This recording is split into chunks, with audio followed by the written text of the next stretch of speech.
Coming at you like monsters in the night, and you feel the danger that makes you wanna hide.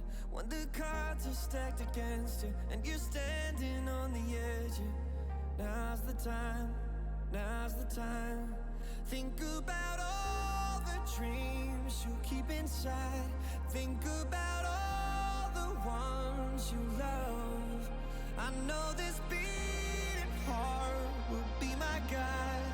I know that we can overcome.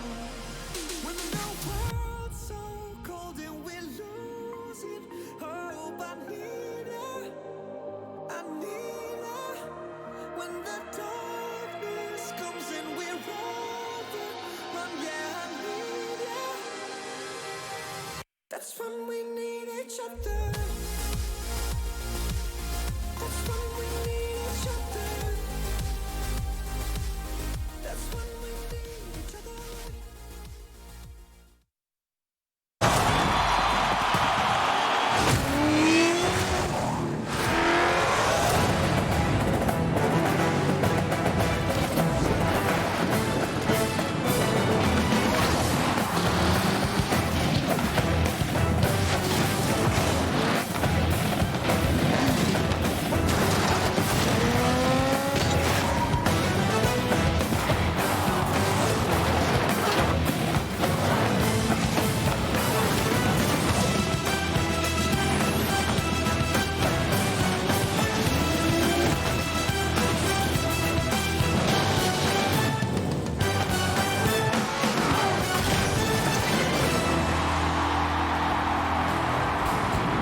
Ladies and gentlemen, welcome back to the Rocket League Championship Series. I'm your host, Brody.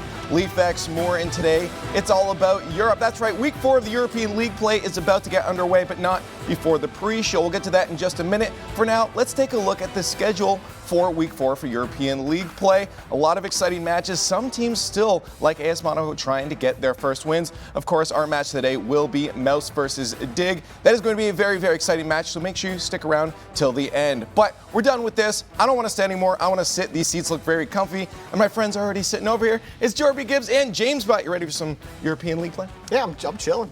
I'm chilling. These seats are comfy. They are very comfy. That's why I come over here very quickly. Well, I'm excited because every single week for Europe, there's always at least one big upset.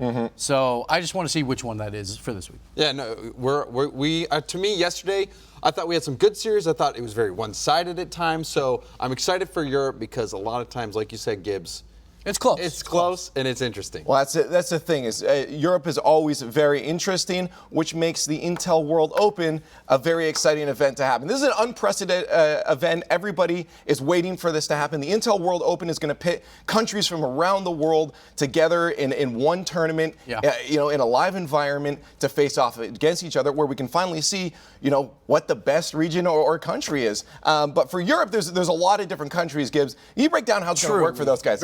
It's very true. So there's a lot of countries battling out. France and Germany plus the UK, they all will have the automatic bids to Poland versus the 16 teams. But all the other European countries, they battle in one tournament where 3 of those will go on to play in Poland. So lots of European teams are going to be there, and obviously we always talk about that Europe is one of the best regions for depth, so they're all going to be really, really strong. Which means there can be a lot of crazy and exciting teams or faces that we haven't seen before pop up. I just want to talk to you guys, what are your favorites? What teams are you thinking are really going to excel? What countries are going to really pop off here? I mean, you can't talk about European Rocket League without France, right? That's there are so many high-level Rocket League players in France, and we're only going to see 3 of them. Like you're talking Vitality, but you're like even with Chaussette, Extra, and Farah. Yeah, I mean they could make it as well. I got to go Team Netherlands. You got Violent Panda. He's in the running for MVP. You got Flakes. He's in the running for MVP. That's true. Then you throw Tho on that team or Remco. That's a solid 3-man squad. Yeah, that's experience behind that team, too. Yeah. I'm all about the UK. Fair. You got Scrub Kill out there. You could bring Marky Duda. Bring Marky Duda back. Or he could even just be the coach. Okay, you've got Devo. You've got Ignite Speed. There's so many good players in the UK. Yeah, Bluey too. Yeah, Bluey. You can really take your pick. And like I said, that Marky Duda coach move would be next level. You really want that. Get them the dub. You need that. You need another world champ that can tell you how to get it all done. Sure. But again, there's diversity, and we can see anybody pop up, and anybody can sign up. March 2nd, make sure you guys sign up with a team to represent your country. You want to see everybody, a single person that's watching trying to represent their country. But let's move on and talk about Europe specifically in league play now. In the RLCS, we're going to take a look back at our last match in case you guys missed it. Veloce versus Reciprocity. This was the first team to take a set off of Reciprocity. Veloce showing that they are here to stay, and you guys need to stop doubting them at this point. There has to be zero doubt, whether you like their play style or not, they get wins. I really think that, for me last week, it wasn't an upset. To me, it was Veloce playing. It's another day at the office. It was another day at the office, Gibbs. You might think it's an upset. Reciprocity. The pros rank them #1 in Europe. Yeah, but and you say it's not an upset. I'm a little bit with Jorby on this one because we saw Reciprocity at the World Championships, and they did not look great. In fact, they look bad. So they're highly rated because, yes, they finished league play #1 last league play. Yeah. And, yes, you have to give them respect for that. But at the same time, it's not that big of an upset. Veloce is a world championship team, and they get wins. They get scrappy wins. Veloce's a good team. But also, you just look at Freaky. He's a goal scorer. He's a clutch player. Cassio got player of the week last week. Yep. These guys have been doing this for a while, but still people just don't want to give them as much respect. Maybe because they're just not as flashy. Maybe they don't have the name right. I don't know what So that's the thing, though. With Casio last week, I felt like they found offense. Where it's always mistakes normally, they took it to Reciprocity. And Casio was creative on the offensive side of the field. That's what I want to see from Veloce. This is probably the best I've ever seen them play because they took the initiative to go on the offense and make plays happen. This is the thing, is Veloce generally sat back and waited for mistakes to happen. They're a very slow-paced team. They punished, the goals weren't always the prettiest, but they punished on those mistakes and got goals. But now, as you just mentioned, Casio's up there generating those mistakes. I mean, that was still their theory of play against Reciprocity. It's not that they went away from how they had played before. It's just that when he wins those 50s in midfield, he has the ability to make plays with the ball. And Freaky and Flame will absolutely follow up Casio wherever he goes on the pitch. But they were still playing that trap. They've been doing this the whole time. Yeah. I've been every time I cast them, I'm like a broken record. I say, look for Casio to pass it into the middle to Freaky. And they've been doing that for a while, and it's been working. But the aspect of their game that I was really appreciating last week was how good their challenges were, how good their rotations 50-50. were. Yeah, they would be. You could see Flame jumping off the backboard just to get to the ball right in time for a perfectly timed 50-50, and that's something that can't be understated. You go for a challenge a little bit too early. You even saw it yesterday. There was a few plays. There was one where Rapid got dunked on. I think it was by Jane. I can't remember who it was, but regardless, you mistime that challenge. You set yourself up for losing that 50 and getting scored on right away. Yeah, that's one thing I love. Like, we talk about Team Reciprocity, like maybe a slightly bad loss, but I don't think it was because of how Veloce played. They just smothered them the entire series. So I don't take anything away from Rec. I think it was a great series from Veloce. Okay, I want to move on and talk about this. At the beginning, we talked about, how Europe has this depth, so teams are always moving up and down. It's really hard to gauge that. So I want to get the whiteboards out, because we haven't used these in a while, and I love when these happen, because that means arguments are sure to follow soon after. We're going to try to figure out who's on the rise and who's on the downfall. I'm just going to say teams. And you guys already have their beautiful arrows drawn here. Some are more beautiful than others. And they're just going to hold them in the direction they think a team is going. So let's jump right into it. And we're going to start off with Vitality. Why not? Let's just get Vitality off the board. Flip them all around. Let's see. Do you guys think they're on the rise, neutral, or they're on the up and up? Okay. They are on, baby. They are on. No, they're already up. Okay, so before we talk about Vitality. Wave puncture. You definitely did. I can't draw like this. As I said before, I love the minimalism. I don't know what that whole thing is going on here. Now, you see, that was a mistake. You have an eraser over there. No, the eraser's too far. My arm doesn't go that long. So. Speaking of mistakes, Vitality didn't make any last week at all. Yeah. They had a 2-0 week. They played fantastic. Like, Alpha looks like he's part of this team now. Yeah. I'm so excited to see them going forward because I feel like it takes a while for Alpha to get into the mix. But he was their best player last week. This is my thing, though. Are they really on the up if we expect them to be there in the first place? No, I think so, because they had such a lackluster start to the season. They got upset by Singularity. Yeah. It was the upset of the season at that point. And coming in last week and sweeping your games 2-0, and they looked like a complete team, especially on offense. The big thing for me was passing and the lack of double commits from Alpha. And he feels comfortable in this rotation now. He is making plays happen. He's passing the ball more than he's shooting, which it goes to show you how he's evolving as a player on this roster on Vitality. Not only that, they played Barça, the best European game that we've seen all season, and they took it to them. Okay, well, on that, that's a really good time because we have a lot of teams to get through here. Let's talk about Barça. Let's move on to them. Let's get your whiteboards ready. How do you guys feel Barca's? Neutral, up, down? On the up and up, too. How is everybody going to be going up? There's only How can you not be up about Barça? Barça, they lost to Vitality, but again, both teams looked incredibly strong. They lost to Vitality, and everybody's takeaway was Barca's top four. Yeah, exactly. Me and Gibbs got in an argument about this Barca Reciprocity series. I won't get into it right now because we'll save that. We'll save predictions. But Barcelona, for me, Flakes has been such a good addition. And even since the start of the season, where you thought that Veloce might put them down on the downward trend and get that sweep or reverse sweep on them, they held on. And then since that moment, Flakes to me has been playing better and better and better every single series. And Ronicky, him and Devo are such a huge threat on the offense. Oh, yeah. And that series versus Vitality, with a couple overtime wins, it easily could have gone the other way. Those were overtime losses So I love what I'm seeing from Barça. If they were the number 1 offense last season, they look even better. Devo and Ronicky are playing phenomenal. Let's move on, though, because we have 3 more teams I want to get. We could obviously go with everybody, but I want to hit some of the highlights here. Mousesports. This is a tough one because you're still, down. No.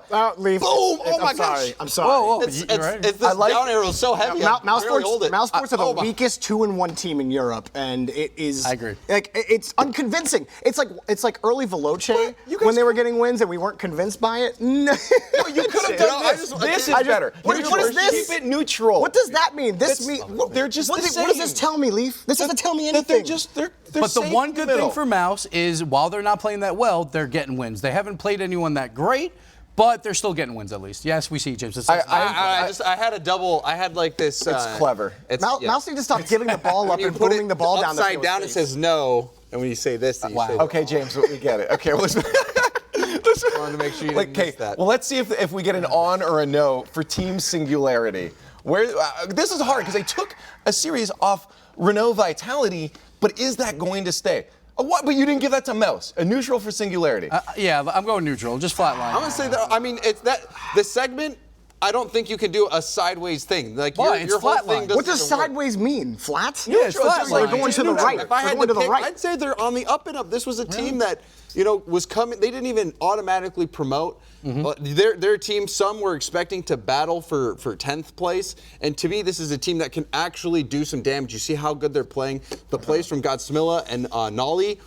Even though You know what? he's a great player, they've got it. You got to put him on. I'm convinced. You got to put him We on. had a the- chance there. for full aero diversity. You could have gone down. I didn't Last want to week go was down rough though. for James them. is totally right. Like Nolly, some of the shots he hit last week were sick, and as he said, Godsmilla has popped off this season. I think Singularity are really starting to figure it out. They might not, make land, but I think that they, as a team, are developing really They well. could be if they finish Be top dark horse. 6. If they manage to finish top 6, they could be a bomb in the playoffs. They're a team you don't want to play. We got one more to get to before we move on, and this will be an interesting one. TSM. What do you guys think about TSM here? All right. Because we've talked about their gameplay. We have an up. You can't have momentum when you have 5.5 Are you not even- are you pointing- shots per game, Jory. How are you Here's up? the thing. Okay. How are you up? Here's the thing. Here's the thing about TSM. Okay. Yes, it has not looked exactly pretty for them. However, they do look better than they did last season. No, they don't. They're figuring it out. Gibbs, Magnus came agree. in, and I had no faith in this TSM team. They haven't had the greatest of showings. But here's the reality. Their last game against Renault Vitality, they really didn't look that bad. They're not double committing, running all over each other. They're not making mechanical, stupid gaps anymore. Their next 3 series are against Monaco, Singularity, and Endpoint. This is a chance for TSM to really start stacking wins and going up in the standings. And who else against these 3 teams? One goal just came per to the game. rival series? I don't know if I believe this yet, so I'm going to need a minute to think about it. So in the meantime, why don't you guys go listen to this interview I had with Violent Panda yesterday. Now, joining me from the only undefeated team in Europe, the captain of Dignitas, it's Violent Panda Man. How you doing? What's up, guys? Doing good. How are you? I'm doing great. You're obviously doing better. As I said, you guys are undefeated. Did you guys expect that at the beginning of the season, that you'd be the only team coming into week 4 that's undefeated? I mean, so far we only had the lower teams, I feel like, so we still Okay. have the top dogs to go. So yeah, we still have to see how the rest of the season goes. You know, I was going to ask that later, but I'm going to ask that now. Let's talk about those top dogs. RV, Veloce, Mouse, all of them are beating each other. It seems like no one's the clear, defined top dog in Europe right now. In your eyes, who is at the top? If it's not you guys, who is at the top, and who's going to be like that hardest road for you guys to overcome? I'd say Vitality and Reciprocity still. Okay. And underneath that, it's like Mouse, I think. So I think like they're the top 3 Okay. teams to go against. What's going on then with like Veloce? I mean, Veloce is in the talks right now for a lot of people at being at the top of Europe because they're still taking games off of teams and even series off of some of those top guys. Do you think Veloce is going to continue to stay at the top there? Last week, their defense was really good. That was probably the reason why they won. If they can keep that up, yes, maybe. But maybe it was just a one-off in that week. We don't know. So we'll see. I want to bring it back to your team. A long time ago at New Jersey, we actually talked about Astral, and you're like, okay, we're bringing him in. I got this plan for him. How has that plan come together? Has it glued together perfectly for you guys? I mean, it looks like it has. It took a while. Last season, the start wasn't great. Yeah. Even though we got 3rd at BTS, that tournament, like that was shown some promise, but yeah, the start of RLCS didn't go so great. And we had to work hard to make it work. So, which we did. It's finally fitting together well, and yeah, we're doing great. Yeah, it's absolutely paying off. I mean, it's not just, Astral stepped up, Yukio has stepped up huge with a lot of the criticism that, people had for him. And for yourself, though, you've always just been that solid rock, but there's got to be things that you're still looking to improve on. What's been, the journey for you? What are your goals to get better at? My goal this season was training my mechanics more. I'm always known to be a passing smart player, but like my mechanics were lacking to the top, like the top dogs like Astral and all those mechanical players. Yeah. So yeah, that's all I've been working on really, and yeah, it's been going good so far. Anyways, we got to let you go, but you got a game against Mouse coming up, so good luck in that. Thank you very much. Okay, so I don't know how I feel like that. He's already one of the smartest players out there, and he said he's working on his mechanics now. Like that just Ooh, makes... Violent Panda flip resets? Let's That's go. what I'm saying, right? Let's go. I honestly, that team's going to look scarier and scarier if they can start doing crazy stuff, even And I with mean, Violent Panda. who else to better teach you that stuff than Astral? Oh my God. I mean, I was playing Rocket League with Violent Panda one time, and he was telling me about a move off the ceiling. I don't even remember it because it's too high level. But he's like, yeah, I learned that one from Astral. He told me about that. So. Okay. Well, I'm kind of curious now. We'll have to talk about it later. But let's keep it on Dignitas, and let's talk about the match of the day. We're going to jump into Dignitas versus Mousesports. I think we have a lot to talk about on this one because could be close. I'm probably the only one still with Mousesports on this one, and I'm really glad that even Violent Panda seem to have faith in Mousesports being in that top 4 spot. But I know, Gibbs, specifically you're on this Dig train, super hard. They just look so clean right now. It's like the 3-man passing plays. It looks like the Dignitas of old when they had Turbo and K-Dop. They're just so calculated when they play the game. While for Mousesports on the other side, it's just like they're playing fast. Speed might be playing a little bit too fast. I feel like he's making a lot of mistakes on that side. But with Dignitas, everyone is shooting well, and it's just because of the crisp passing from this team. Look at these passes. The 3-man plays with the bump. That's what Dignitas does. What's insane to me about their passing is their positioning. They are always aware, even when they're receiving, because the receivers on the passes are always in space, and everyone always know where each other are on the pitch. It just goes to show that their communication, their field awareness, is the best in Europe that we've seen. Now, the big question mark, real quick, is they've played TSM, Monaco, and Team Singularity. 3 not very strong teams. So now they get to play Mouse, and this one could be a test. Yeah, but I mean, Singularity, they beat Vitality. Sure. And you can just see how they're playing on the field with the quality of the shots are there, the passing is there. For me, I don't know how you can take Mouse in this situation. Dignitas, they look like one of the best teams in the world at the moment. So.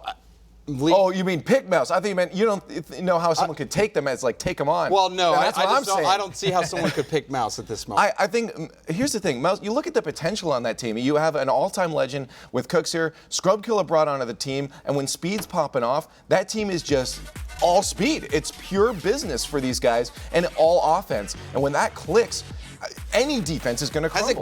That's the problem. Well, I'm waiting for it to click, and I believe it's going to click.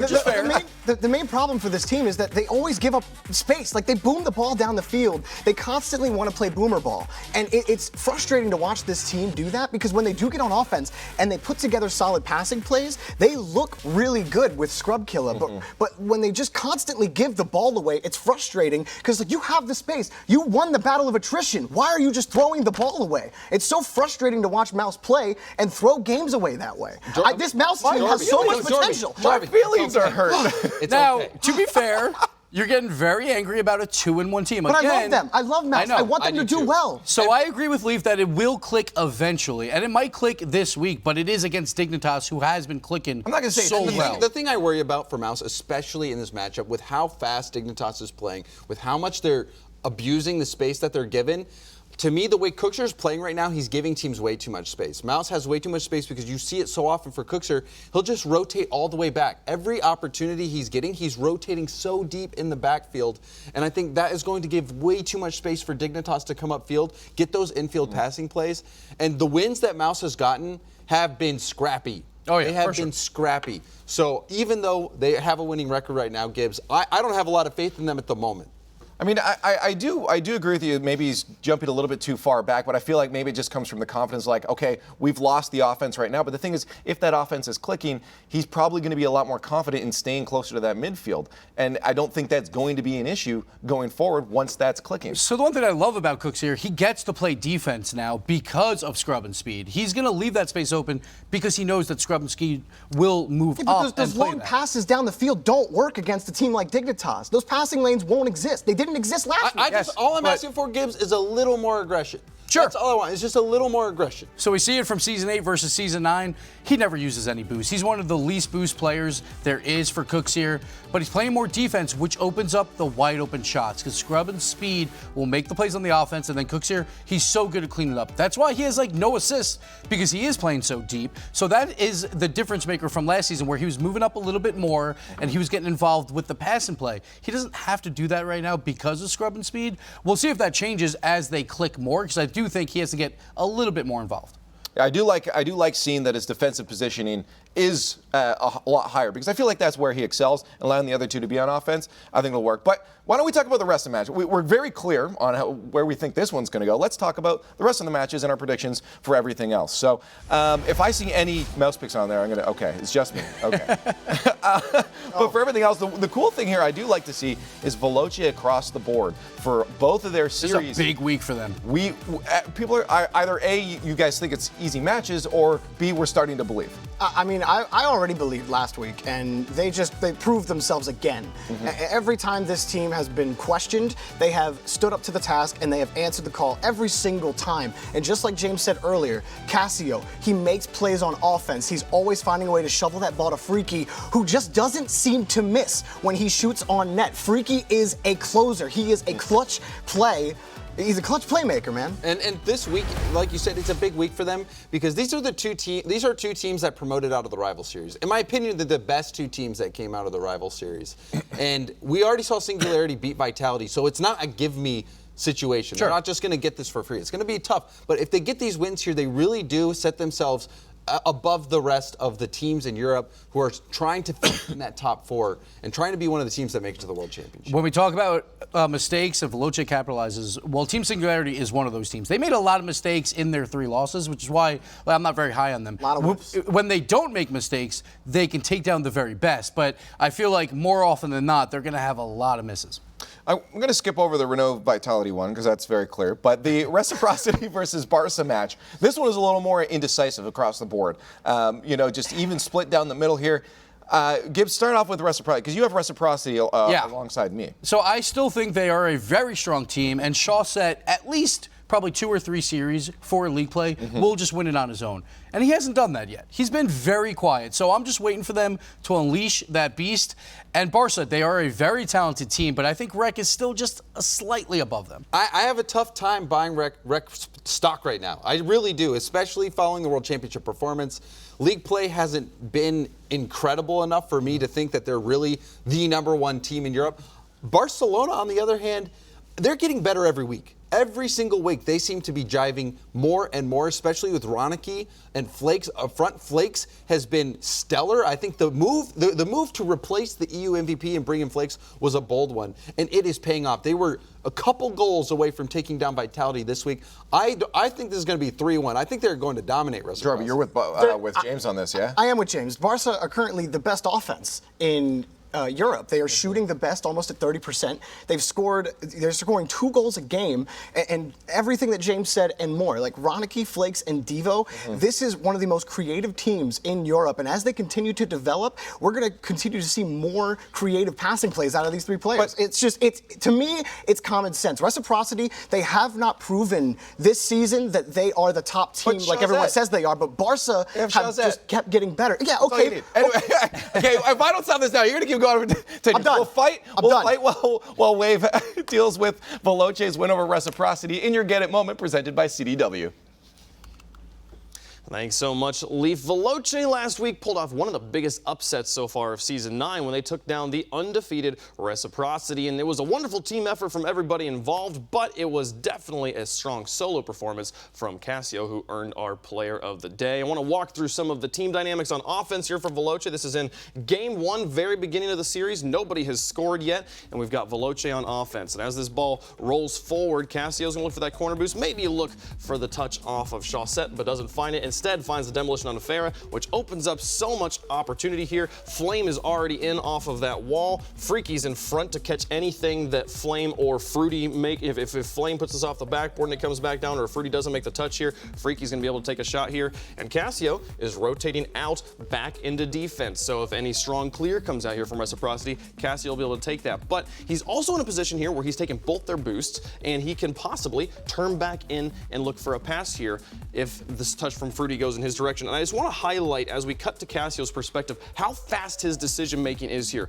Watch as this ball comes down, Fruity's going to make this touch, and the moment Fruity makes that touch, his car has already turned back. He's already like, I've got this, I know where this ball is going, and I'm going to be able to make a pass. And so as this play evolves, watch how quickly he has to make this decision up on the wall. He's going to get one touch, loses track of everybody on the ground, and then as he comes back down, he's had almost no time. He's got to make just this blazing fast decision here, whether he's going to take a shot or whether he's going to make the pass. And the pass to Freaky has to be right into this box here, because you've got Farah and you've got Chaussette on defense who are in a position where they could possibly come and make the save. If he takes the shot, Farah's probably going to save this no matter where he puts it. And if he puts it too far to Freaky, he'll also make the shot for the same reason. The shot is too long. It gives him so much time to make that decision. He's got to put this ball right here in front of the box for Freaky so he can pin Farah back against his goal. Let's take a look at this from Farah's perspective, because that shot, that pass from Cassio is going to be perfect. Right now, he's moving into goal, and he wants to protect as much of it as he can, but he also sees that there's so much action on this side. He's actually going to rotate into goal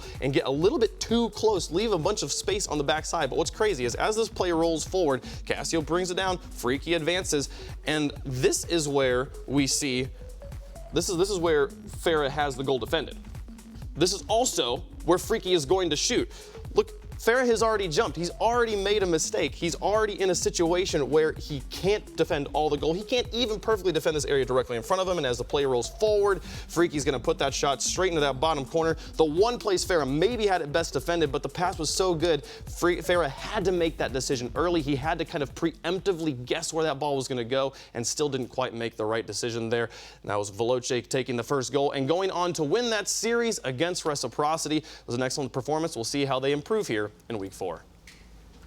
And that was your Get It moment presented by CDW. And let's just keep it on Veloce, as they are our first match of the day. Kickoff is happening in just a few minutes, so let's talk about that first match, Veloce versus Singularity. We talked a lot about Veloce already. The question is, are they going to be able to use Cassio the way they did last week? Even Violent Panda was a little, questioning on, like, are they going to be able to keep this up? For me, the question right now is Singularity going to replicate that success they had against Renault Vitality? I think the biggest thing is what Gibbs said earlier. If Singularity have a chance in this series, they cannot whiff as much as they did last week or even the weeks before, because Veloce, they are the Punisher. Exactly. They're the Punisher. That's a good nickname. You will get punished every single time you whiff against Veloce. And that's why I can't pick them. And their big upset, I won't take away from their win versus Vitality. It's always a big deal if you beat Vitality, but Alpha was not playing very well that week.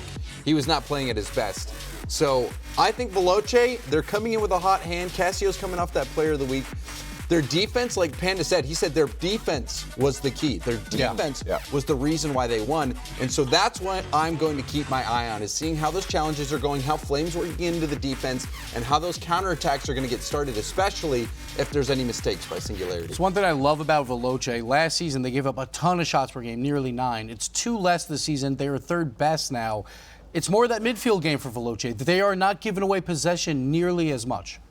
I think that's the thing, right? Veloce's already proven their story at this point. Like, Veloce's, we had doubts before. They've proven themselves. Now it's up to Singularity to get that proof to us. Is there any chance? We all have Veloce on There is a chance. There is a chance. But this is a playoff matchup, right? Because if you want to be top 6 for Team Singularity, you got to beat Veloce. You got to beat Barça. So this is one of the big ones. This week can put Veloce set for this season. I mean, the main goal is to just finish top 6 so that you're guaranteed an RLCS spot next season, and then just moving on to top 4. That's the next goal. So Veloce, if they get this win here, I think they are locked in for season 10. Well, you guys got a minute left, so you may as well get online on Twitter at @RLEsports, hashtag RLCS9, and let us know how you think today's going to go and just this match. But I think it's about time to get into our first match of the day with Wavepunk and Achieves.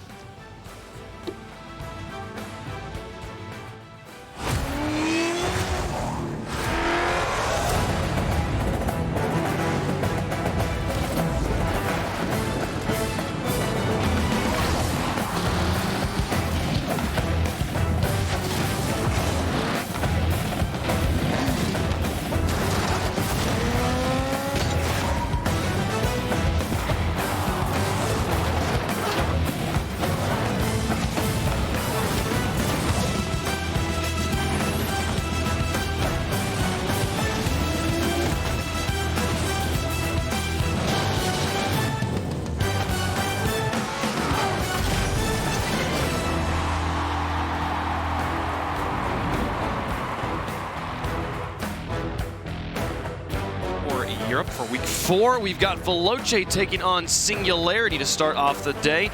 And you heard them on the desk saying they consider this a playoff matchup. The winner of this, they would consider a favorite to make it into those playoffs and possibly make it to Worlds. The loser maybe going to have to face that promo relegation tournament. And we're only in week 4, Achieves. I know. It's amazing. You know, it's the playoff implications start to become a little more solidified. You can start to make some ideas, some conjectures about who you think ends up where based on the remaining schedule. And there's a very real chance that whoever loses this ends up being in that promotion tournament just because of who they have to play left and such. And right now, you got to favor Veloce. I mean, the defense is so stingy out of them, and Singularity has not been shooting well this season. They've got like a 15% shooting percentage between them, so you're going to have a heck of a day cracking down the Veloce defense. For sure, but Veloce has had quite an offensive powerhouse going as well in the previous days. They beat Reciprocity last week, as we saw in the pre-show there. So Veloce definitely hot right now. But Singularity, this is the last real challenge, I feel like, for them. So they have such a front-loaded schedule. Sure. After this, they play against all the other teams that qualified for the first time this season. So this is the last of the veterans they've got to take on. And this game could be the difference between them ending 5-4 or 6-3 if they were able to win out for the rest of the season, including this match. So let's get it underway. We've got Veloce in the blue, Team Singularity in the orange, and a best of 5 here to start us off for week 4. And the big curiosity for me is, does Singularity have the speed and ability to win the challenge in the midfield versus a player like Cassio to catch Veloce in 2-on-1s, maybe some 1-on-1s, and convert them? Godsmilla takes it out of his back third. Flame up for the block. He'll stall this out. Now here comes Freaky. Going to set up their first offensive drive. Cassio will stall things in the midfield, and Godsmilla picks it up on the dribble. Gets past one. Now up against Freaky. He's got to adjust quickly. Makes the save, and now Cassio out to get the transition. A bump onto though will open up some space for him. The infield pass. Freaky takes the shot, and Noli's got the block. Action flying here in the first minute. And they're absolutely right on the desk. Nolly did have a fantastic week shooting the ball last week, and it'll be curious to see if he's able to pull out some more fireworks with some brilliant goals this week, as Cassio will come up empty. Cassio on to Nolly. Now back up, Nolly takes the shot, just barely misses contact actually, and now though through the air off the backboard, Godsmilla comes on in, but the backboard defense will hold. He keeps it into the corner though, looking for a pass to his teammates. Nolly now up, boost to work with. Go for the full carry over the top of one. Now he's got to fall underneath. Flame takes it out from him, though, puts it back into the box. Is anyone there? Freaky gets it away, and Cassio tries to flip back in. Godsmilla puts it high, and Cassio will get the clear despite Godsmilla getting the bump on the Flame. Nice bit of adjustment there from Cassio. That was kind of in that no man's land up on that backboard. Was it going to hit the corner or not? Dish into the middle, and nobody there for Team Singularity, as Veloce will break out. Cassio with the long clear onto the backboard. Singularity. Nolly down the middle, though up. One touch past one. Nolly continues to pressure. Freaky has a clear and puts it into the orange corner. Now Flame looking for the pass down, broken up by Godsmilla. And Cassio's second touch, still high of the net. Nolly extends it to the side wall, misses the second touch, but though will just take a shot from midfield. Freaky handles it just fine. Kind of a bit of a pinball there to keep the ball in the box. Godsmilla playing it high. Flame with the follow. Though on the wall, past one. Nolly up for the shot, onto the backboard. Freaky will have first touch and gets it over the top of the shot. Oh, no. There's a miss. Cassio will just score as Godsmilla was the aggressive third man. Veloce's up by 1. I mean, this is routine. He just backflipped. It's a classic mechanical error in Rocket League, and he knew it. Godsmilla knew as soon as he flipped backwards. He was like, oh, gosh, I can't believe that just happened. That'll be goal number 1 of the series. Team Singularity still looking to get on the board. So we got Flame through the air, Godsmilla to the corner. And a bit of a traffic jam on defense for Singularity. Freaky will crash this corner, get it past 1. Godsmilla takes it away from him, but Cassio will play it off the hood. And open backfield, Cassio should be able to tap this in and does. 2-0, Veloce. Real great job here from Cassio. I mean, it's kind of just hesitating, being patient in that corner. And then Nolly and Tho just trying to be his classic aggressive self, pushing forward and thinking about getting in the face while his teammate right next to him just wants the corner boost. Cassio ends up just winning the ball cleanly, and nobody's in position. Cross halftime, 2:13 on the clock.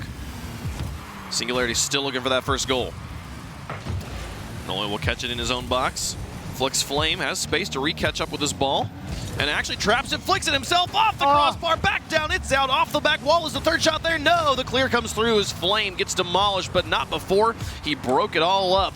An excellent push from Singularity and just fell apart a pixel away from a goal. That's that 15% shooting percentage come back to haunt him. I mean, Nolly, that should have been an easy one. Nice demo from Godsmilla. Do they have the 2-on-1? He cuts down Flame. Come on, go for it. He gets it onto the backboard. Here comes the final shot, and it's still high. The defense holds once more, and a little bit of inaccuracy plagues them again. Nice aggression from Tho, keeping that pressure on Veloce and forcing them to speed up the defense and maybe force them into an error. But again, Veloce, this season and last season, pretty tough to crack. Nolly out of the corner. Flame up. Plays it towards the retreating Godsmilla, and Tho will cut in to pick up the slack. Godsmilla with the launch at midfield. Flame with a response, and Godsmilla up to pass it over. Tho looking onto the wall. Nolly nowhere to be seen here on offense. He'll pick up control in the midfield, look for another dribble play. Past 1, but this time demolished. He won't have a second touch. I'm liking the idea from Singularity. They're not afraid to try and bring the ball down and take the time if they're given it. It's just Veloce doing a great job commanding presence in the midfield. They've got the right timing, the right structure to go and challenge them and take that great first touch opportunity away, and time continues to tick as Singularity going to keep trying to push hard. 30 seconds left. Cassio with a rip in the midfield, gets blocked at the goal line, and now Nolly looking for his third dribble play, gets the pass across to Tho. He picks up control, but can he get it away? No, Cassio finds it back to midfield. Freaky drops it back, and it's in the center. Now Flame advancing into the corner, looking for demos. Godsmilla will dodge one with 9 seconds left. Singularity needs to score on this touch, and it's not going to happen. Cassio gets it over the top of 1. It's back into the corner, and Veloce will take game 1, 2-0. Unless some last-minute heroics give Singularity a goal. Or maybe go the other way. I don't know. Both teams trying to keep it up and respect the golden rule there. There's going to get it. Oh, my gosh. Flame. Off the crossbar and down. Come on. But anyways, 2-0 Veloce. 2-0 Veloce indeed. And that was the most, Veloce game I think we've seen this season. It's just, look, Singularity, classic. That's what we've seen out of them all season. Be aggressive, get in their face. Tho diving at people in the midfield, forcing them to make plays. Veloce fight off a couple attempts, put on a decent enough counterattack and just break the defense down. I mean, they catch him out of position here in the corner. Freaky's just battling for possession. There you see Tho thinking about going for the challenge, and then the guy behind him, Nolly, just wants the corner boost, and Singularity just not expecting that ball to just be a free approach for Veloce. I mean, it was just the traffic jam. It was just one player was supposed to go, didn't go. All the rest of his team sat there and waited for him to go, and at that point, it was already over. Cassio puts in goal number 2, and Veloce take that game cleanly. But I love the dribble plays from Singularity in this game. Like, it's been a long time since we've seen a team with a great small ball ground game, you know, because the air meta is just too strong right now. But like them demonstrating there is room for it here, but it's just so technical. There's definitely room for it. Technical, obviously, and it's especially difficult to pull off in a game like 3v3 where, sure, maybe you beat the first guy with the dribble, but the problem is the follow-up is always so quick to come behind. And Singularity, I like the approach. That's my favorite thing. If you are given the opportunity to have possession, control the ball out at all times. Singularity not afraid to do that. It's a great approach. You guarantee yourself to have an opportunity to make a play. And it's the right approach from Singularity. It's just the execution got away from them a little bit there in game 1, and that's kind of been the story of their season. Well, we'll see if they can conclude one of these shots, as they had a few excellent looks at the net, but none of them actually went home. Shut out in game number 1. They'll look for that goal here in game 2. Nolly trying to carry it past Freaky. Godsmilla will help him out. Cassian on the corner with the nice long clear, perfect clear all the way to the corner. Those got to use his own surfaces to get this one back to midfield. Godsmilla airborne, kind of caught flat-footed. Freaky sends the shot. Excellent placement to beat all the defenders. Freaky's got the first goal of game 2. Godsmilla just terrified here of, someone being right there. I went to his camera to check the midfield, and he could actually see all 3 players before that ball got popped over his head. So I'm surprised to see him just jump at it so scared, because he definitely knew that was high, definitely over his head, and he just was thinking that Veloce was going to be right on top of that, even though he saw the guy being all the way back past the midfield line. Ollie with the pass to though, broken up by Cassio, gets the block right after the shot. Now Freaky up against Godsmilla, gets it through 1, open backfield here as the rest of the Fenix rotate back in. Ollie with a shot from midfield, saved by Flame. But high, Cassio to follow this, those got him beat. Flame on the back wall, makes a quick adjustment and clears it before any shot can materialize for Singularity. Currently now they've let in 3. Freaky beats another one in the midfield. I love how Tho does not care. It doesn't matter if he's beat to the ball by a mile or an inch. He is going to be in your face trying to make you make the play. Man, we've talked about it yesterday. Oh, the touch on the backboard nearly becomes a goal, and there's 2 beat, now a 2v1. 2 Fenix up against Cassio. They get the beat on him, but he still just slow plays that, saves his flip, and makes the save. And now looking for the counterattack, looks for the fake on Godsmilla. He quickly adjusts, but there's another shot. Tho's got 1 stop, no pressure from the rest of the team. He'll go and take it to the air, look for this goal all the way down the stretch, gets the dunk on 1. Freaky off the backboard, gets Flame as well to bite, but the rest of Singularity really not in a position to punish. They'll get more of a shot here, but Flame had plenty of time to ground himself and find the block, and Veloce holds on. Tho's idea there to go in and cut across rotation there, the idea is to take that ball, slam it off the corner, and have the guy who he cut off be in the midfield ready to catch the pass. Unfortunately, guy in the midfield had no boost, was waiting on the pad, and they end up giving away possession, and a goal! Flame will turn it in. Out of the corner here. Gorgeous goal explosion there, too. Godsmilla trying to find this clear, but just read from a mile away. Flame will put that one down, and 2-0 Veloce again here in game 2. Tough stuff. About half the game left. Singularity, decent enough ideas, but just not having the positioning or the readiness to execute them. Oh, it's tough. Godsmilla was trying to find that corner boost. Cassio nearly dunks in a 3rd goal. Back around the edge, Noli with the drop down. Freaky should find this shot despite the defense, though will make the stop with a shot from Cassio. The pass back across. Freaky actually had hit the gas just too much. He'll find another touch, and though will find a clear.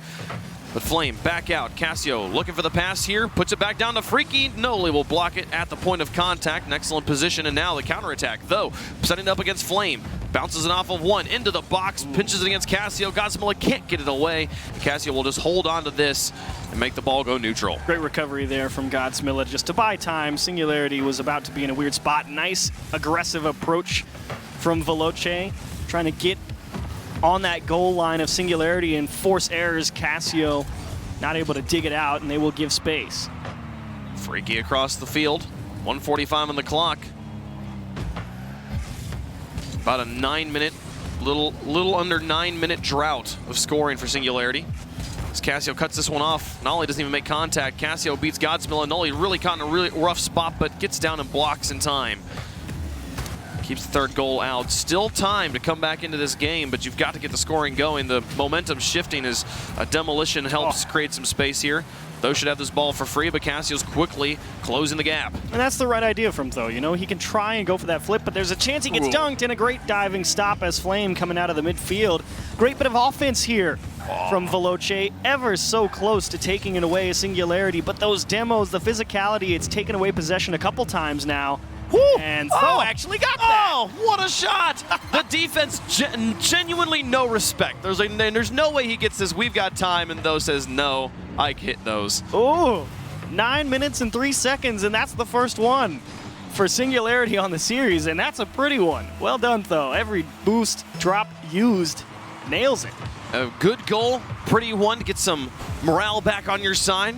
Plenty of time, too, to find the equalizer here as well. It's just, does this Singularity team have the execution necessary to break down a fairly physical approach from Veloce when they've got the tent set up in the midfield? Oh, what a kill. Could he get another one here? Fits the beat on Godsmill. No, gets the backflip just in time to get the save and keep this game within reach. But here comes Freaky, still looking for that second goal. The security in the final 25 seconds. Noli's going to stretch for this. Nearly finds the block on Cassio, but didn't make contact. Freaky over the top of one. Nolly up for the block. Doesn't make contact. A difficult touch to make, and Flame will secure game 2 for Veloce. That will indeed do it. Nolly coming back. Gets the bump on one guy. Gives him a chance, but he just slightly made the wrong read. Thought it was going to come a little more out instead of as far down as it did, and unfortunately the miss will put game 2 out of reach. Veloce will move on to a 2-0 lead in the series, and boy, this last 2 minutes has just been suffocating. Sure, Nolly scored a great goal, but it's, what, 16 shots for Veloce here in game 2. And I don't remember the last time I saw Veloce put up 10+. Yeah, no, they have had so much pressure in this game as the boys in blue and white take a second one and now on to match point looking for the sweep. And they've kept that 2-goal margin for most of the match so far. There was only within 1 goal for, about a minute total so far. And yeah, man, 16 shots from Veloce. That's just, for a team that is defensive and a team that generally scores on, they made a mistake, let's push in. That's a 1 goal to 1 shot sort of ratio. This is so much offense and honestly, excellent placement from Flame. Yeah, really nice job from Flame. You pointed out, he just knew there's only one place this clear can come out of the corner. He's going to have to push it along the wall, because as that ball's rolling around the corner, I mean, I'm sure everyone who's played the game and tried to clear the ball out of a corner has experienced trying to drive around that curve and jumping, and you just stick to the wall. And so Flame just understands the ball's in the right spot for that, so he just goes and camps the roll around and just fires it right back at the goal. So good game sense from Flame, and a well-delivered shot, and a much-deserved MVP medal at 622 points. Yeah, you got quite a lot of action there as Flame putting that one up, trying to make a run on Cassio's performance from last week. But yeah, for Singularity here, this is a team that has had the upset of the season, beating Vitality in 5 games. And they have given us so many reasons to think this is a team that really genuinely has the chance to make waves here in Europe. And their performance has obviously been super front-loaded, so I've been like, I don't know if I can really say that these losses are bad. These are quality losses, quote-unquote. But still, you don't want to see them get swept here as they're starting to head into the back end of their schedule. Yeah, it's tough. And it's just an unrefined approach. Nice play, and Cassio, huge diving stop at the start of game 3. The retreating, the fade away, the save, the reaching behind the player. It's just insane that he was able to make that block. Following kickoff, too, such limited resources. As Godsmill now looking for a goal, just barely lost that ball. And Flame was able to get a block. Nolly in the corner looked for another touch, and now Flame stretching across the mid, though with a counter touch. Freaky's got it to the corner. Godsmill up, but Flame's got him beat, and Veloce has been reading very quickly in this game 3. Wow. Freaky took his time.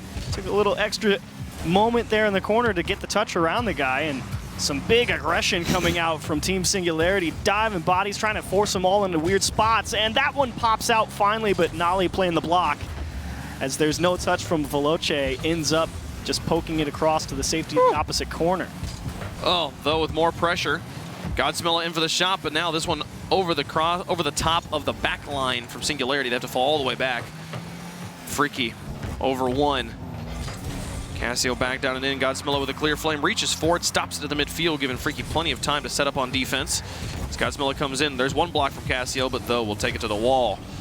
And now Freaky back on this edge. Only wins a challenge. Freaky up for it. Plays it towards the box. Godsmill up again. Not a great flight. We've seen him do that twice now in this series. Just hold him back on that stick for too long. Freaky will try to pressure this one all by himself, falls on it nearly, but the ball doesn't actually cross the goal at any time. And now Nolly looks for the transition play, puts pressure on Cassio, and he finds a very adequate clear. Singularity a bit hesitant there in the midfield, not really making the best reads, and they kind of allow Veloce out for free. Singularity is constantly on these challenges having to just settle for a neutral result. Rarely able to just outright win the challenges against Veloce. There's a touch of a one. Godsmilla up, but Cassio's got him beat. Now Flame on that backboard with lots of space. Gets it off to the side. Freaky airborne actually misses, but now he's up at a cherry pick, and though will block Flame finally a one challenge in the midfield. But it was so smart from Flame because he saw he was beat, just rotated upside down, so he knew the touch was going to be weaker from Tho because Tho was playing the clean challenge with the big block, and Flame just let him have the ball. Shot from Nolly gets two defenders to bite, but what a clear, and Flame stretches it onto the backboard. Cassio up for the shot. Godsmilla's got to make the save, and he's too far back in goal. This double commit turns into a goal for Veloce. Wonderful bit of transition play from Veloce, and you're right, Godsmilla came into the net hard with a lot of speed. Finally, as soon as he hit the brakes, it was too late. Cassio, a nice bit of shooting to go behind the defender because Godsmilla was racing back out of the midfield. He had to get back in the goal and just didn't have the time to manage the speed properly. Oh, and here's a kickoff opportunity. Though gets the block. Flame looking for a shot, but Godsmilla's touches a bit, just enough to get out to Nolly, and now they'll look for a transition. Freaky breaks it up in the midfield. Now Cassio, the stretch down. Though traps and now looks for the carry. There's Godsmilla. The launch onto the backboard again. It bounces off the ceiling and becomes dangerous. Freaky has to jump up for it. But now out of boost, can he find a block on Though? No, he gets it through one, and Though looking through the air, he's got Nolly on the far side. Cassio just constantly getting in the way. Godsmilla now through two. It's up against Freaky on the back wall. Gets it through him, but Cassio is back in the net. Nolly's touch is just soft, and Though has to fall back. Does he have the boost? He's got plenty to get up to this ball. But you know the pressure from Veloce is starting to build. And Though with an excellent touch to break it up. Yeah, no with the touch to break it up, but it just feels like Singularity are expecting Veloce to be right on top of a lot of these challenges, and they end up making a substandard touch where it just, you know, pings off the sidewall into this neutral who's going to end up with the ball territory, and Veloce are definitely the ones coming out on top of that battle. Over and over, Veloce's there. Flame takes a shot, and Godsmilla gets the block. Now looking for the transition. He's going to need Though's help. They stretch it across midfield, but Freaky gets the beat on one. Now Nolly up for the shot. No, taken by Freaky. Open backfield. Godsmilla's coming in time and makes the play, but Flame looks for the pressure, decides to fall back. A one-goal game, what has generally been a two-goal series. Can Singularity bring it back here in the final minute and get us to game 4? Godsmilla dropping it down, gets blocked by Freaky. Now Nolly looks for another dribble. Freaky up. Godsmilla with the challenge. Nolly through the air to the corner. Back down, Godsmilla will send it to the backboard. Nolly comes from the cherry pick, gets one beat, but Flame's there. Out of the goal, sends it away. 23 seconds left. As Cassio gets bumped by one, but the backboard defense comes in and fills the gap. That's a great job from Flame, understanding there's a lot of potential there for physical play. It dripped into the middle, and that is a nice play from Tho to keep it at a one-goal deficit here in the final 10 seconds. Now it's up.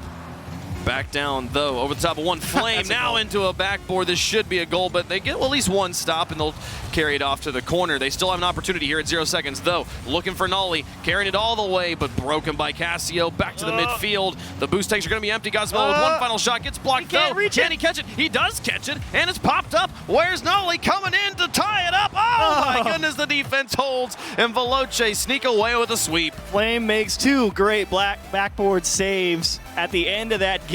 One, taking away a bump attempt from Singularity, recognizing there's a lot of pressure, and the guy coming out of goal is at a disadvantage, and a well-played cover-up defense out of the corner. Twice in a row saves a game-tying goal. Man, how many teams have actually gotten like 3 attempts after 0 seconds? Not against many. Veloce, you Not know, many. like they actually managed to turn that around a few times, a few excellent touches on the ground. The dribbles there at the end also helping out, but still not able to get it between the posts. The defense covers it all up. Tough stuff for Singularity. Again, that's the one goal they give up is just they get caught ever so slightly too far forward, and Godsmilla just rotating in real hard, just can't slow down. Well, and that one goal, it was crazy. There was a double commit on defense for the block, but it turned into this massive pinch, and the rest of Veloce, especially Flame, was like, I can work with this. I can find a pass out just of this went right one. to him. Yeah. Godsmilla's like, you got to be kidding me, man. Like this is how they score, and that is how Veloce scores. They just find like the weird situations where you just made just a small mistake, even a situation where you shouldn't have had to worry about it. So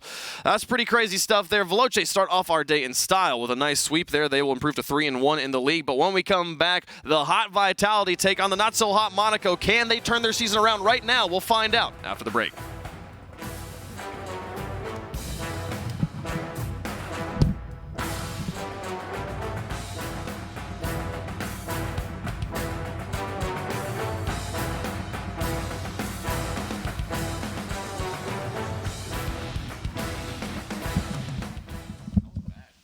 At CDW, we get you want happy, productive employees. That's why we've made our office pet-friendly.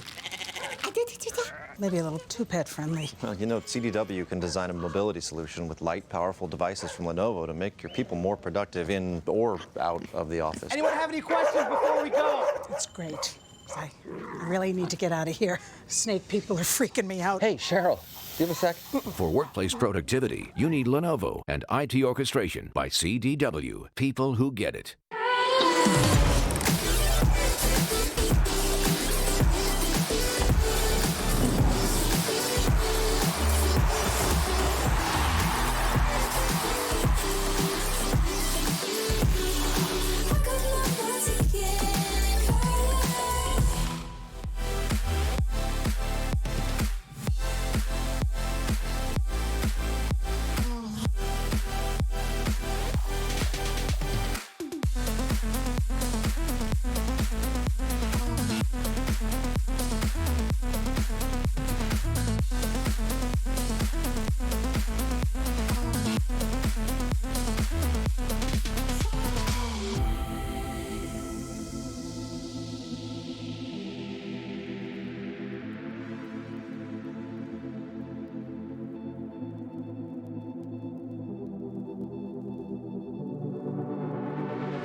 seek to find is a world that's mine. Need a place to hide. Will you free my mind? Following the lights of a world that's blind. In your eyes I see there's a place for me.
Won't you come over?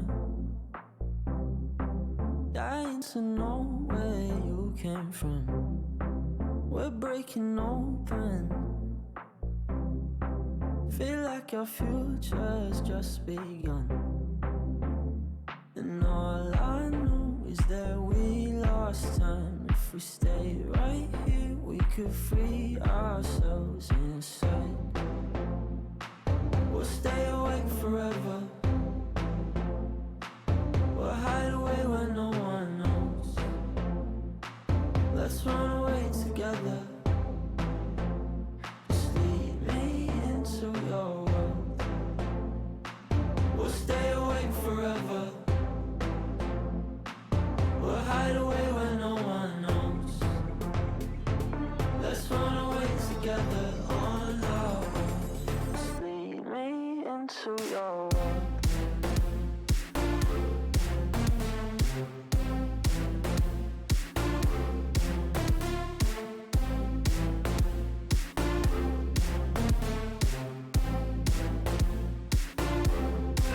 Waiting for no one. We're headed straight up for the sun. They'll never notice. We'll take these cities on our own. And all I know is that we lost time. If we stay right here, we could free ourselves inside. We'll stay awake forever. We'll hide away where no one knows. Let's run away together. Just lead me into your world. We'll stay awake forever. We'll hide away where no one knows. Let's run away together on our own. Just lead me into your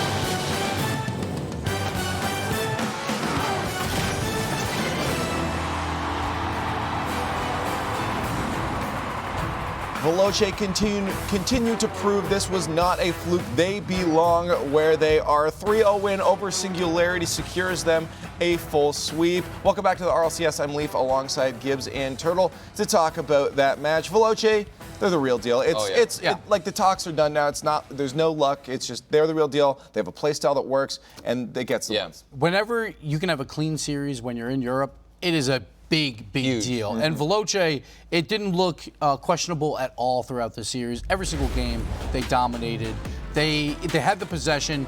Like game one, I thought there were some nice things from Team Singularity where they would go for those dribble plays, but they would always take just a little bit too long. And then that first man would come back from Veloce and just completely shut it down. And when you think about it, the first goal we saw from Singularity was Tho with a crazy corner read, double touch, and that was pretty much their only spark of confidence. Yeah, that's all they had. And if you think about it, that's what it takes to break the defense of Veloce. Singularity, it's going to be impossible to pull that off every single time you go for a shot. And I think things were just stacked up against them because Singularity makes too many mistakes on defense. Yeah, and Veloce, exactly, just completely punished them. A lot of double commits, a lot of, again, just like early challenges that they should not be going for. And it's starting to look like that Team Singularity, it was more of a fluke that they beat Vitality versus their other matchups because we're seeing a ton of mistakes. And we talked about that this is a match where we could see if they're top six or not. It looks like in Europe now we have a clear top six. Well, this is that defense that Violent Panda was talking about. Almost every single shot saves, only one making it through, putting Singularity at a 5% and it was a top play percentage. So that defense is looking really strong. And it hurts because I think Singularity, they have a lot of potential as a team. You know, Nolly, he pops off all the time. Godsmilla, it's just on the defensive rotation. They just get caught off guard because I think they get too eager and too impatient with wanting to score a goal that they just push up completely thinking every opportunity is super scarce. So I think if they can calm down a little bit, control their defense, they'll have a better shot as the season progresses. We have 5 more matches to get through today, so let's talk about number 2. It's going to be Monaco versus Renault Vitality. This, well, maybe another 3-0. Yeah. I might. Yeah, Monaco. No, Monaco has not looked good at all this season so far. Their offense is just not there. For shooting percentages, like speed back in week 1 in their comms versus Ignite, they're like, don't let Ignite shoot. Well, nowadays, just go ahead, Ignite, shoot. You're only shooting 8.5% right now. And Tigre's worse than that. And those two are at the bottom of the leaderboard. And Extra last week completely shut down. He's the only offensive spark they have. And if he's getting shut down, it doesn't look like they have many chances. And that series against Endpoint was just horrific for Monaco because we all said it on paper. Monaco was supposed to be the clear winners. They had dominated everything Endpoint had in the rival series, and they come out here, they get swept, and they just haven't really been able to prove themselves at all throughout the season. And I've been mostly disappointed with their backboard defense. They have had huge misses. Even last week, if you were watching that series against Endpoint, in Game 3, there was just a clear open miss in overtime, and it's mistakes like that force Monaco to not be at the top level. Then on the other side, you have Vitality. Great last week.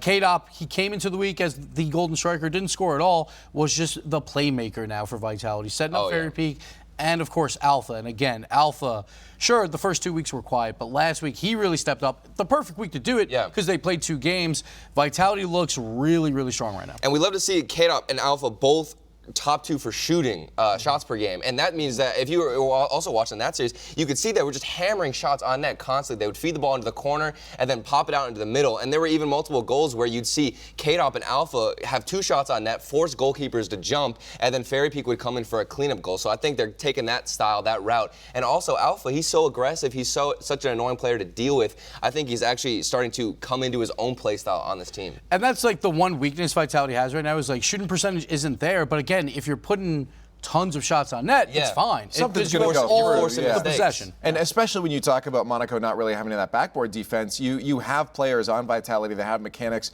If you give them a double tap opportunity, they're going to be taking those. And Alpha last weekend pulled off some double taps, which we've been waiting for. I thought his assist game in the first 2 weekends was perfect, but then we saw him do some own mechanical 1v1 plays, and it was great to see. Well, let's get this match underway and see how it goes. Let us know how you think this scoreline will be for Renault Vitality versus Monaco. But game number 2 is about to start.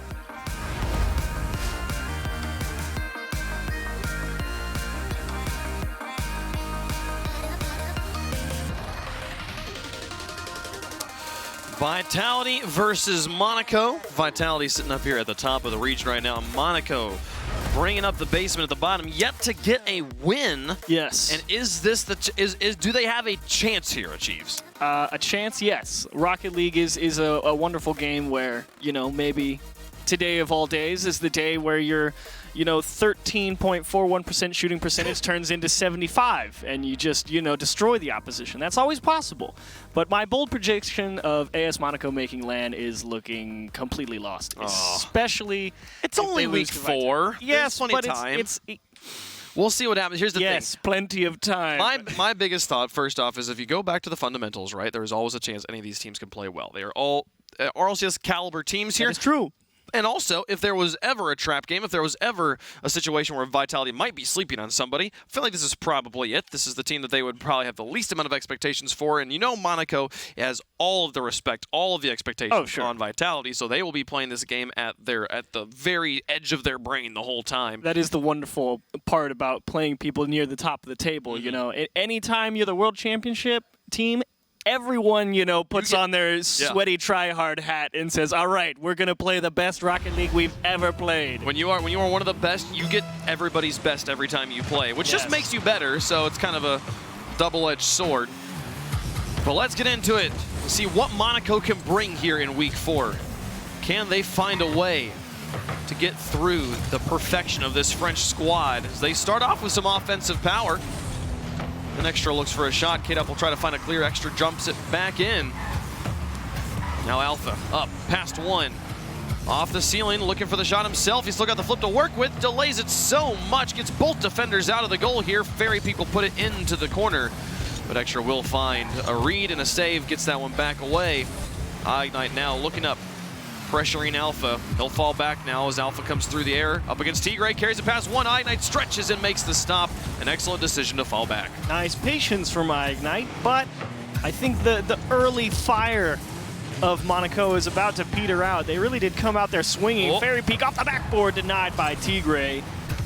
And now I think Vitality have had a clean minute to get their feet under them, have the rotation locked in, the boost to manage the game, and I think Monaco might struggle now. K-Dop with a perfect carry around the corner. Alpha onto the backboard, and Fairy Peak up to finish it. A 3-man play for Vitality starts the scoring off. Nice bit of control from K-Dop here in the corner. Get behind the ball, pop it out. Alpha there to cut it away from Extra, and that's a real nice job from Alpha. It's not trying to put the ball in, it's just trying to hold on to possession in Fairy Peak, and that classic Vitality super tight rotation there to clean it up. And Ignite wasn't really slow. Does he get the dribble on him? No, Extra will get the block here. On that goal, Ignite was not slow to pop up to block the shot. Fairy Peak was just that much faster. Yeah. That's the power of this Vitality roster. Now up high again to drop down. Fairy Peak knew where it was coming. Alpha's up for a shot as well, and Fairy Peak will look to just catch the defense off guard. Didn't happen though. Now K-Dop with a shot as well. Not going to be there.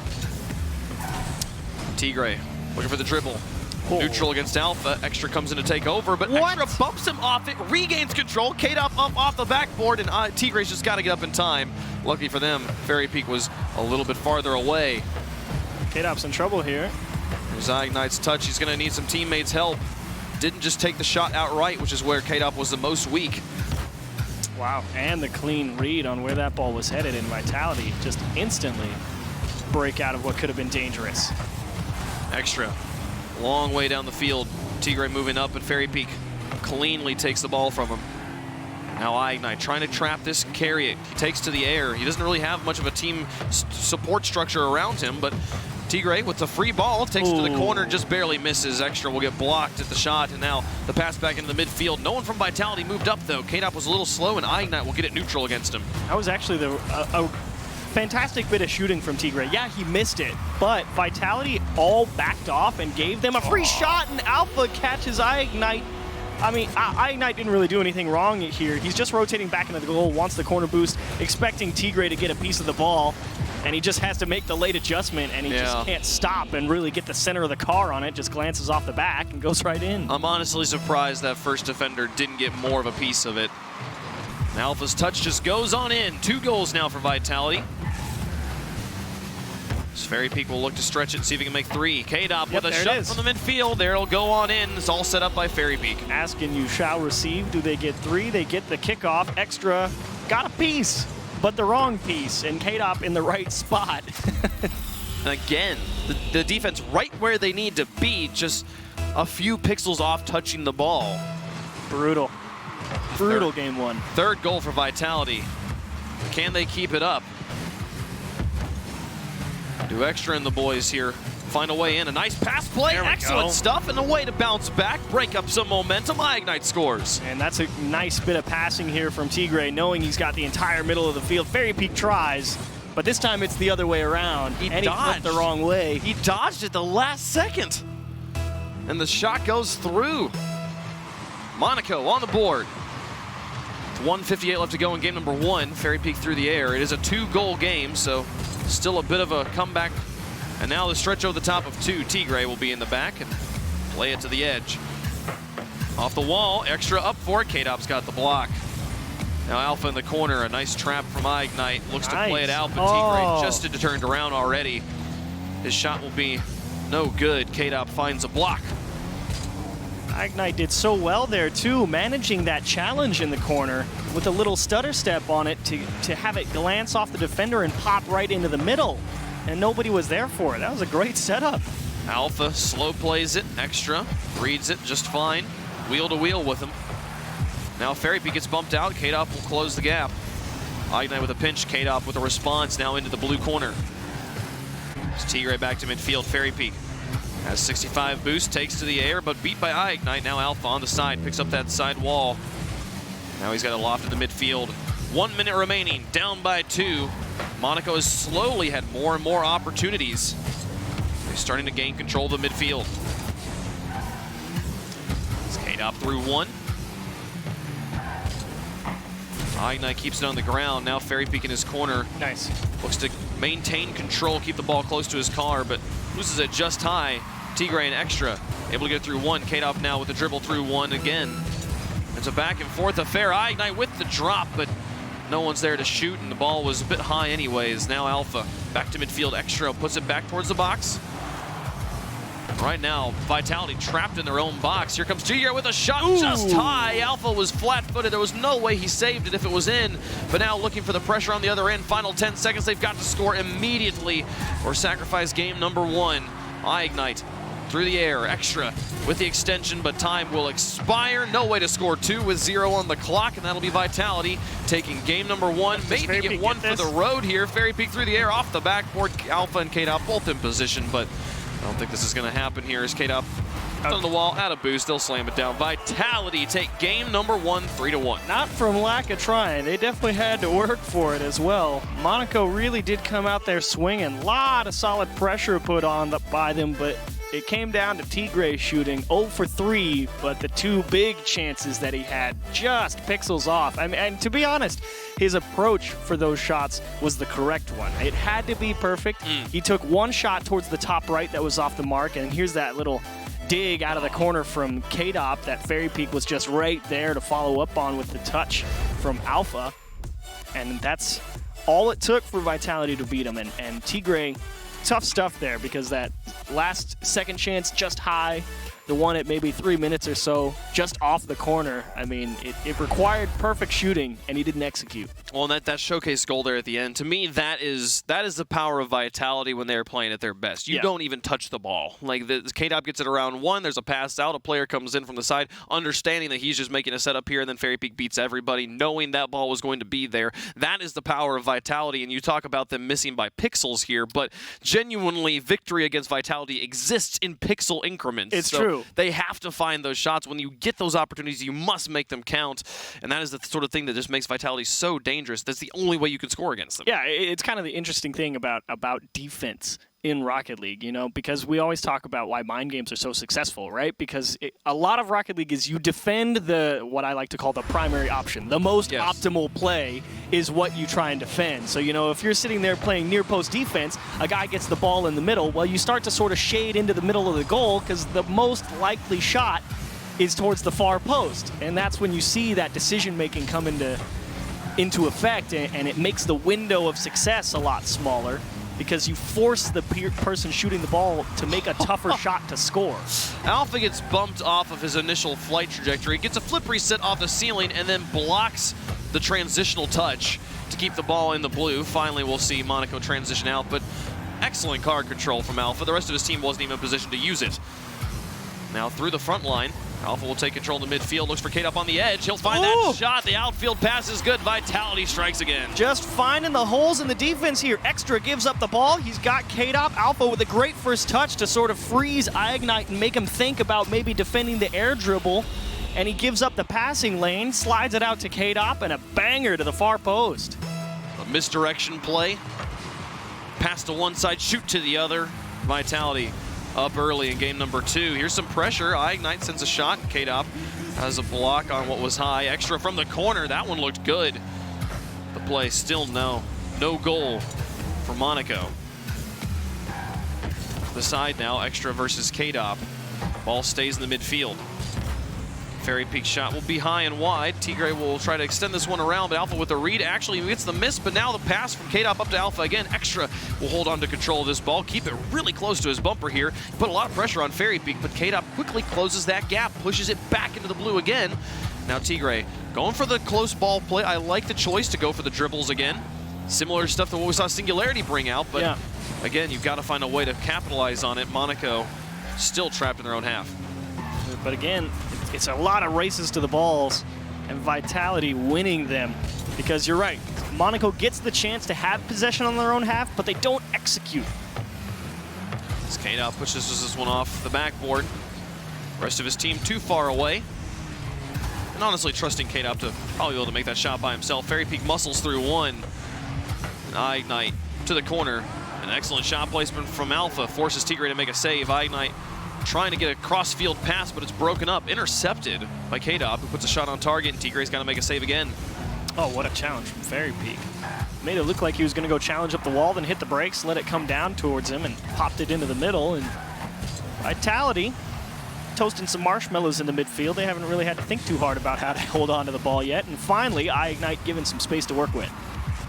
Ignite rocking the OEM Octane. It's KDOP. Over to the side. Now Tigre through. Ignite in goal, makes the stop. No pressure from the rest of the offense. Now the pass from Fairy Peak broken up by Extra. We're across halftime, still just one goal to Vitality, but so many opportunities and just keeping Monaco so trapped in their own half. They've been happy just to play the positional game, and it's really been working out. Finally, we'll see Monaco break out, but there's no pressure either. Here comes the infield pass, broken up again by K-Dop. Ignite may be out of position on that one. He'll pass back to Extra, but it's behind his teammate. He's got to adjust so much, and Fairy Peak happy just to sit and watch and wait for Extra's touch.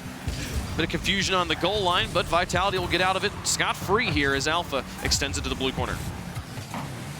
And once again, locked in. Extra, do you execute?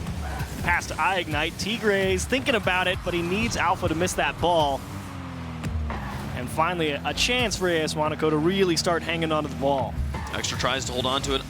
Back into the corner from Ignite. 2 players from Vitality will tag team this one back, reverse the direction of rotation, and now K-Dop up against Tigre. He'll get the ball underneath, and Alpha adjusts. Still has half of his tank. Gets a flip reset. Oh. Can he use it? Goes against it, but no. Extra has the read, and now K-Dop shot just a bit high. Tigre's touch is just enough to break up the option from Fairy Peak. Oh, so smart to just let that roll. I know Vitality content to let that ball travel to make sure they all get in the right position before they push that ball up the pitch. It's a valuable thing, not trying to rush things. Make sure everyone's on the same page before you head onto the offense. Tigre with the fake on 1 up against Fairy Peak, and he zones him out of the shot. Forces him to play to the corner. That's exactly what I was talking about. You defend the percentages there. You kind of lock down that near post, forced the shot to the far post. K-Dop with a disgusting dunk to get goal number 2. Monaco just absolutely suffocated.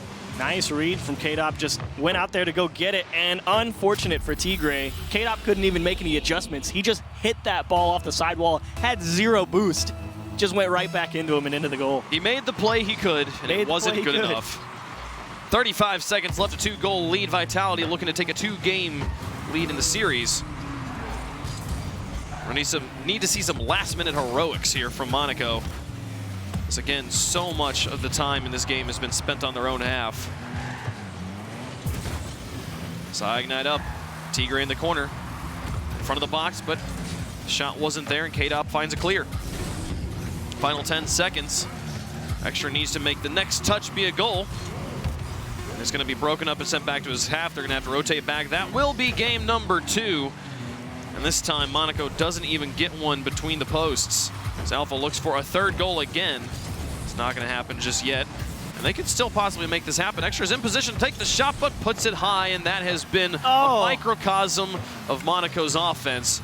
A few opportunities that are just too high, and Alpha actually gets an insane shot. If this wasn't a garbage time goal, that'd be the goal of the day. Wow, what a lift to Alpha, and yes, the clean, the clean boost up to the ceiling, and the soft delivery. Wow. Just to remind them who they're up against, and if they weren't already shaking in their boots, Monaco now tasked with reverse sweeping Vitality. And they've only got 1 goal to the name, outscored 6-1 so far in the series. And honestly, 5 shots feels like a lot for how much they were trapped in their own half. Well, they all kind of came right at the end. I mean, I think it was like maybe 2 or 3 throughout the first 3.5, maybe 4 minutes. And then towards the end, Monaco put together a couple looks, but Vitality really did just sit there in the midfield, held on to the midfield boosts, didn't really do anything too special. They would go on to just control that game from the midfield and just say, you're going to have to make some sort of play to beat us. Yeah, well, I mean, and they never could. If you're Monaco right now, like what do you think? What are you using this 60 seconds for? Like, how are you recollecting your team to try and make a play? How do you change things here in Game 3? That's my thoughts exactly. I don't know. I have no idea what you do against this Vitality team. They're so good. They control so much of the field. And you can't control the midfield.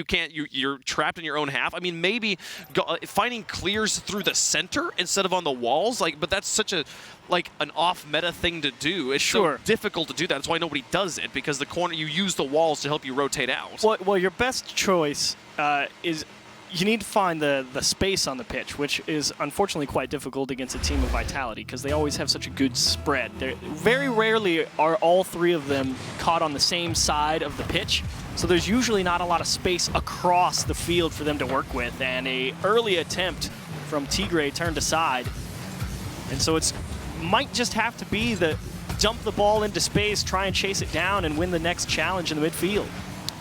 Well, an early goal could help if they could possibly find a way through, but Tigre just didn't see a shot he believed in, stayed on the ground, and Fairy Peak will tag team with Alpha to clear this one out. And now underneath, Alpha with the smart play. Ignite's got the first block. K-Dop will get demolished before he can create any more pressure. Ignite and Extra now with a two-man position in the midfield. Can they advance forward? Alpha, just perfect read. It honestly, from the shooter's perspective there, it looked like Alpha was going to miss, and he still made it. The power of Vitality comes out in force again, and the fake from Fairy Peak. No, the shot from K-Dop was just wide. We will not have a goal here in the first minute. The pressure's still on. Monaco's got to find the clears. Oh, again, perfect. Oh, what a save. Excellent stuff. The shut up from K-Dop and Alpha. Choice, but the defense holds just fine. It's just wonderful understanding there from Alpha, realizing, okay, no one's going to come up this corner to challenge me, then I'm just going to make sure I get behind the ball all the way and dig it into the middle. And Extra, wonderful bit of reaction time to get out in front of that shooting lane.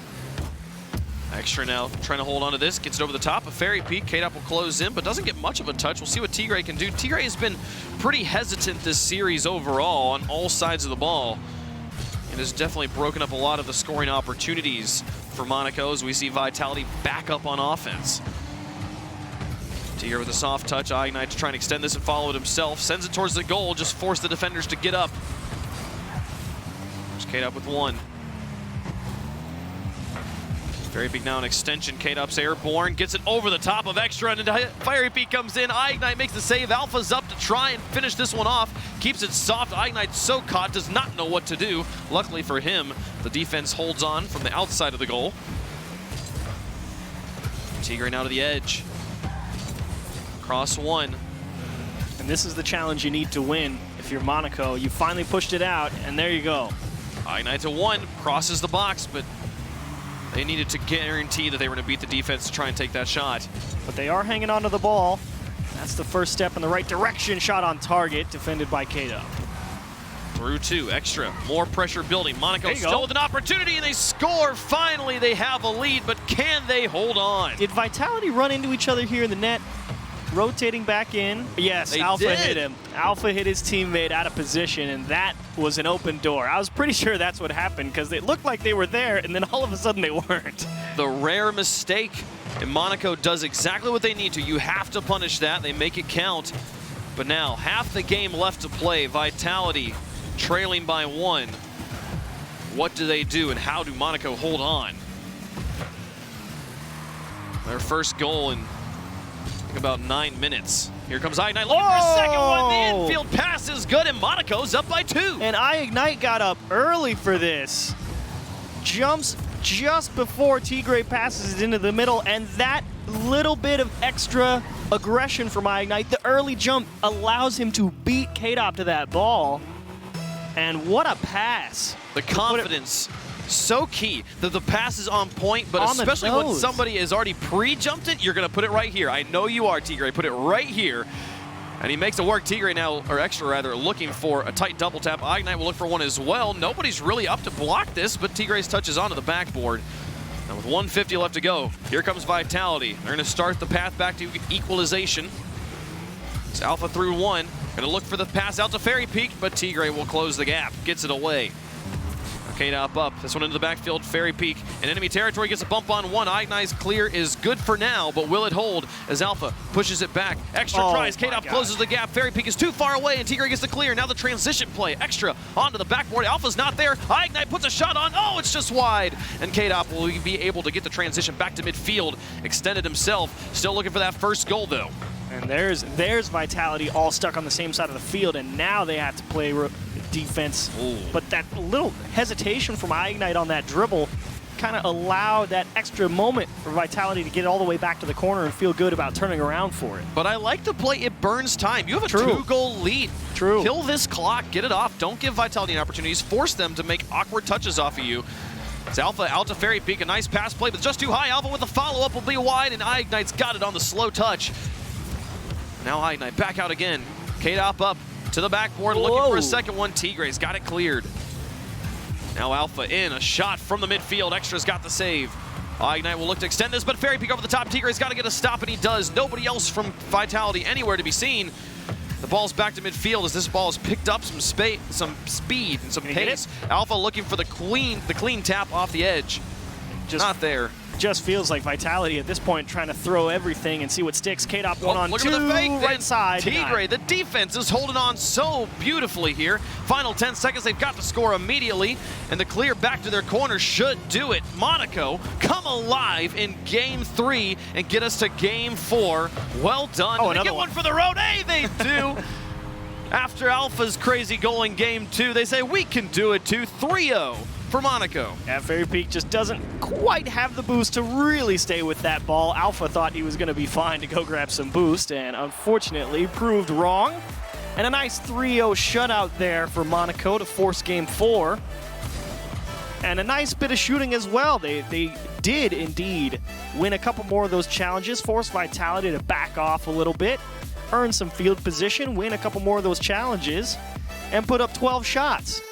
And to me, the difference was simply Monaco saying, we're going to go for this. I'm going to trust you. I'm going to make these plays. I'm going to think very quickly. That shot from Ignite, the shining example of that. I'm going to get up and I'm going to trust you to make this pass. And the thing is I think there's definitely a possibility of a bit of conditioning here. The Vitality, after watching Monaco for 2 games, is like, they're not going to do that. I don't need to respect that. And then that goal goes in and they goes, okay, well, I should have respected that. And I fear in Game 4 we will see a repeat of Game 1 now, where Vitality is like, okay, cool, we're going to take this very seriously again, and we're going to shut this down. Monaco's going to have to double down on that aggression and on that consistency. And it feels like Monaco has had that approach of aggression at the start of each game. I feel like early on, except with the exception of Game 2, where it just didn't accomplish anything. I feel like Monaco has always come out swinging, fairly strong off the kickoff, able to earn some early possession, put Vitality in a little bit, okay, you need to make this play spots, and Vitality has just come up and not made any large glaring mechanical errors. And after that point, once Vitality gets set in the rotation, after that sort of scramble for boost off the kickoff is over, then it's Vitality's game. Well, and honestly, there was the one goal with the one mistake we saw of the Alpha bumping his teammate in net.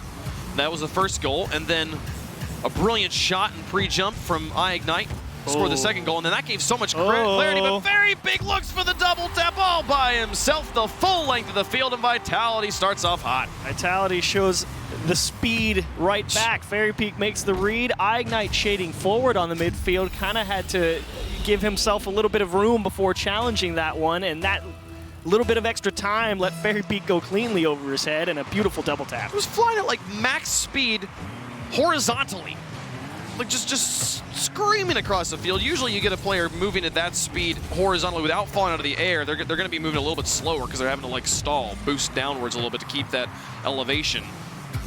Fairy Peak gets all that he needs right at the start, and then just smooth sailing for that first goal.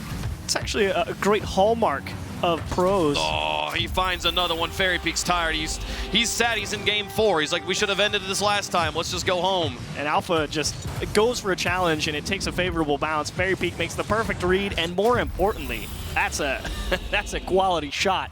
Get on the outside, go all the way to the far post. They force Vitality to make the tough shot, and Fairy Peak nails it still. Vitality now up by 2. Things are already looking desperate for Monaco in game number 4. So the point I was making at the beginning before we saw 2 blazing goals was that Monaco has, like, they're getting that 2-goal buffer allows them to play so much more clean, so much more free, with more confidence, and that they know it's okay. They're not having that panic of we've got to score, we've got to keep this one buzzer beater out. And now trailing by 2, it's the exact opposite. You have so much pressure on your shoulders. You take risks. Then you're up against a team that is the best at dealing with pressure. As K-Dop looks for a solo play. That is absolutely a quality that is tough to quantify and also qualify. Because the stats aren't necessarily going to reflect the fact that, okay, we're up by 1 or 2 goals, you know, you're going to be hard-pressed to find this team falls back a little bit more and doesn't take risks other than sort of just the eye test. It's just, you know, you hold on to a 2-goal lead. Instead of trying to press and attack in the corner, you tend to just rotate back and hold on to boost and make sure you'll be in possession for the next play. And it's tough to ever show that. But Vitality are absolutely going to be in that mindset. It's just you're never going to see it because Alpha's going to make touches like that through the midfield that makes it seem like, okay, here they go, they're on attack. Well, and sometimes the best defense is good offense. Just keep the ball in enemy territory. Don't give them the opportunities to score. Monaco is looking for those scoring opportunities. They've got to get to Game 5 if they want a chance at winning this series, and they've got to start by getting 2 goals to equalize it here in Game 4. A pinch from Alpha over the top of one. Dangerous as Fairy Peak thinks about pressuring, but then falls back to watch Extra's touch. Tigre through one. A bump on Ignite in the midfield means Extra's got to make the stop. Ignite will rotate back in time to help out. This ball straight onto K-Dop's hood. He punts it to the backboard. Nice read from Ignite. Keeps it in midfield. K-Dop will extend to Fairy Peak with a small touch and then follows Tigre's example. Pinches into the corner to follow a dunk onto Extra as well. Can he get it on all 3? Nearly muscles it through Ignite. But Ignite will hold. He'll stop that one from crossing into his goal. You could see Vitality there when that ball started to get punched right towards that Monaco box, towards that corner. They all started pressing forward just a little bit, just to see if maybe something materializes, and there you go. It pops down right in front of the goal. Fairy Peak gets bumped into the ball, and K-Dop just knocks it right back down. And that's when Vitality press, when they realize, okay, something has gone awry here somewhere in the defense, and there's a chance to extend the lead. And that's really the only time you see them get real aggressive and have 3 people that far up. You know, Ignite's kind of kicking himself on that one. Bumps the first pass and then can't block the second one. And Alpha's left with a relatively free goal. 1:39 on the clock, 3-0 for Vitality. Series looking grim from Monaco, who have yet to get a win here in Season 9. They're currently 0-3. One shot here in Game 4. Just stifling. There's Extra through one. Ignite well out of position. It's all up to Tigre.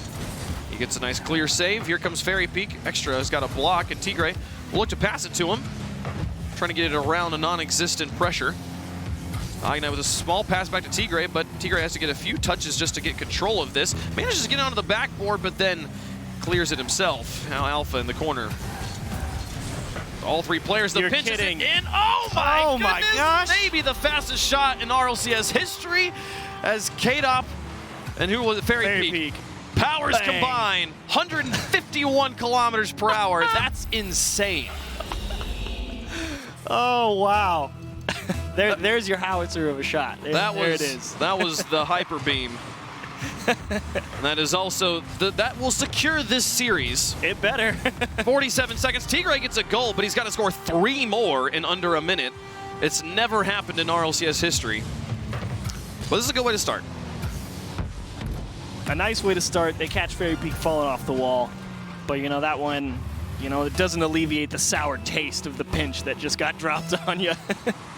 That was absolutely demoralizing. As Tigre tries to set up Ignite, puts it back down, but Alpha over the top of one. Extra's going to try, and Alpha, man, his aerial control finds the block after block without touching the ground. Fairy Peak will drop this to K-Dop. They look for a 5th one. Tigre doesn't make contact. Extra gets bumped, and that's Fairy Peak with goal number 5. Back to a 4-goal lead, and Vitality's running away with it. Running away. They've been away with this one ever since a minute and 40 on the clock, where it was 3-0. And just a fantastic game 4 from Renault Vitality here. Really didn't press too hard unless given the opportunity. And when given the opportunity, absolutely made the most of it here to close out this series. Extra looks for a shot for the road just to help change the stat line, but it will not affect the outcome of this series. And man, things started off so hot from Fairy Peak too, with his long-range shot and then capitalization on another mistake. I think they actually do get one more here.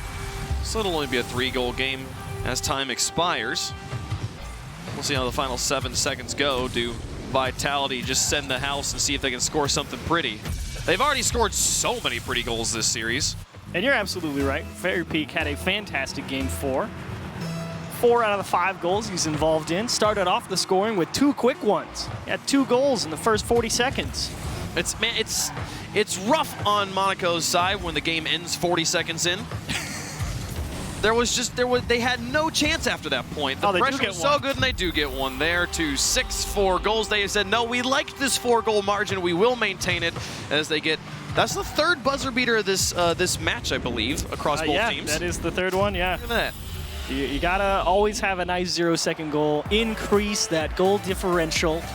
Make the stats look pretty as regionals roll around soon. And Vitality, you know, that's about what we expected. I mean, Monaco came out there, actually had a fairly decent stretch of offense, all things considered. Only shut out one time in Game 2, where Vitality absolutely just, you know, smothered them. I mean, they took a game off of them there in Game 3, but I do think that game was the summary of my thoughts of, is Vitality going to sleep on Monaco? After the first 2 games, they're like, okay, yeah, we're going to sleep on you now. And Monaco, of course, is still like, we've got to keep playing. So they push it in, they score the goals, and then Vitality's like, oh, you're not going to roll over? Okay, cool. Fine. This is our final form.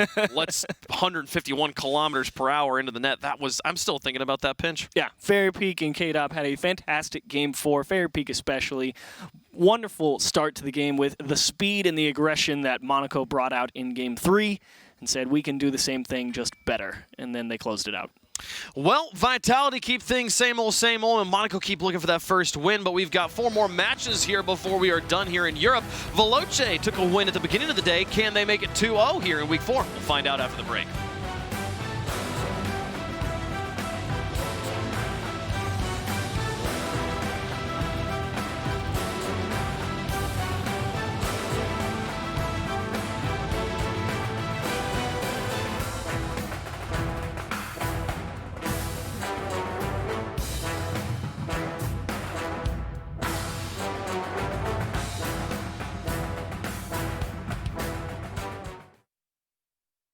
At CDW, we get you want happy, productive employees. That's why we've made our office pet-friendly. Maybe a little too pet-friendly. Well, you know, CDW can design a mobility solution with light, powerful devices from Lenovo to make your people more productive in or out of the office. Anyone have any questions before we go? That's great. I really need to get out of here. Snake people are freaking me out. Hey, Cheryl, do you have a sec? For workplace productivity, you need Lenovo and IT orchestration by CDW. People who get it. 誰もが旅をする。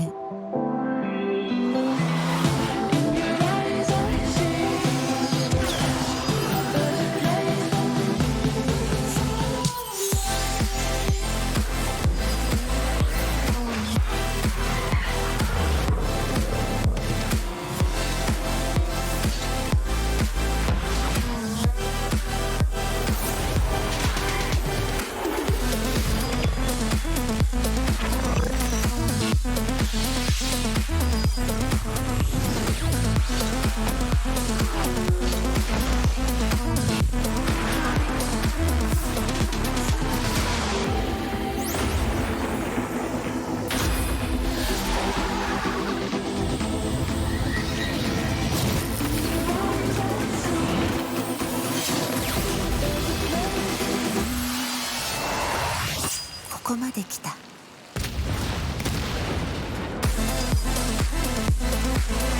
たはどこまで行く？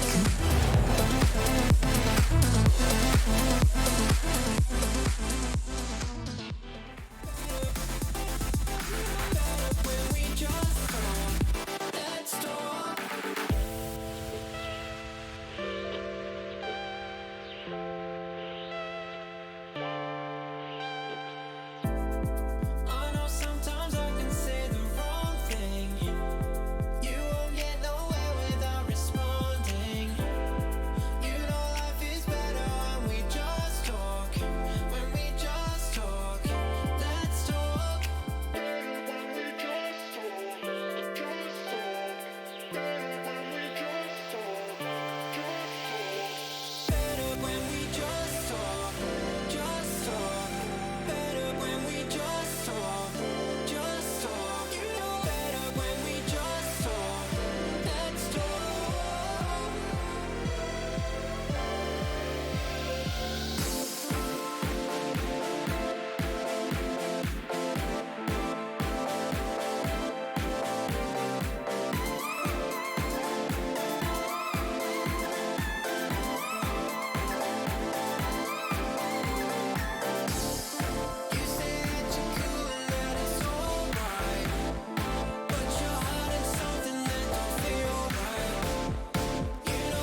just piggyback.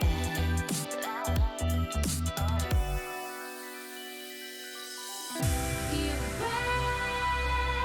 braver than you know it. You're stronger than you show it. You're braver than you know it. You're stronger.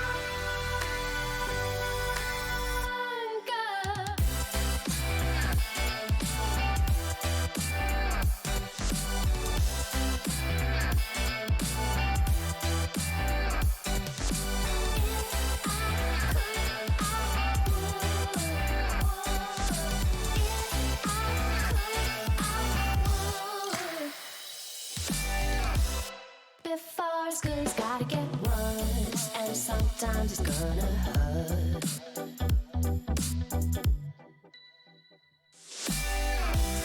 If you're ever gonna get that bad, then you better plan your attack.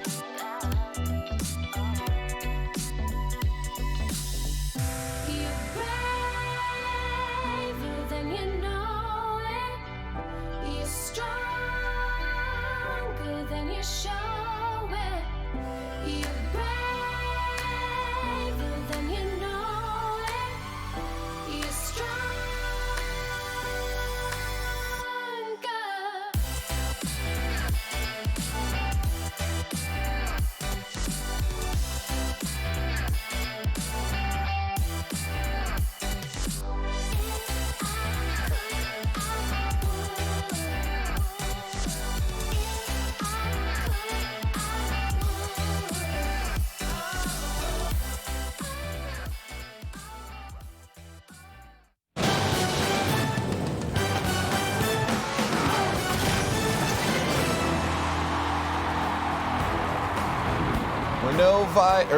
Renault Vitality. Sorry, I forgot there for a second. Take it against Monaco 3-1. Monaco had a bit of a fight there, but it was I was expecting the 3-0 there, and I was wrong. Monaco took one, and I think that's why I just kind of glanced over the series for a second there, because Renault, they do what they do. Yeah, that was a solid series from Vitality. Sure, Game 3 didn't go their way, and that's fine. Vitality putting in some charity work for Monaco, just have a game, and then we'll dominate again in Game 4. And that's what it seemed like. Vitality, so much faster on the field than Monaco. There were so many plays where I'm like, oh, this is definitely Monaco's ball. And Vitality just takes it away. And look at this, just beating them all the time and then turning them into passes. And then these guys can shoot. We already know that. So wide open nets are easy for them. And you said it, Gibbs. That was the key word that I think I wrote down for every single one of the games I was taking notes. Was Vitality was just beating them to the ball every single time, and the shooting was on point, as you said. And on the other side, for AS Monaco, it was just not, the shooting was not there. They were 1 for 9 in Game 1. They were 20% shooting on the day here against Vitality, and most of all, there was when massive Alpha gaps. does this, though, look at this. When Alpha does this at 0 seconds, just because for a ceiling shot, that's when you know you're in trouble. The thing is, all three of these players, though, they this was getting to the peak of Renault Vitality. Fairy Peak, K-Dop, and Alpha all were just clicking so well. You mentioned the speed. They were all backing it up. The pinch goal, too. Even their goals were fast. Oh, man. It was just, Monaco, again, that Game 3 was good. The passing was good there. The pre-jump pass from T-Gray to Ignite, fantastic. But at the end of the day, where is that every game? It's hard to pull off. Those are hard to pull off. And when you're getting beat to the ball every other time, it's going to be very hard to win. And we've been on Alpha's case in a couple of the series. I think he played great here in this one in particular. Fairy Peak as well definitely showed up here. I mean, he's been showing up in every series, but it was good to see him really get involved on the offense and really show what type of weapons that Vitality have here. They definitely did it here in this series. Not to jump too far, but how do you feel with Monaco now? They have a match later against TSM. Are they in a position to get their first win? It's a must-win. They have to win that series. They're 0-4 right now, it's a must-win at this point. You don't want to finish 10th, and that game is looking like the 10th place game. There's still some room for some teams to move around, but must-win. Well, speaking of winning, we got a board of winners on our nominations for the Player of the Day. 2 are up there for now, since we've had 2 matches go by. Gibbs? You could have just thrown a 3-sided die. They're pretty ugly looking, but we did Google. You could have put it for either of these teams. Flame we put for Veloce, but again, all 3 players played out of their minds. And Alpha, I mostly put them just because of that 0-second goal. It was just so pretty. Yeah, that's the thing. We were talking before, even Fairy Peak was close. He was kind of the glue for the team there, but K-Dop was also on point, double tap at one point. Just looking super good all around. And that's why these teams look so great, because it's all three of them are just performing so well. And especially against teams where we feel like they should be beating. And there was no doubts in either of these series who the better team was. And that's important, especially as we get closer and closer to playoff. You want to take down teams that you know you should be beating. But we have a lot of Rocket League to get to, so let's move on to our next match, Veloce versus Endpoint. Veloce's already had a series today. It was a 3-0 sweep over Singularity. And honestly, it's looking the way they were playing, they could end up with another. I don't want to call 3-0s anymore, because obviously I was wrong on that last one. But Veloce honestly has a chance against Endpoint as well, because Endpoint still hasn't convinced me that they're, even a middle-of-the-road team yet. So Endpoint, though, they did get a sweep last week over Monaco, a team that they normally do not beat. So that's a good sign for Endpoint, and I think we just need to see more offense from them. We saw it versus Monaco where all three players are getting involved in most of their goals. That's what they did so well throughout the rival series. The hard part is, how do you do that versus a Veloce team where their defense has been so great? And we saw how Veloce was able to expose Singularity early on, and I think for Endpoint, they definitely don't want to leave the space that that Singularity gave Veloce. We talk about how Veloce can take advantage of mistakes, mispositioning. You saw it here against Singularity, and Singularity, they do play a quick game. They want to be fast to the ball, but when Veloce are so smart around the midfield and especially locking into your own half and then just waiting that one misstep to come through, that's the biggest trap for Endpoint. If they fall into that, Veloce will have no problem in this series. And we talk about teams on the rise. Veloce, definitely one of those teams, and now Endpoint's coming in like, man, couldn't Singularity at least put up somewhat of a fight? Because Veloce's looking hot, and if they win this, they will be 4-1. So they will be in that running for a top 2 spot, not only for a top 6. Well, Veloce and Endpoint players are about ready to jump onto the field. So join us online on Twitter, our RL Esports, #RLCS9. Let us know your thoughts on this match. But our third match is ready, so let's see how it goes.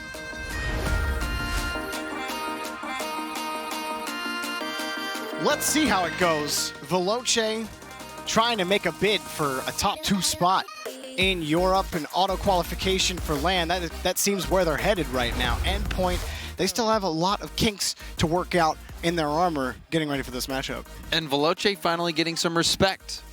The entire desk this morning picking Veloce for both matches, and in the first match they didn't disappoint. It was a dominating performance from them. And now they take on Endpoint and can close out the day 2-0. And like Gibbs said, this is a situation where, that top 2 hunt is really becoming a reality. And, this is a team that has the ability to do it again. I really think so. I think Veloce right now have really found their full flow as a team. Last season, they felt like a team that was greater than the sum of their parts. I still think that defines Veloce. These 3 players separately are good, but together they're great. And they're becoming more and more fun to watch as we start to pick apart this team and figure out what makes them tick. All the great teams really have that dynamic. Even you think Reciprocity, they're a similar team where the sum's greater than the parts. And, Turbo, he came in and brought that to NRG as well when he joined. So that is a mark of a team that can win and win the big games. We'll see what Endpoint can do against an almost impenetrable defense from Veloce today and last week. And Flame back over to Freaky. We don't mention Flame's name a lot, but he is part of what makes Veloce's defense so good. His touch is very consistent. And consistency is the name of the game. If you're Veloce, Cassio, long pass from Freaky with the space as well, but it is knocked down. Flame will keep it going here for Veloce early. It is Veloce ball. Flame wanted it, but it is taken away by Relating Wave. And then dual demo, Virtuoso also getting another one, so 2 players having to respawn for Veloce. Nachito going for that one. Oh, another demo. This time from Flame, opened up space for Cassio. Maybe make a challenge on this ball, but he'll take the boost and leave. And I like that play. You threaten the challenge, make them go for it, and as soon as they jump, you take the boost and get out. And you'll see players do that. That happens all the time. All the time. It's one of the best ways to confirm those attacking boosts, which is so critical in a lot of these matchups. And you just have to hope that the player doesn't call your bluff, because what you're trying to do as a challenging player there is getting them to give up possession, hit it downfield. The counter to that is controlling the ball. Ooh, that shot just off the post for Endpoint. Endpoint right now doing well, handling Veloce's attempts to move to the orange half of the field. Relating Wave up again. He does have another touch. He's under Casio, and Relating Wave beats the defense himself. Endpoint have a lead. What a way to start at Relating Wave. You see him delaying his touch. He used up every ounce of boost. Casio thought he was going to make contact with the ball earlier. The delayed contact throws off the challenge from Casio, and then you see the last defender in net. He was expecting Casio to at least get a piece of it, but no, then the ground pinch comes out. Wonderful. From another goal for Endpoint. And Nachito this time. By the way, Jinx. Got him. Yeah. Well, I owe you a soda, James. How about that? Classic. But yeah, Nachito taking advantage. With 2 minutes, it's Endpoint. And Freaky was right there. He was so close to getting the save. The defense, which was so good for Veloce last week and the start of this week, coming up short these times. I mean, due to some good plays. These are good plays from Endpoint. Yeah, Relating Wave had that wonderful solo effort, and that's something that he was able to do a lot in the rival series. Freaky shot turned away. It's a double commit. Casio, big whiff. Flame will have to play it to the corner. Casio with the boost can't win the challenge against Relating Wave. But, you know, we saw Relating Wave and Virtuoso, but here's Flame. Couldn't get back to it. Shot blocked again. But this team in the rival series made a lot of splashy, really fantastic plays, and they're starting to finally find that in the RLCS. Vert has the shot for Relating Wave. Right off the pass, 3-0 Endpoint start this, James. And this was a quality challenge by Relating Wave. Virtuoso also beats out the defender, and then Freaky was running back. He misread it off the backboard. Relating Wave then takes advantage. So we've seen some defensive miscues. Veloce getting overpowered on the 50-50s. And what we saw in the rival series was an equal spread of all the effort and all the work. And that is playing out right now. Oh, Relating Wave, another one. This touch is so good as he comes off the wall. First, it's a good catch to get it over the defender. That second touch is great. But then he tees it right down to hit it on the corner of his Octane to get as much power as he can right as the ball is bouncing up. up. It looked like he wave dashed into the shot as well to get that extra power. And so he in getting that little extra touch, we've seen him a couple times now beat out Casio. Is he going to do it again? Oh, double tap. No good. But he beats out Casio by getting that unexpected move.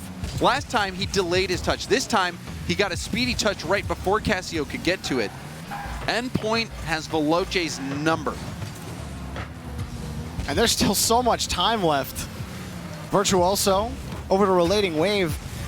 Watching this Endpoint team before the season had started, one of my criticisms of this team was that they were always in position to be able to challenge the ball, or sometimes they would be positioned better than the other team, but they wouldn't go for it. They didn't have the confidence.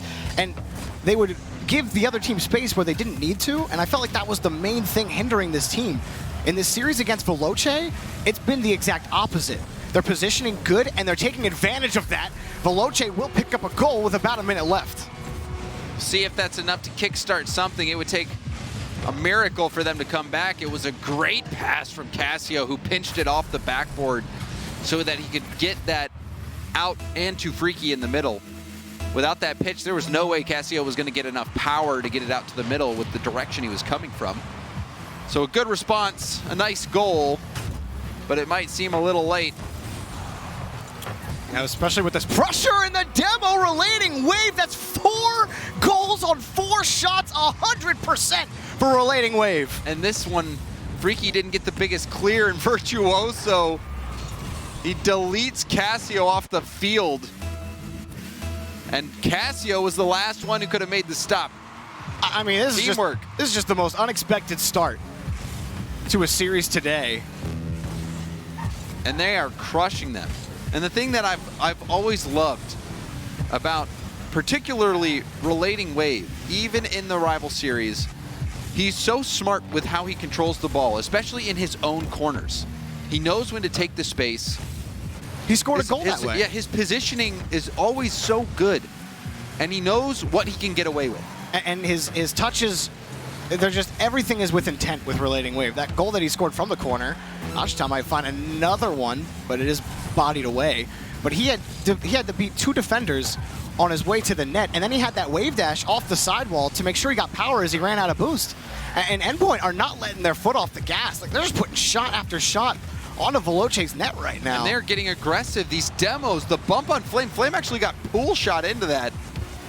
And we've seen it even just moments before. It was another backboard pass, and right after the backboard pass, going immediately for the demo, and they got it. Endpoint with a convincing victory in game 1.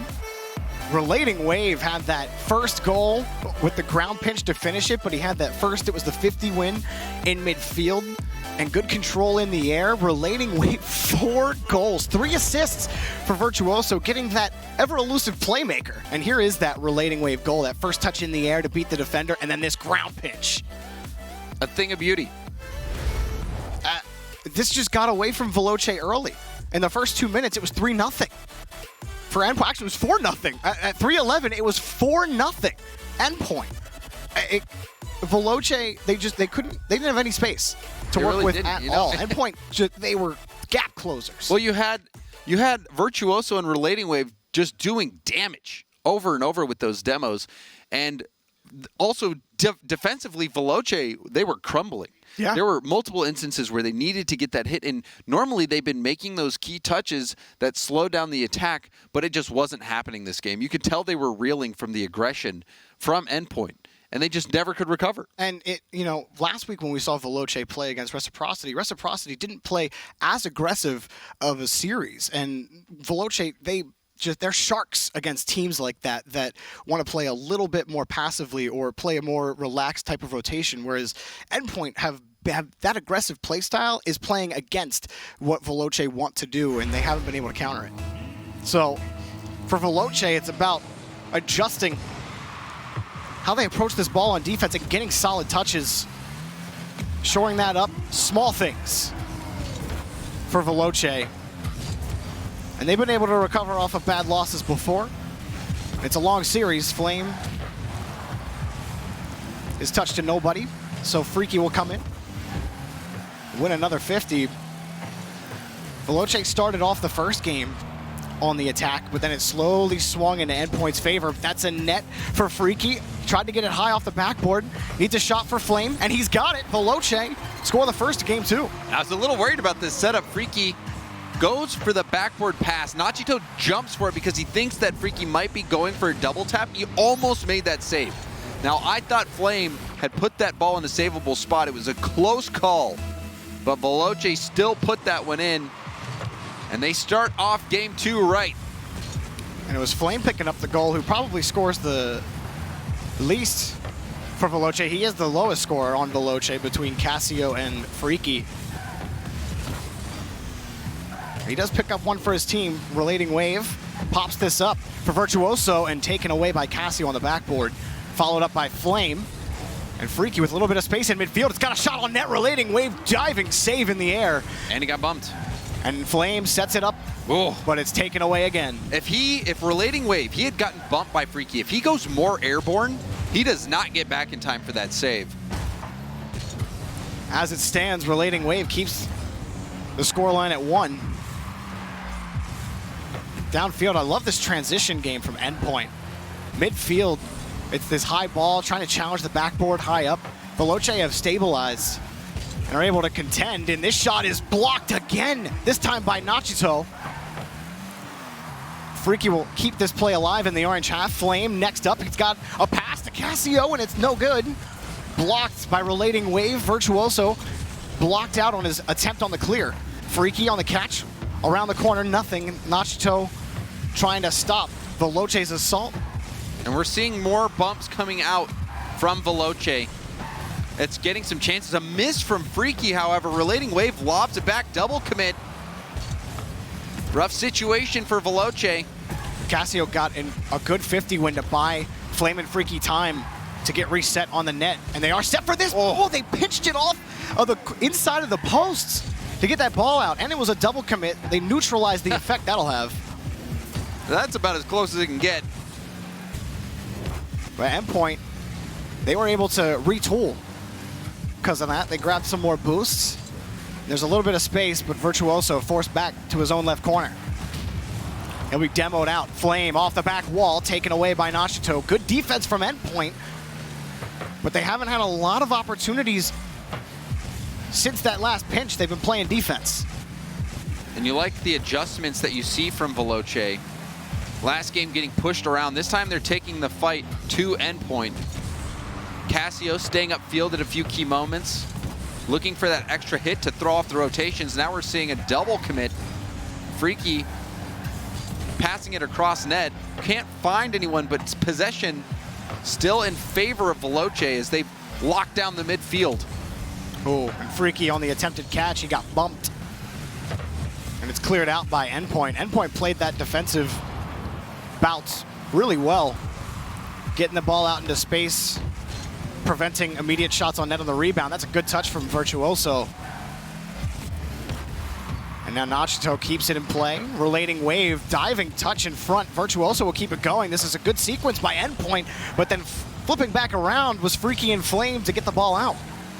And a very good play from Virtuoso to buy some time. Both his teammates were streaking back to get boost.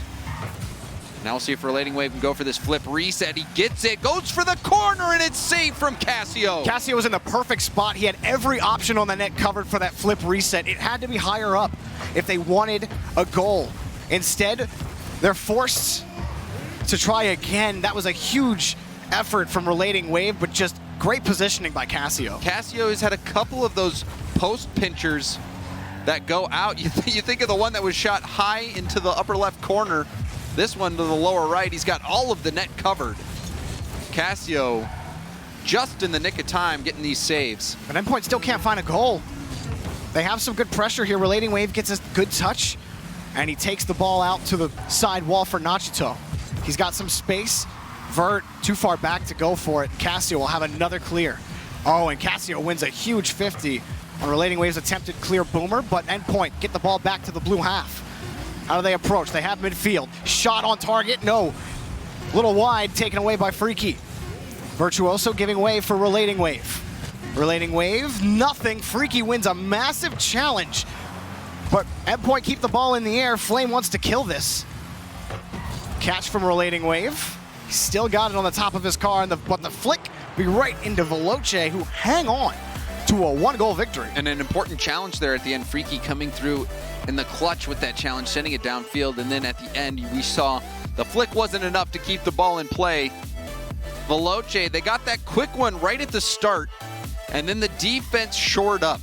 We saw Veloce answer back to the aggression, going for bumps of their own, but we also saw some very close calls. Casio saving a few post pinchers. Yeah, as we take a look at that one. Yeah, you see Freaky actually got the first touch, and then Casio got the second. Kind of look, he just like zinged it over to the post, and it just banged off of it. And then another the second one. And then the follow-up, if Virtuoso can get more power on that, if it bounces just before his car, maybe he gets a little better of a shot. But he had to react instantly, so a close game. I mean, Casio, absolutely a big game from him. I really liked what I saw from Endpoint in this game. They had a lot of great ideas. They just weren't able to generate a ton of shots on net, and I just think that was credit to those pinches where it would have been continuous pressure from Endpoint, because Endpoint, the way they were positioned, they were like, yeah, he's going to get this clear. It's just going to jut out right in the third, and we're ready for it. But instead, those pinches forced them back to their own back wall several times, and had they been able to maintain pressure in either of those situations, it may have been a tie game, because they were pressing. They were making defenders miss. They were making plays happen, especially Relating Wave. Relating Wave is really trying to open up opportunities for his team. And almost that flip reset was so close. It was inches away. But Veloce made great adjustments. They stayed upfield a little more, trying to get the small touches that throw off the counterattack, getting the extra bumps that slow them down. I like what I saw. I like what I'm seeing from both teams, really. It's been entertaining so far. I mean, Endpoint, they smacked Veloce game one, but that was just unexpected completely. Yeah, but game one, Veloce did not look that solid, but Endpoint looked so good. Then in game two, we started to see Veloce buckle down, get things done. and hold back this Endpoint offense, which tore them to shreds in the first game. And I want to see more of this good Endpoint defense. While they did allow the goal, there were a lot more opportunities from Veloce. They had 8 more that were saved, all of them, by Endpoint. Now, as good as Veloce's defense was, Endpoint's was almost just as good. They have to be careful, though. There was a double commit earlier, and then the 2 whiffs from Relating Wave. A shot on target right into Virtuoso. Virtuoso bailed out Relating Wave, who had jumped for the first hit, used up about 13 boost, ended up just having to let it go because he didn't get the right angle. And then when he landed, he was out of position to go for that second save. And that was why we saw the shot come in. Virtuoso stretching for that save. Veloce. Well, there's Flame, space. Tried a little bit of mind games with low boost. Casio was following close behind. But Casio and Flame both collecting those attacking boosts. Freaky will boom this out. Met by Virtuoso. Casio back to Freaky. Freaky just straight up wins the 50 against Relating Wave. But again, Endpoint handle the pressure well. And they clear the ball out again. Veloce are forced to stretch the distance of the pitch. And Relating Wave was waiting in the middle from that pass from Nachito. It just never came. Perhaps opting to go for the battering of the backboard. We'll see if it works for him. The lob, the demo, numbers advantage. And Casio forced to dump the ball out on the play. He actually gets the boost and the 50 win, but Virtuoso on the backboard has the clear. Flame off the pass from Freaky. It was a close one in midfield against Relating Wave. Now back to Casio, but blocked by Virtuoso. Freaky jumping back in front. A Relating Wave will have the clear halfway through. And again, is a battle of the defenses between Veloce and Endpoint. A battle of attrition. You can see both sides. Uh-oh. Struggling to handle the pressure. Ooh. I feel like Veloce got away with one there. That one came off the crossbar. Flame had no boost on the backboard. Had it gone low enough, I'm not sure he would have gotten to it. Freaky, his attempted shot taken away by Nachito. Now Relating Wave. He wins this touch. Can he win the second? He does give it back to his teammate Virtuoso. And a big pinch. Relating Wave didn't have any boost for the follow-up. That pinch got it by the defender. Now a good hit. The bounce read by Relating Wave, safely hit to the corner. Ooh, Virtuoso tried to find another 50 win. This is going to come down to one mistake. Who's going to make that mistake? Or can it be someone like Relating Wave to create an opportunity all on his own? Freaky, a little slow in net, goes right to Nachito. The shot, Casio was up high to save it. And quickly up for it was Flame. Did make another win on the 50. Casio up for it quickly. Veloce's approach to the ball has been very good to prevent return clears from Endpoint. Freaky wins one up high in front of the box. Flame first to this. He gets the touch. Dangerous ball in front, but Relating Wave has it for now. Flame. Quick pass shot, and it's off wide of the post. Casio back to Freaky. Off the back wall, looking for a shot. Veloce score! Casio puts it in! And this was a whirlwind. Fists of fury from Veloce. Backboard hit after backboard hit after backboard hit, and then when they can't take any more, Casio delivers the knockout blow. And after all of those opportunities, quick transitions from Endpoint, well-handled defense, it's Veloce who come away with a goal, and then Freaky comes up with a massive save past to Relating Wave. He's over one. Relating Wave plays it slow. Flame barely gets the clear. Relating Wave almost does it himself, and the rebound is not his. Veloce get down the field, preventing a goal from Endpoint. I mean, that was as close as it gets if you're Endpoint to tie this game up. And it's not over yet. Ball's down. Freaky challenge. Relating Wave will get it off the backboard. Flame, a huge touch. So high in the air, and everyone's on the retreat for Endpoint. They're going to have to play. Well, Nachito had just boomed it downfield to Casio. Relating Wave got bumped. Now Nachito has to turn around. Time's running out. In game Final 3. attack here, Jorby. He's got no boost. He's got to try to chase it down. One more for Virtuoso, and it is just knocked away by Freaky. Veloce are in control. And apparently that's Freaky's trademark, is when the game is on the line, it's a one-goal game, and you have a team driving it downfield, Freaky will win that challenge for you. did it right there to shut down Endpoint. And what a flurry that was from Casio and Freaky to get the only goal of the game. And Freaky had that massive save near the end of the game where he had to read the touch as it came to him. So look at this. Casio hits it.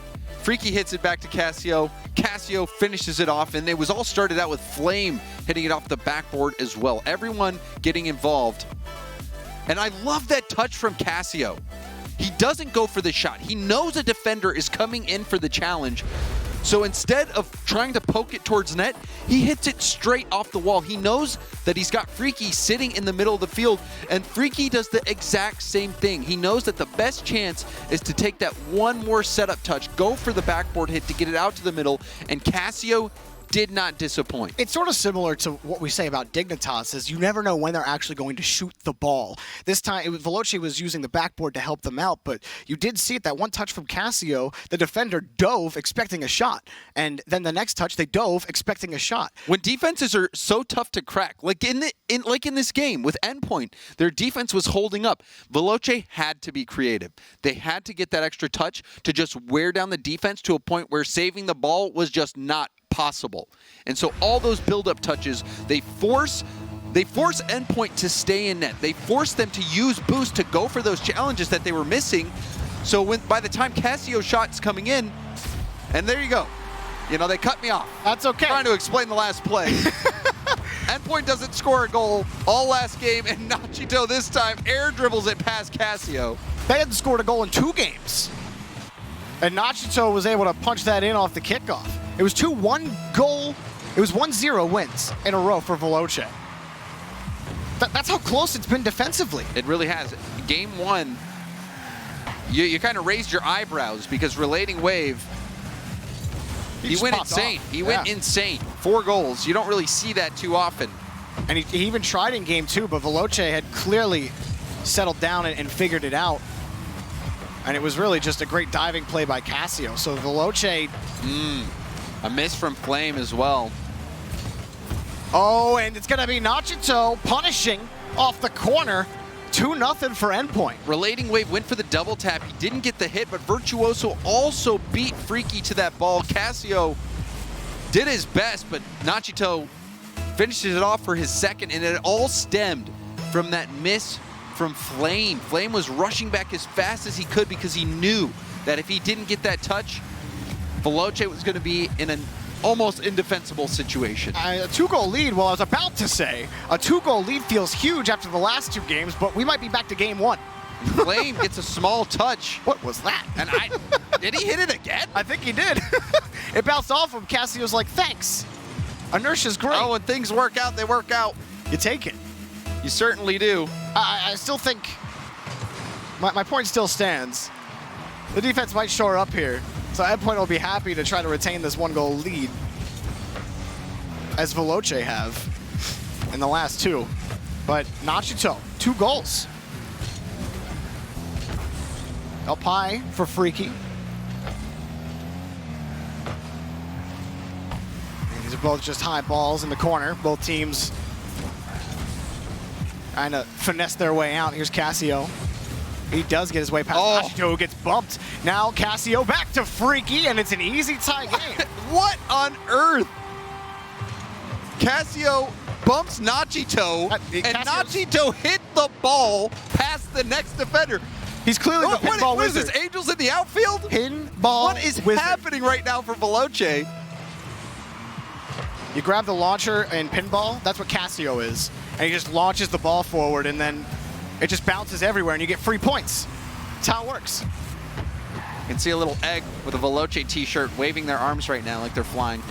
They see something on the field. It's magic. Do they have arms? No. Well, it's tied. So, again, Endpoint, they're trying to get to game 5, and it was a early 2-goal lead. You had a chance with the way you were playing defense to lock down Veloce big time, who were only able to score 1 goal in the last 2. A huge demo. The net's open. If Virtuoso, he knew that Casio was streaking back and would have gotten back in time, so he was trying to pop it off the hood, maybe get a tee up for his teammates. But Veloce, they are down but never out. Relating Wave just getting back to this touch. He'll be able to clear it to space. Nachito at least gets a touch.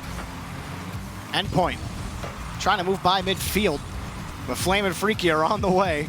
Both committing on it. Freaky teed it up, but Relating Wave booms it back downfield. Responded with a boomer of Cassio's own. High balls here for Endpoint. Virtuoso gets the dunk off the post. Flame has the clear. And Nachito, little late to get to it, allowed Freaky to get the challenge. If there was a quicker follow-up, that net was so wide open. Virtuoso on the air dribble off the backboard. Shot from Nachito is good, and it's a hat trick and a goal for Endpoint. Big shot from Nachito. Virtuoso going for the air dribble, the challenge coming out. Freaky, Flame, Cassio, they were all right next to each other. None of them could stop it. Extra disrespect for putting the ball right in front of him. For Nachito, Endpoint. Outpouring of offense and a spilling of the milk on defense. So, this game has me scratching my head. Flame, the perfect cheat up. The ball rolls right back to him. That's a tough thing to plan. That is a tough thing to plan. Veloce, Fortune favors Veloce. I don't want to say it's been lucky, but some of the plays Fortune are favors. irregular. Yeah. I mean, like the play where Cassio bumped, he bumped an Endpoint player into the ball and it got around the defender. And now Flame with the go-ahead goal for Veloce. It's just destiny. This time it's all Veloce, though. It's a great catch from Freaky and a great dump down to Flame right on his nose. Relating Wave is left stunned on the net. Good luck saving that, having to hop off the line. He was already far forward, having to turn and jump right at that. Veloce piling it on. Good luck. Oh, wait, no, it's saved. This time by Freaky, but Endpoint aren't done. There's a look from Virtuoso. He wanted the pass to Relating Wave. He's just trying to slow down the transition from Veloce. Flame underneath, finds Cassio. Relating Wave wants to control. He found a demo, but lost the ball. Now against the backboard, Nachito taken away. Again by Veloce. Back in the orange corner for Virtuoso. Boomer downfield to give Endpoint a little bit of space. Up high on this, it's a whiff and a bailing out by Nachito. Came up with a big save. Nachito's doing a lot in game 4 to try to give Endpoint a game 5 chance at Veloce. They need a goal now. He scored 3. He was so good game 1. They need his presence right now. Less than a minute left, down by 1, and a whiff from Virtuoso. Relating Wave also floating, does get the touch. Ooh, and the challenge will give Endpoint a chance down the field, but they had Relating Wave, and he had a little bit of space. The ball was coming fast. He had to make a snap decision. Maybe not the one they wanted. And now, turn back from their own end. Time running out for Virtuoso. He's over 1. Relating Wave in the middle. Nachito gonna help out, putting it downfield. Cassio doesn't have enough boost to get the dunk, but Flame will help him out. Relating Wave out of boost as well. And that's just out to the side, and the dunk from Freaky! This wasn't a dunk. This was a pass from Flame. Flame getting this extra touch. Freaky jumps. Look at him. He hits it into Freaky. Wow. Next level from Veloce. Unbelievable play to close out this series for Veloce. Well, I think that their monikers decided, James. We said it during the pre-show. These guys are clutch. Veloce clutch. win again. And they've got something special. There's something special about this Veloce team. The things that they do are unlike things I've seen ever. It's just, they always find a way, and even when the game is tough, fortune favors this team. When it's not going their way, somehow the Rocket League gods say it's going your way. And in game 1, they could have gotten tilted. They got crushed in game 1. 5-1. But they made the adjustments. And their defense came back. And I love that about Veloce. And Veloce, say whatever you want about him. Yes, some of the goals in this game, they were crazy goals. but they play hard. They put themselves in the position to take advantage of those situations, and they do it over and over again. They create their own luck. And you can't say that's luck. Yeah. You can't say that's luck. I think you could say it is creating your own luck in those situations. You make the best decision in the moment. And you play aggressive, and things will go your way. You keep possession, you keep control of the ball, and you just keep the ball out of the opposing team's hands. And we saw so many good challenges from Veloce in the last half of this game, and then also that pass from Flame to Freaky. Good. What a way to end it. Well, that was a fun one, unexpectedly. So, we got more games coming up, but it's Reciprocity versus Barça Esports next. You don't want to miss it. We'll be right back.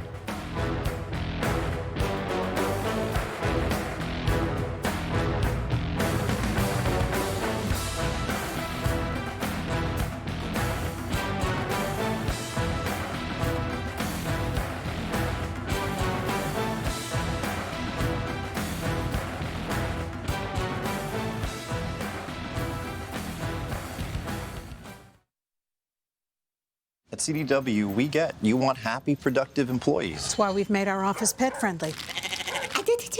Maybe a little too pet-friendly. Well, you know, CDW can design a mobility solution with light, powerful devices from Lenovo to make your people more productive in or out of the office. Anyone have any questions before we go? That's great.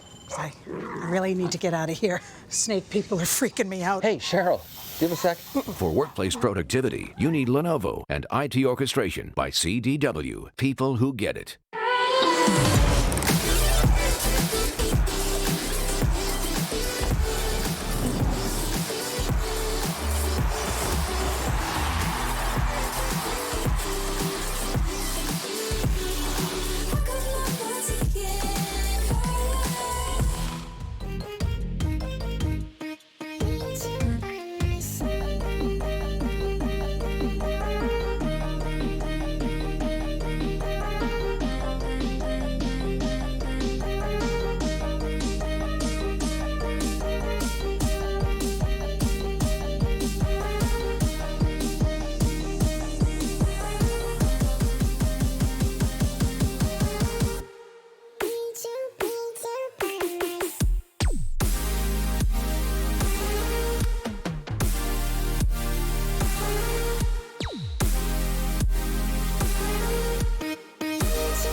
Endpoint looking better, but not enough to take Veloce out as they take the series 3-1. Welcome back to Week 4 of the European League play of the RLCS. I'm Leaf alongside Gibbs and Wave Punk. We're going to talk about that match right now, Veloce.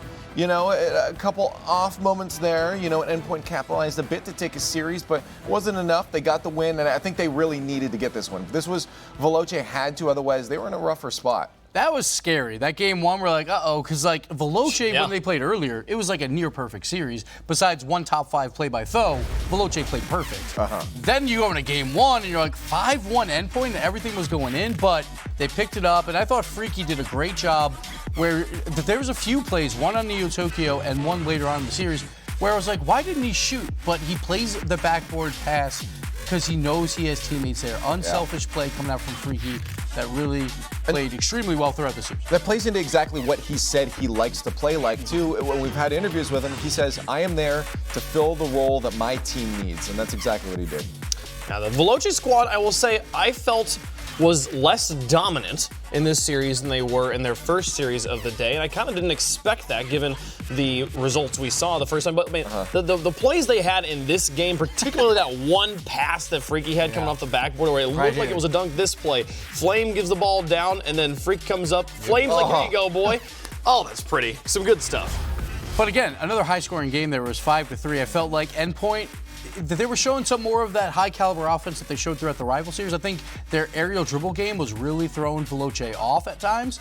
But at the end of the day, Veloce, maybe some lucky goals in that final game, but they pull out the win. And they actually, like, trail in a lot of these stats. Or they're this is interesting, the way that the better shooting percentage from Endpoint, but it all came in that first game. It was that 4 goals on 4 shots from Relating Wave there that kind of skewed those. I feel like the numbers kind of represent sometimes the gameplay too. It's like they feel like they're trailing in a lot of the excitement in the gameplay, but it's because they're being extremely efficient, right? They're not doing anything too exciting, and you know they even tied for goals in that series. And they still still end up getting the win. It was huge too because now Veloce's 4-1 and now Endpoint's 1-3, and right now it's looking like there's not a lot of teams that can jump into that top 6.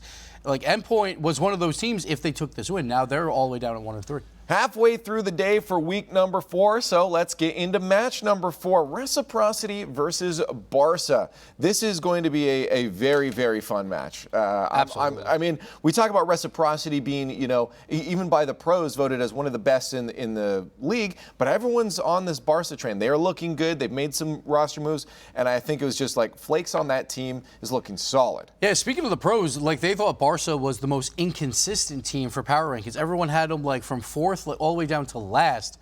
But the one thing they've showed is incredibly consistent throughout. But we thought it would be a different story because Flakes is taking the place of Bluey, the MVP.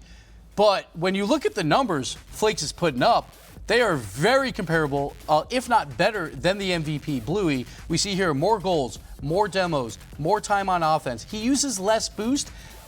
Plus, his average of boost is so incredibly high, one of the highest throughout all of the RLCS. And when you have 58 boost most of the time, you can make plays happen.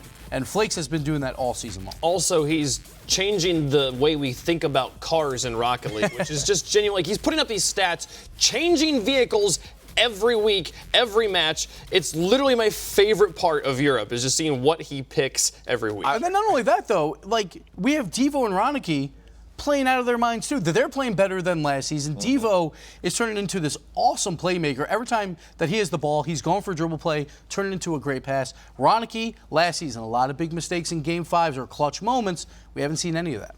Yeah, no, but for now, if we get down to the actual business of this match, Reciprocity, Barça, you know, who's going to take this one? I mean, my thoughts, I think Reciprocity had an off week last week. I think that they definitely bounced back here. It has been so long since I have not been able to put my confidence in Farah. I think he's got to put this team back on the trail. Also, Ronicky tweeted this morning he was feeling kind of under the weather, so it's possible that the sickness might affect things there. My money would be on Reciprocity. So the thing I like about Reciprocity is that we see Fruity plus Farah actually making a lot of plays for this team now on the offensive side. It used to be we let Shawset do everything on both sides of the field. But this season it's been a lot of Fruity and a lot of Farah. Sure, Shawset's been a little bit quieter, but you expect at some point he's going to pop off. Well, the most important question right now is what car will Flakes use? Let us know what you guys think on Twitter at Esports, hashtag RLCS9, but we find out what craziness he's getting up to right now.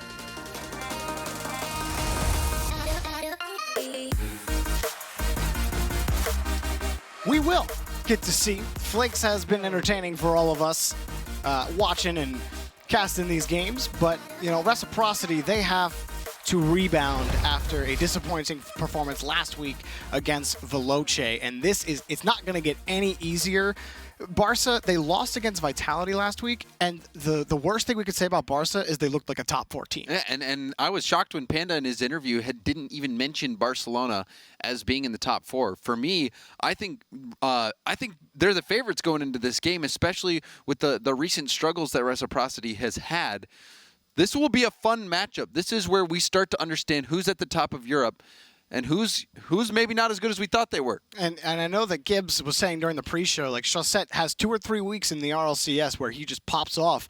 But I feel like last week, the one game where Reciprocity played really well, it was all 3 players contributing evenly, and I feel like that's where Reciprocity need to be if they want to beat a team like Barça, because you will have Devo and Flakes and Ronicky. All of them know how to utilize space. Their field awareness is pretty consistent this season, and Flakes is just a playmaker this season. You saw the stats in comparison to Bluey, who was the MVP last season, and Flakes is outperforming him. Yeah, and right now he is leading goals in the European region. Flakes was such a good pickup so far, but this is a highly important series. A win here for Barça would be huge for them, and I think they have what it takes. This is going to be a fun series to watch. Ronicky and Flakes, they're both going to be flying around in the air. In the pregame, the stream doesn't get to see the pregame, but it was awesome. Flakes hit a flip reset pre-jump and pre-jump play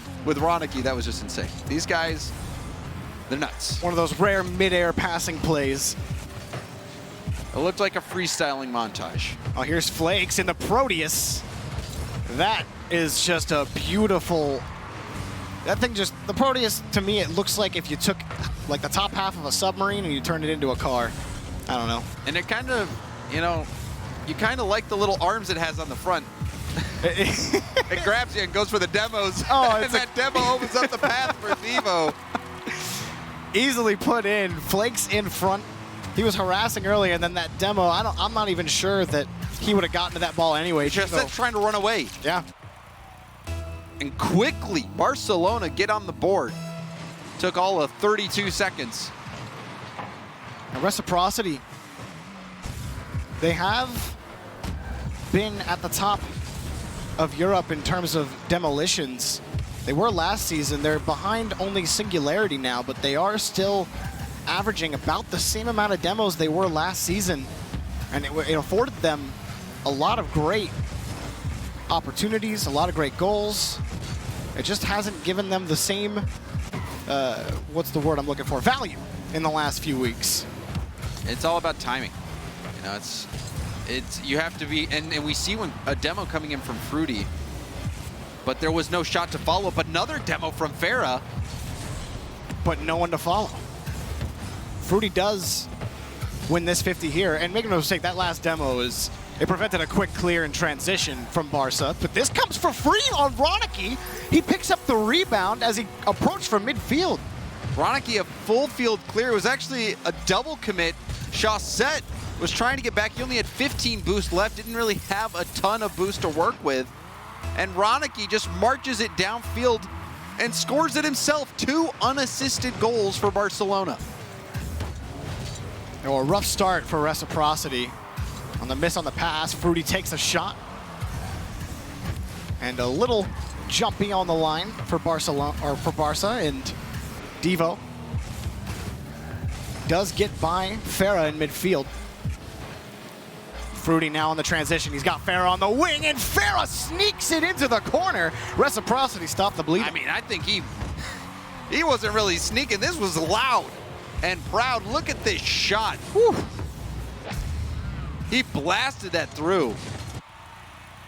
And a good pass from Fruity, too. Farah just finding the perfect angle on the corner of his Octane to hit the corner at 90 kilometers an hour. So Barça off the kickoff. Here's Devo. He doesn't have anything there, and Fruity will attempt to carry this out. We're approaching the halfway point. Oh, That was probably a really good opportunity for Reciprocity, but it was tough to find a wider angle. But you caught both Barça defenders on the back wall near post. Chaussette, he's sitting down here at 56 points as we reach the halfway point. Does get a boost steal and the demo. Farrah gets a demo on the back line, but Flakes just takes it upfield. So the demos, we're seeing them come into play for Reciprocity, but they're not at the right timing to really generate that scoring chance. Yeah, all it feels like is that they're slowing down Barcelona, clearing the ball back to the orange half. And if you're Barça, sometimes it's better to get demoed. If you're sitting at 0 boost and there's no boost on the field, if you get demoed, you get a 30-year tank back right there.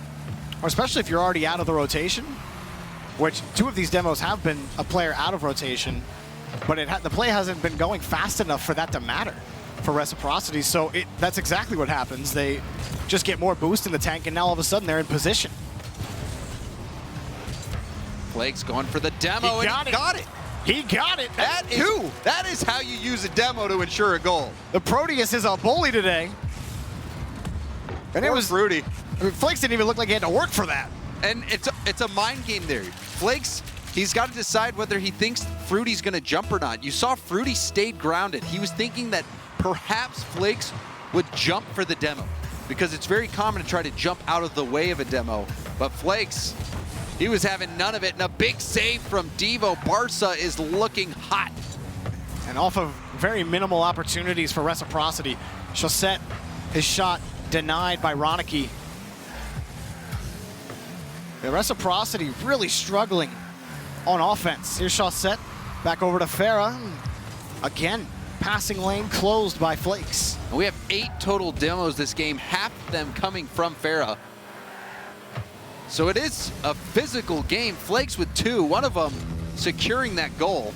And the difference being Flakes playing the enforcer role on the demos, which directly led to a goal. And even the first goal, we saw him demo Chaussette, who might have been trying to run away from Flakes. So Flakes, he didn't have to get many demos, but the ones he got really did help out Barça. Reciprocity trying to stabilize in game 1. Ronicky, he flying back from midfield, stops Reciprocity's attack towards the box. Dangerous time that ball spent in front of the box of Barça, but no problem with the space, and Chaussette will try to carry it right back over. Reciprocity looking for any hope by the end of game 1. There's a bouncer shot, but it's taken away by Devo. Another save from Devo. Devo's having a standout game. 2 goals, 4 saves.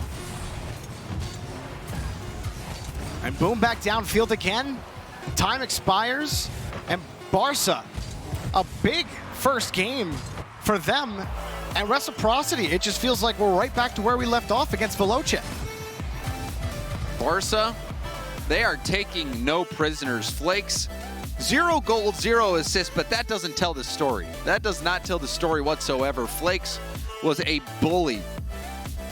Those demos, so important to the success of Barça in this game. Devo and Ronicky both playing rock-solid Rocket League. And there it is right there, Flakes. He was already just careening down the field, and like you said, Fruity, he had to take a guess. He had to pick whether or not Flakes was going to jump. Flakes stood on the ground, and that's so tough as a defender when you're about to get demoed. A 2v1 situation like that where you have to dodge the demo first, you not only have to dodge the demo, you have to dodge the bump as well. Yeah. And so even if it's a glancing blow, that can be enough to mess it up. So you have to get out of that play unscathed.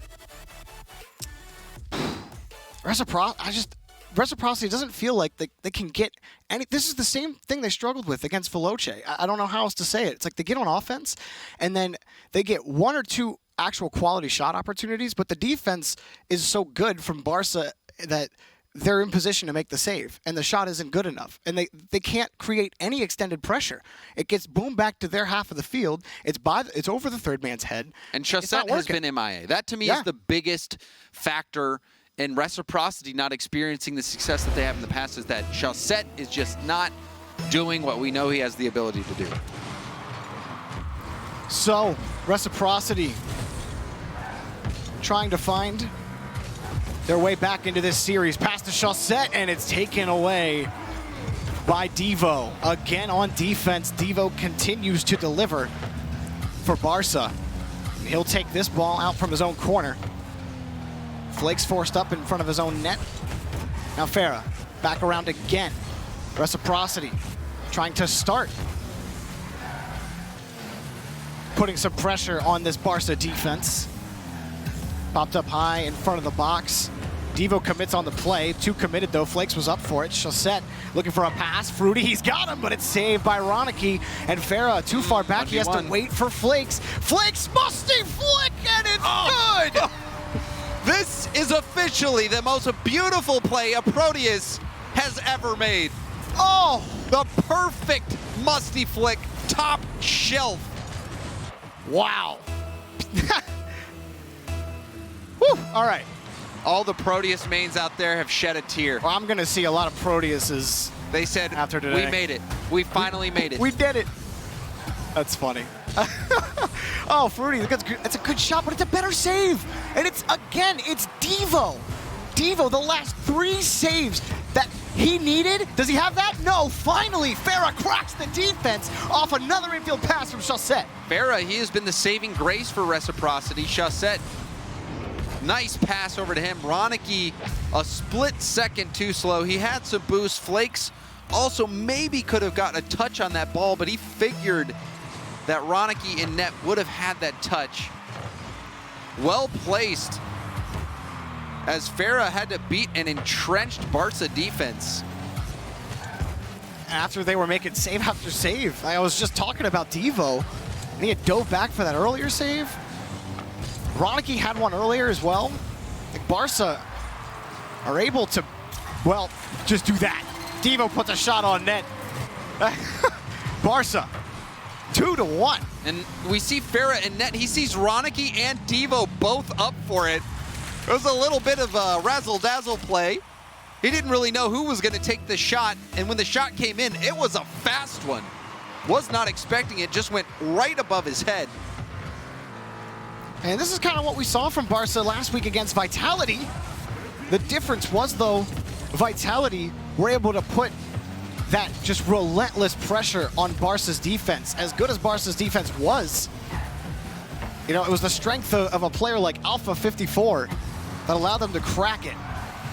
Reciprocity have shown signs they could do it. There's a save from Ronicky. Shot is not good from Farah. Still it continues. It's off the same spot on the crossbar. No goal for Reciprocity. Disaster for Reciprocity. Back-to-back scoring chances. Both of them should have gone in. Honestly, Farah should have just scored that and not put Fruity in that position. Fruity coming in to try to clean that up. Those misses are going to haunt Reciprocity, especially if this scoreline holds. But they are in the blue half. Devo trying to clear it out. Fruity, pass to Chaussette. Chaussette plays it out to the corner. Now Fruity forced back. Will try to contend for the ball here in midfield. He does force the ball out. Chaussette on the catch, dangerous on the dribble, and he gets bumped off. And now transition for Barça, 2-on-1, Ronicky and Devo cleared away. Flakes, third man, tried to play it out. Chaussette just can't carry it out. Zero boost, Demo to open up space for Farah. Farah, nothing. Devo hops right on top of him. Barça handle business in midfield. The defense from Devo has been a treat to watch. Not only saving it, but getting the challenges at the midfield, slowing down players from Reciprocity. Devo first to the ball there. Barça is coming into their own. They really are such a deadly team. Devo on the carry. Even through the smoke, he got past one attacker. But it's boomed downfield again. Chaussette blocked by Ronicky. Reciprocity continue to move down to the blue half against the wall, against Flakes. Fruity tries to give it to Chaussette. Chaussette wins one. He'll let it fall down. Farah, he wanted to pass towards the center, and maybe he was looking for something wide angle. He had no teammate, but Chaussette's got the ball. Fruity in space, off the backboard. Chaussette, the shot, it's blocked in front, put in front of the box. Ronicky barely gets the touch. Flakes has to clear out. Barça continue to retain this 1-goal lead. That defense, unbreakable. Ronicky jumping into the passing lane. Reciprocity eager to get this equalizing goal. It feels like they're starting to find their rhythm, James. There's They're another getting the pass. momentum. They're getting pressure. But we've seen them give up counterattack goals in this situation before. We'll see if Reciprocity can take advantage of this pressure they're putting on. Cool. It's a good first touch here from Chaussette, but he has to make another one. Rocky making life difficult to commit for Reciprocity, but up in the air, up high, off the backboard. It comes for free for Chaussette, and it's not good again. That corner is killing this Reciprocity team. Time running out for Reciprocity in game 2. 1 goal is all they need, and Barça have stuffed them. Pass to Fruity. Oh, that's the pass to Looking Farah. for Farah, too Got hard. the look. There's a shot. Chaussette, he can't do it. Farah took it out. He wants to get the ball up. I don't think it would have made it in the air. So close for Reciprocity as Barça edges out the victory. It took a stalwart defense, but they did it. And at the end, Farah knew it didn't have the air to keep it up, so he tried to keep the ball up to give his team one more chance at the play. But there were just that corner, that right corner of the net. They hit 3 separate times. Those were quality scoring opportunities, and this musty flick was beautiful from You Flakes. hate getting clipped on, especially clipped on by Flakes in a Proteus. That is the worst nightmare Ultimate for a defender. Disrespect. That was gorgeous, though. Flakes starting the movement. Cars don't matter. Cars don't matter. Reciprocity, they started to really find that rhythm at the end. Chaussette, he was finding a little bit of space. He was able to dribble, and it created some opportunities. They were finding passes, but Devo, Ronicky, like on defense, were so good in this game, but I can't give them all the credit because the fourth man, the fourth man. They were getting saves. The post, the crossbar, they were playing a part, but, they didn't ask to play. Reciprocity they're just made here. them. Reciprocity, brought them in here, and they were just smacking them. That was. If you're a Reciprocity fan, that must have been a very difficult game to watch because you had so many chances to tie it up, so many chances that you just didn't execute. And it's got to feel bad for if you're on Reciprocity because you know how close you were several times. So Reciprocity have to adjust their aim. Their aim this time right into Devo again, who's had about 30 saves today. And Chaussette, a little bit of space, but the back wall is not available. Farah on the challenge, but it's going to be Flakes' ball. Downfield, Fruity has the catch in his own third. Flick over one, got the pass to Chaussette. That shot a little too high, Farah, and it's blocked by Devo. And that is something we've heard quite a bit of so far this series. Blocked by Devo. A defensive mastermind off the goal line today. There's another shot taken away. And who was it blocked by? Devo. Not surprised. Chaussette off the ceiling. Couldn't find the touch against Ronicky. And now Ronicky on point here for Barça. Coming back here for Farah. Flakes and Devo. Not exactly where either want to be. Devo was waiting in midfield for boost, and Flakes had come back, but they did pick up this save. Reciprocity. It was a good recovery from Devo. He thought Flakes might be leaving it for him. The communication must not have been there, but still a recovery from Devo, who's able to get the save off the backboard. Delayed shot towards the corner. How did Devo know to be there? Oh, and if Chaussette had a little bit more boost, he would have been able to finesse that ball a little bit more, maybe get it on top of his car, but he had to go for the straight shot. He did so well to get it by the first defender. And the shot, it was on target, but Devo was camping out in the perfect corner to get the save. Farah keeps it close. Devo, another challenge on defense. Chaussette flicks over Devo. Ronicky returns it right back. There's Flakes. He got the bump. Another one. It has been quality bumps from Flakes. That one didn't materialize into a goal, but it does make life hard for Reciprocity. Midfield, it'll be Flakes' ball. A nice catch. He did that little jump to make the defense think he was going to go up for it and then faked them out and took that space. But nothing came of that play. Chaussette trying to dribble it down. And Flakes picks it up. Wants that touch, and I saw Ronicky gunning for that. You did it in pregame. Not this time. Fruity. He's got the carry. In the blue half, Reciprocity. Farah's shot. Saved again. Devo. Past the Chaussette. Looking on the net. Devo flying backwards. Fruity gives it over to Farah. Nothing. Ronicky's there. Fruity looking for the center to Chaussette. Ronicky is going to take this on the other end. Barça on the attack. Ball out to Flakes. Flakes off the post and in, and Barça take the lead. A transition from Ronicky. He's way past Chaussette. He tried to turn around and make a play on the 50, but Chaussette cut too early. And then Flakes following close. He puts it right on the edge of the post to give Barça a lead after everything Reciprocity have done. They still are rewarded with pain. They have 11 shots. Reciprocity out shooting Barça 11-4. Devo has 7 saves. 7. It is all Devo all day on defense. All of Barça, though, is playing good defense. And now the call for Ronicky, and he finally makes a mistake. That has to hurt. Ronicky had a chance to get the save. It was a tough read over his shoulder. You saw he just missed his hit, air rolling a little bit too much. The flip not on point. It was a great touch by Chaussette as well to put a lot of power, recognizing the positioning from Ronicky and taking advantage of it. Reciprocity. Well, that is definitely one you'd absolutely feel good about, especially with how hard it has been to score on this Barça team, sometimes at your own peril. Right now, Reciprocity is on life support. That goal, keeping them alive, but they need to figure it out. They need to start accurately hitting those shots and find a way to get the ball around Devo, who now has 8 saves. You might end up with double-digit saves by the end of this, because here comes Reciprocity. The shot is blocked by Devo again. Are you kidding me? Flakes picks up another save. Where is it?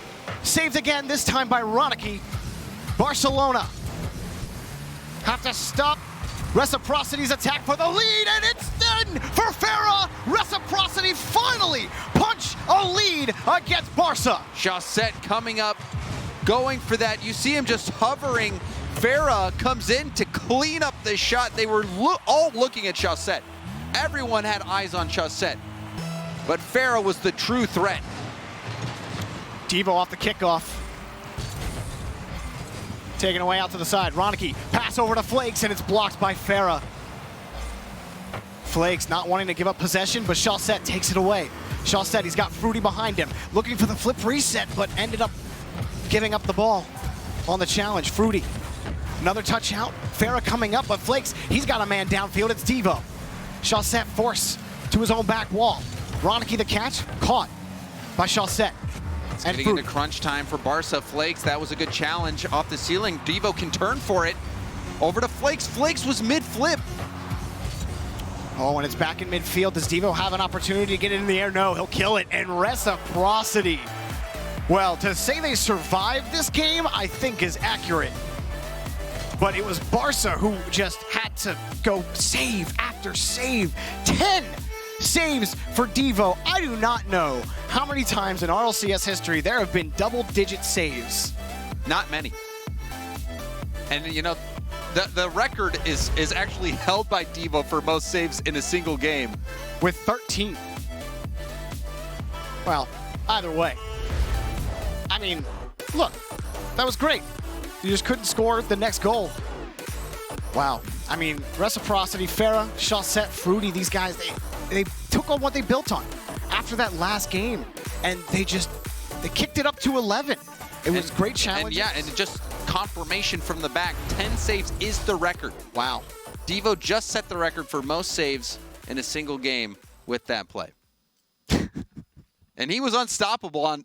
It seemed like you couldn't get around him. There were some of those that diving saves he had. Was the only player to make that mistake in the final moments. But for Reciprocity, this could be such a different series if they had their finishing ability. Yeah. Because even though they lost the first 2 games, if Reciprocity can just get that ball on target like we know they can, they might be in the lead 2-1 right now. That was really the only difference. And so for game 4, can they carry that over? will that continue? Because I feel like it's going to be just as difficult to get by this Barça defense. But if Reciprocity can keep that pressure up, then I think we're going to see Game 5. Because Barça really had trouble staying on offense against Reciprocity, but Reciprocity have to be careful. There's the couple of times that Barça did get by them in the previous games. It was due to just a little bit too aggressive from the third man, and there's a shot saved by Devo. Ronicky picks up the follow-up, almost assuredly a goal for Reciprocity, but Ronicky's crucial touch gets them out of harm's way.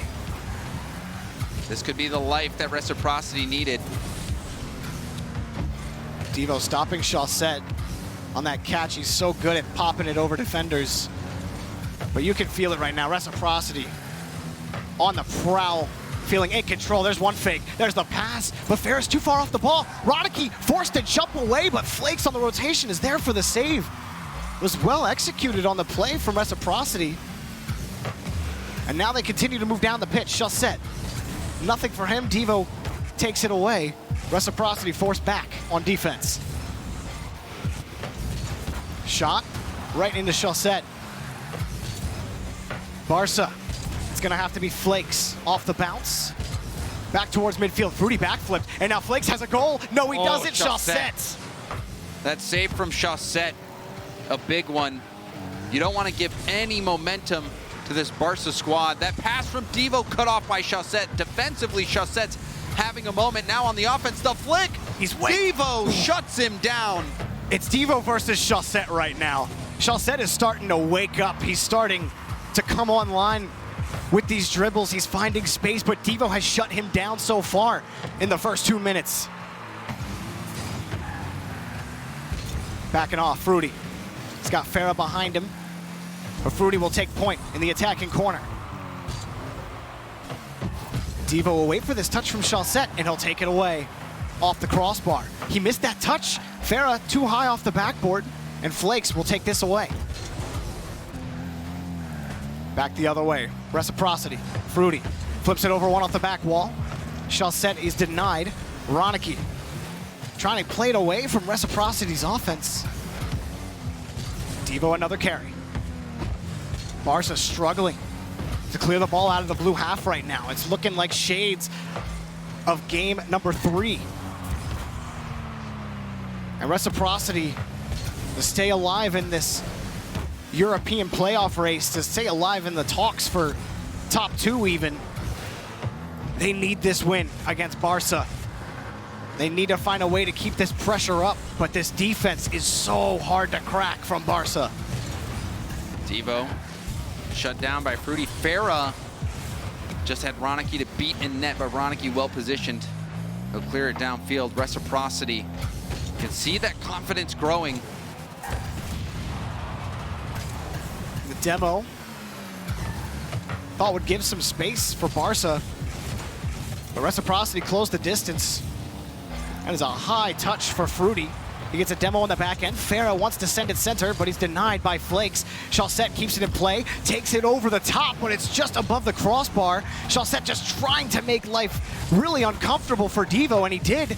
Farah around the corner, looking for a shot off the ceiling. Farah making it work. He did a lot of touches to get that ball in front of the box, but it's all for naught as Devo flicks one towards Reciprocity's net. About a minute left. 0-0. Neither team giving way just yet. Demo on the back end onto Ronicky from Farah. Devo picking up the ball. Farah's going to go downfield with it. A big challenge win, but Flakes is ready. Up for Ronicky. Ronicky over to the corner. Now Fruity. Scott Farah downfield. Broken up by Devo. Devo on the read. Tees it up high towards the backboard, and Chaussette handles it nicely. Back over to Farah. Farah, he'll see Fruity across the field, but opts to go for the air dribble. That's shut down by Ronicky. Now on the other end, Flakes. First touch goes for the dunk. Double commit. Devo will lay off it.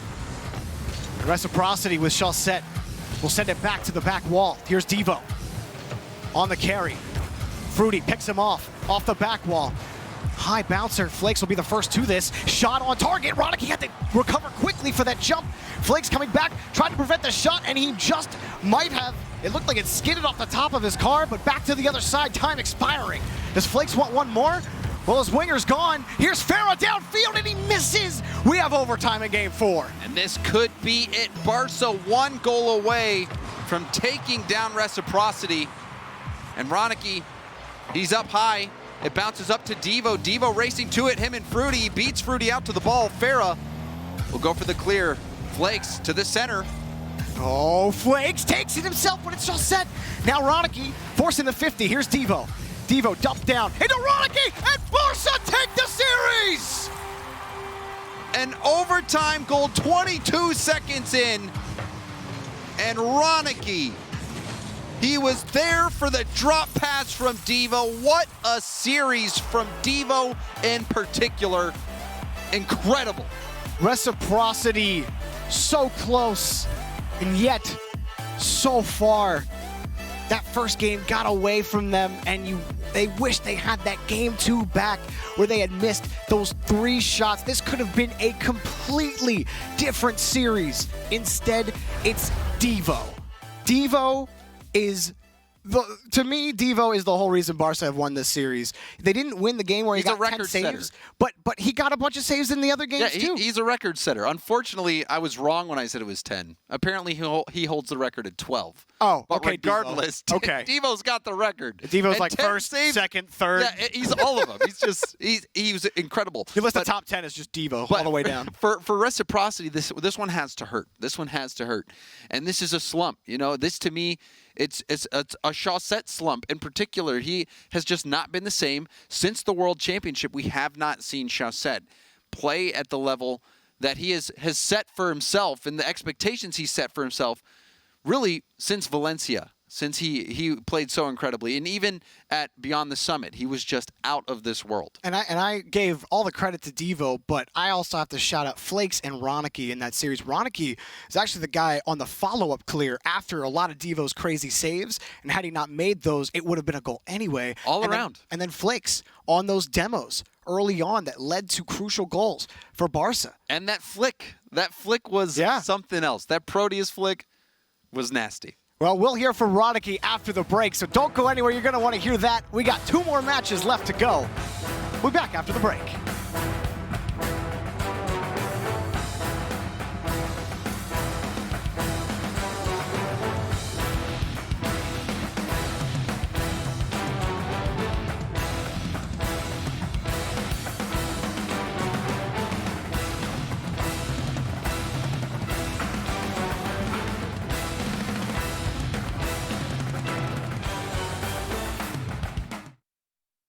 At CDW, we get you want happy, productive employees. That's why we've made our office pet-friendly. Maybe a little too pet-friendly. Well, you know, CDW can design a mobility solution with light, powerful devices from Lenovo to make your people more productive in or out of the office. Anyone have any questions before we go? That's great. I really need to get out of here. Snake people are freaking me out. Hey, Cheryl, give a sec. For workplace productivity, you need Lenovo and IT orchestration by CDW. People who get it. 誰もが旅をする。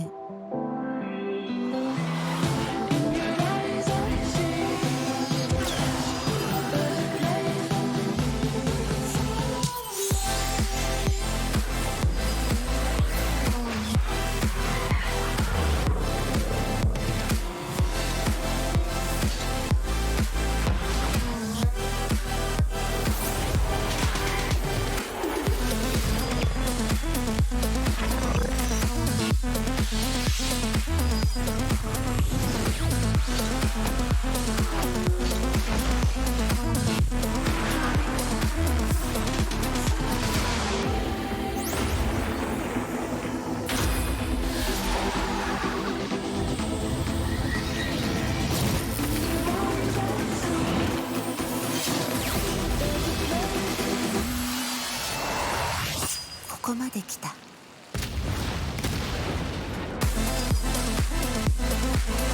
たはどこまで行く？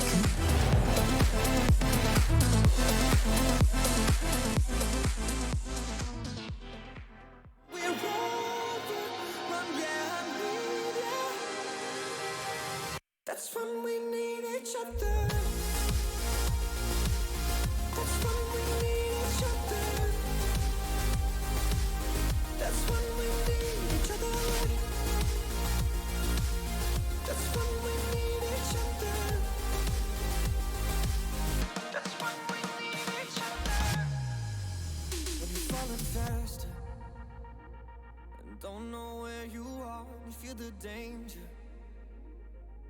closer than your heart.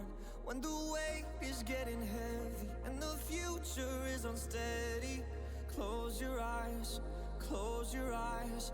Think about all the dreams you keep inside. Think about all the ones you love. I know this beating heart will be my guide. I know that we can overcome. When the world's so cold and we're losing hope, I need her, I need her. When the darkness comes and we're overrun, yeah, I need her. That's when we need each other. That's when we need each other. That's when we need each other. That's when we need each other. That's when we need each other.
Tell me somebody how long he will be on my mind.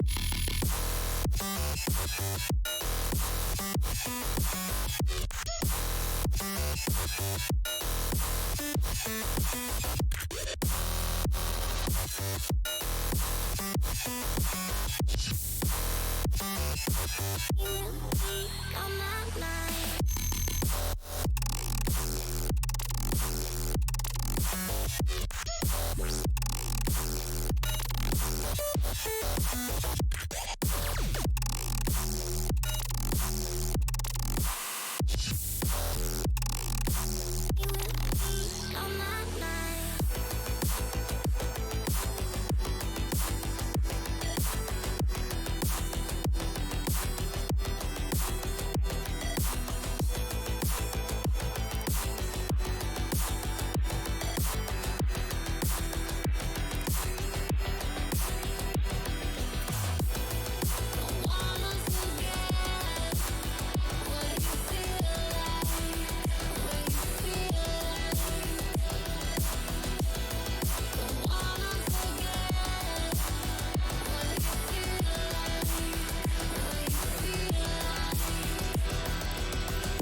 Welcome back to the Rocket League Championship Series. We just witnessed Barça take a victory over Reciprocity. That's right, over Reciprocity. Welcome back to week 4 of the European League play. I am Leaf alongside Gibbs and Achieves. Achieves? Yes? I have 2 numbers for you guys. Okay. That's too many. 53, 18. 53 shots for Reciprocity. 18 for Barça. And Barça wins the series, not only wins it 3-1. Casually. I have one more word for you. Devo. Okay. That's all that needs to be said. That's it. Great analysis, Gibbs. It was insane. They had nearly 10 saves per game, Barça. And a lot of those, again, were Devo. Almost like a brand new record, but he holds it anyway, so it doesn't matter. But so much pressure. Yeah. So much. And sure, a lot of great saves, but then there was times when it was a little bit open and Reciprocity would hit the post over and over and over. 7.55 shooting percentage for Reciprocity. And I feel like I remember one of the days where I did Europe pre-show, I was just like, Reciprocity is going to come out today. Well, I have a very good habit about being off by 1 or 2 with that thing. But they did come out. Today. No, they didn't. They did come out to play. They went 4 for 53. That's true. Okay. Fair enough. Fair point. But at least they're getting the pressure. And I do like to see that. But again, a lot of posts. With Devo, though, the saves. And Roniki making some big saves. Flakes has that musty flick. Barça, you probably shouldn't have won the series. You should not have. But that is what makes Rocket League so great. Barça comes out with 18 shots, pull nearly 40% shooting, and wins this series. And you got to give him credit. Of course. Flakes did nail the musty flick. Yep. And that's the nail in the coffin. As soon as that happens, it doesn't matter what the result of the series is, you won. Publicity-wise, you guys have won. But, like, again, you look at the 7.55, but it's like, it's more just because Barça played incredibly well on defense, right? Like, it's They the did make question some is, good saves. for Reciprocity, is this troublesome? It's a troublesome loss for them, or?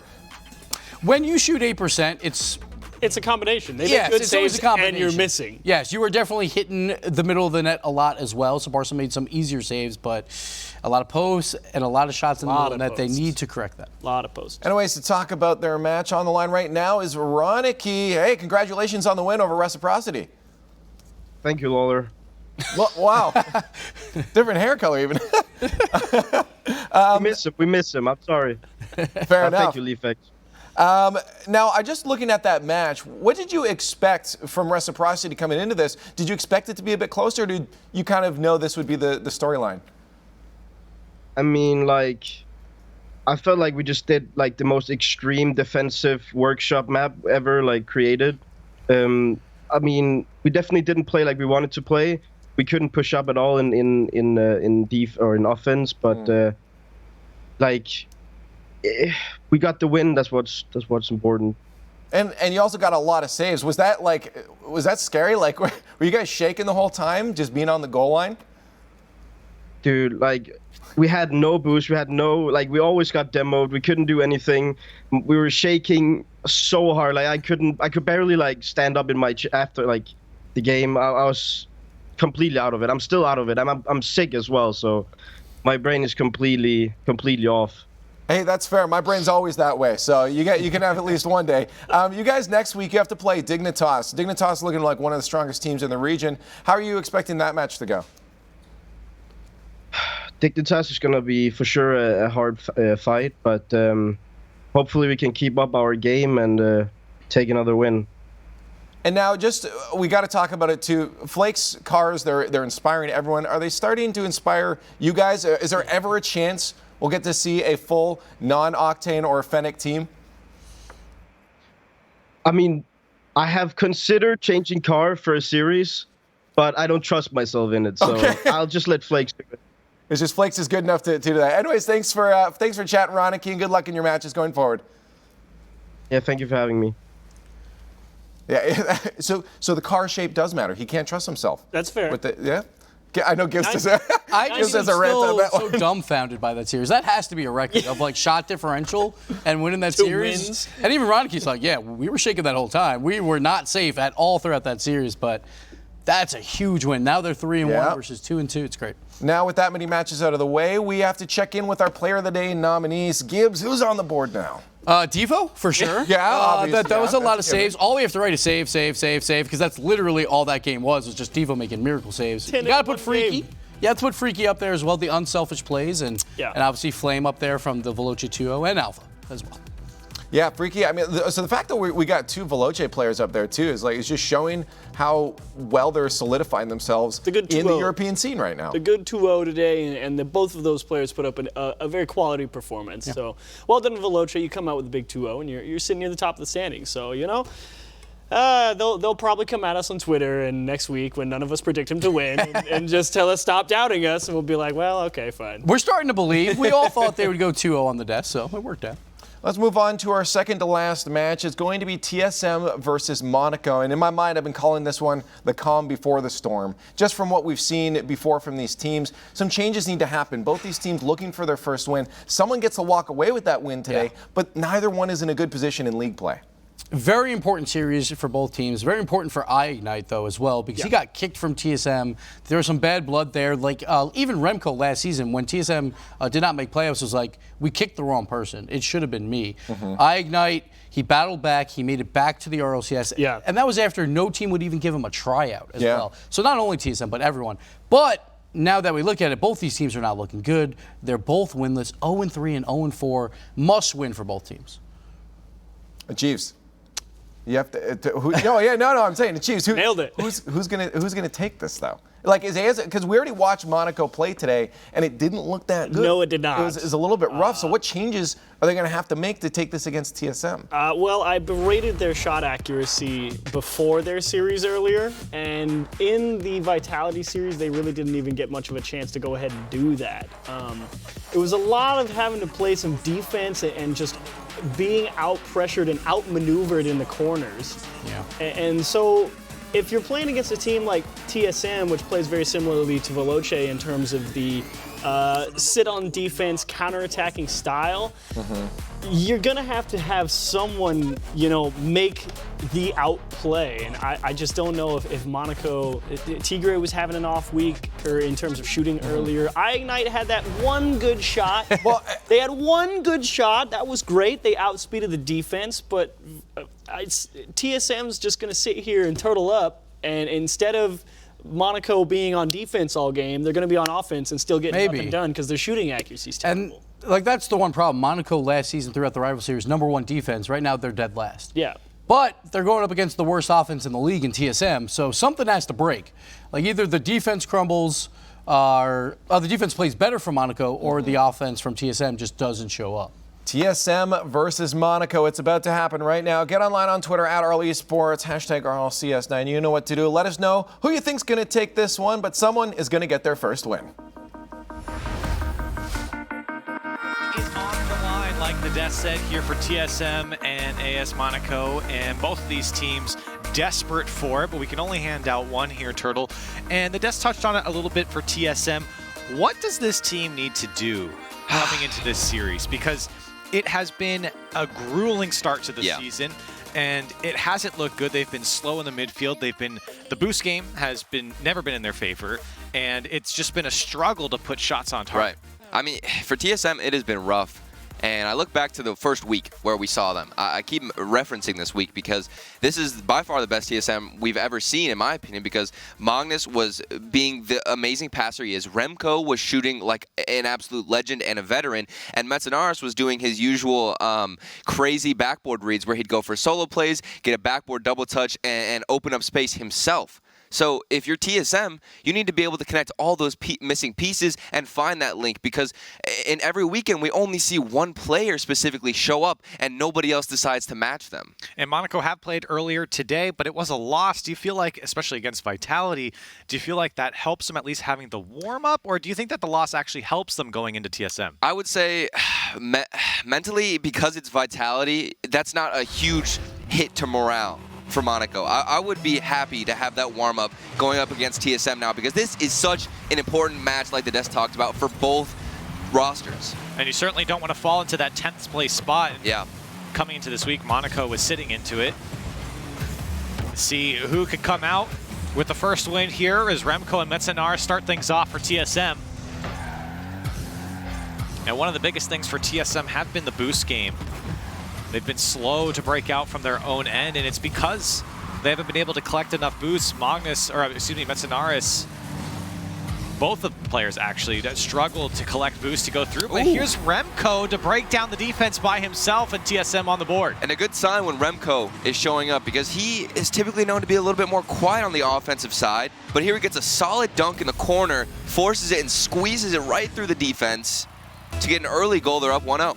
That's a great start for TSM. That's what you want, especially in a series where you feel like you can win here. TSM getting on the board first, getting Remco going as well, and he starts off here with a flip reset after the kickoff.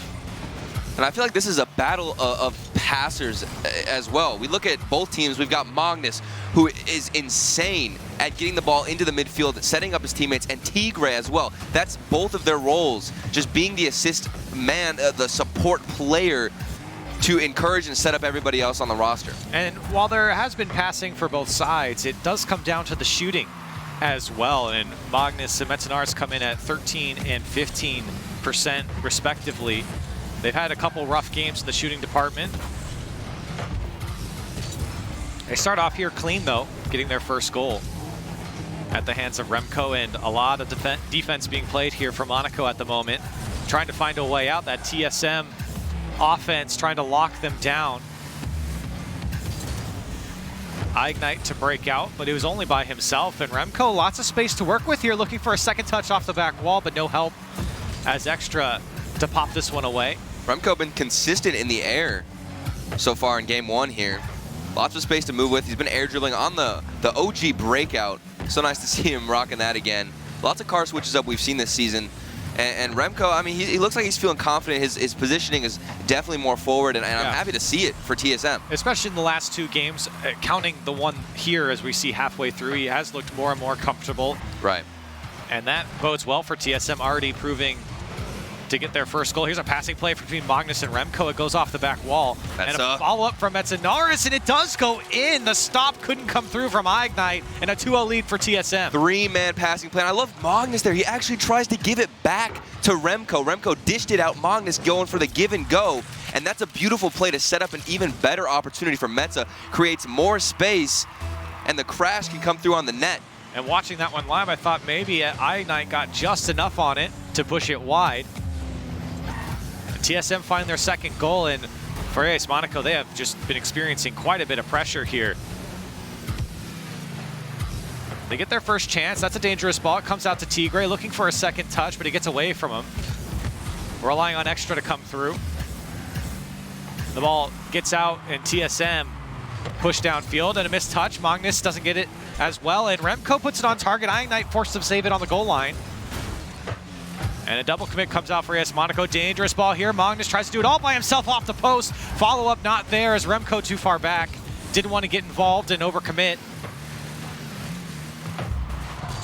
Metzenaris looking for Remco again, and TSM, the passing, you were talking about it, Turtle, is definitely shown here in game one. Keeping possession further down the half, and you can tell TSM, such a defensive play style. All three of them, like Gibbs said, they just want to turtle up, or excuse me, I think there was a Cheese on the desk said, you know, they're going to just turtle up on defense, wait for mistakes to come out. Even there, we saw Extra just kind of dish it off to Magnus. He's going to take possession of that, and now they can counterattack, get possession going, go for those passes, and then have Metza crash the net. And it has been that way for TSM here in this game. They're really not putting together too many dangerous opportunities, but they are able to put a few between here, and they are able to lock in the Monaco defense quite well. Definitely. And it's a very measured approach by TSM, and so far it's paid off. And Monaco giving up space here. Remco's shot turned away by Extra. Huge save there. Metza actually got a big demo, opening up more space. In the panic for Monaco, they just can't force this ball out and feed it to their own teammates. They're just forcing a linear clear forward, and they get trapped on their own end. Magnus still fighting in the box. Monaco all bunched up. Metzenaris quickly to that ball, but met by Ignite. Remco to bring it down. Is able to get by Ignite. Monaco can't break out still. TSM doing such a good job of making life difficult for them. And Remco looking to keep possession as he goes backwards. Ended up getting demoed, and Extra and Ignite tried to get control. With time ticking down here in game 1. They need something. Extra could be the last chance. Comes out to Tigray, and a shot does go wide, but with time ticking down to 1, it will be TSM taking game number 1 in pretty dominant fashion. Yeah. Very clean performance for TSM. Overall, we saw no hiccups on defense, and it's mainly because we didn't really see them play too much defense. Didn't have to. You compare the way both teams clear the ball and move it down, the transition game for both teams is just a world away and a world apart. And it's been tough for Monaco, and it's been a combination of a few things. Number one, obviously the boost game, I talked about it with TSM, but really it was Monaco in this game in particular that they struggled with the boost game. I think Extra spent almost 40% of his time at low boost, less than 25. And he's the main striker. If he can't get on offense with any boost, you're almost hopeless if you're Monaco.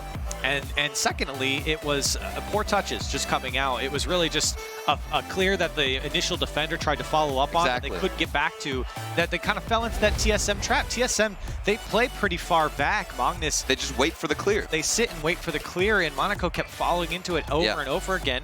And you really can't blame them either because they're feeling so much pressure for TSM. They're just trying to buy enough time for people to get back in rotation and collect some sort of boost that they can find to then maybe break out and go on to offense. And they're not even trying to get any hits to stall because you compare both teams. I saw Remco multiple times just air dribble the ball into the air. Obviously, he's wasting boost, but when he takes it up into the air, he can just waste time for his teammates to go back and get boost and push up through the midfield line. On Monaco, they're just instantly clearing it. Whoever is that solo player up, he's not stalling or wasting time. He's just instantly giving away possession. So that can create a lot of forced pressure on your own defense. And so it's been tough for Monaco to break out, but TSM, we talked about this team, and we've casted them quite a few times now. It's a team that has struggled game in and game out. This was by far the best Game 1 performance that I've seen from TSM. And see if they can continue it on here. And for Monaco, lots of things to work on coming out of Game 1. Monaco, I mean, they seem to be failing at building momentum when they can get little sparks of inspiration because they haven't even gone to Game 2 in a series yet this whole season. They've only won one game every series pretty much, and they've never got a match point for their own favor. It's been so rough for them. And Ignite, I mean, this is even more of a grudge match for him. His previous team, TSM, so much on the line, both winless here. Well, here's Monaco's first try as they are able to find themselves on the offensive third. But for how long is TSM trying to fight back out?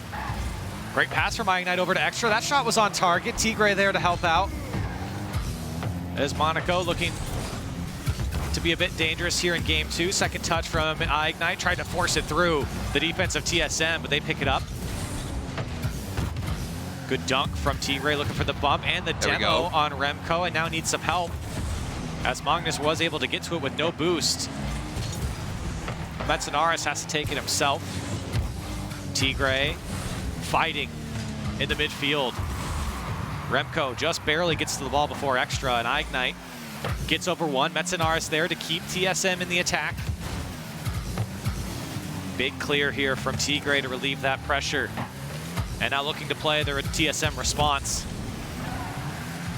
Monaco a little bit more spaced out on the field. They seem more organized. Game 1, we saw plenty of double commits. That third man seemed to fail a lot at rotating in and choosing when to go for the challenge. Here's a great passing play, though, from both TSM players on the offensive side. Threading that needle, and there's a great shot from Remco into the upper corner. And he just pieces it to the left side there, and the defense was just kind of looking at it as it went over. Ignite's clear comes straight out to Remco and over the back shoulder of Tigray. You can see him side flip as he knew he was beat. And the placement from Remco, he has certainly stepped up here. And you got to feel for Ignite in that corner. That's such a difficult spot to find it clear. You know, you have to predict the bounce. And alone, when you're stuck in that corner right on the ceiling, it's so hard to get a solid hit out. Just ended up smacking it straight down to Remco, who, like you said, got just a great placement of a shot. Here's Ignite and Monaco looking to find the equalizer as Tigray. Great pass out to Ignite. Oh, back that's across it. to Extra. Beautiful play from Monaco. That's how you respond. And now they've got momentum carry on with plays like this. Tigray to Ignite over to Extra. Everyone involved. And they're so close to each other and yet spaced out. Completely organized. The third man knows when to challenge and when to go forward. That was picture perfect. And every once in a while you see this from Monaco. Great passing play. And this is what you want out of them. It's what you expect from this team. And they're capable of it. Throughout the rival series, we saw great plays like that. I was about to say, that you saw it in the rival series, and it's been absent here in RLCS. Yeah.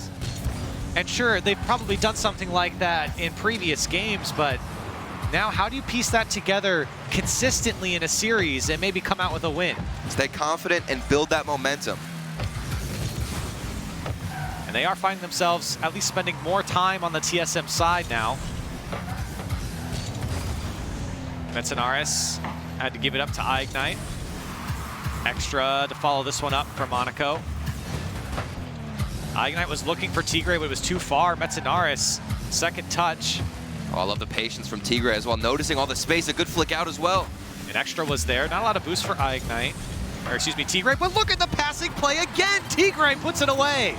And this started from that patience. Tigray saw the space, Extra forces a challenge out of Remco, and Ignite. That pass right there is everything. He could have slammed it to the backboard, but instead he has the vision to find Tigray across the net, who rotated out around in position to that open space. The passing was here, and it's a repeat of that play we saw earlier. And just wonderfully done by Monaco. I mean, this is what I'm talking about. You can't sing their praises high enough for these passing plays. It's so quick, the 1-2 and directly on target, both the pass and the shot hit with pace. And that's a similar style. We talk about it so much and praise Dignitas for having passes like that. Oh, dangerous here for Extra. He's fighting for it. Ignite there was shot directly at net off the back wall, and Remco to clear it away for TSM. Dangerous situation, and as Monaco heat up here in this series, TSM feeling more and more of the pressure and definitely not having the success they had in game one.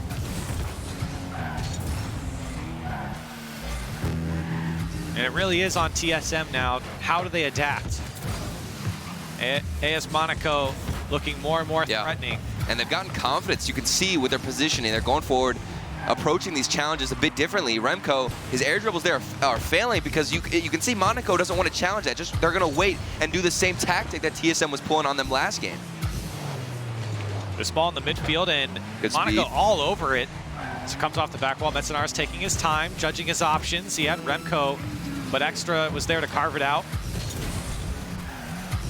Ball thrown towards Ignite.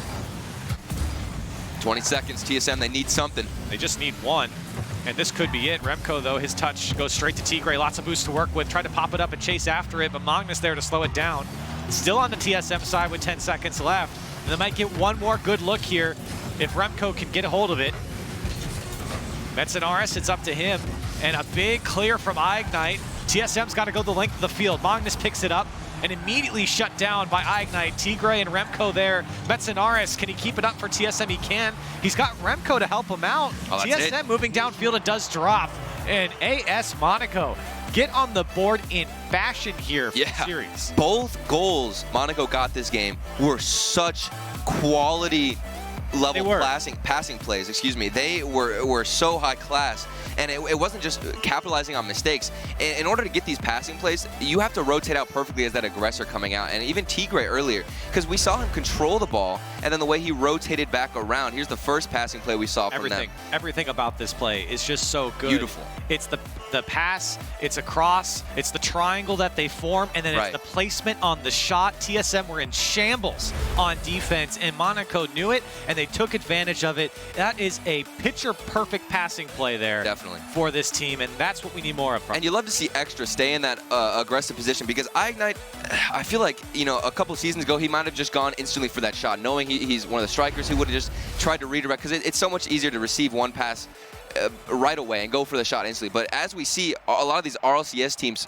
progress with playstyles, we see multiple passes like that where it's just back and forth. And the defense, you can't read that because of the speed of the passes, where they're getting connected. It's just plays like that from AS Monaco is why they're actually here from the rivals. I mean, they are showing why they belong in the RLCS. And again, it's just about how do you consistently have this success on offense, game after game, series after series. Great, you come out in game 2 and you take care of business in commanding fashion with great plays. Can you do it again?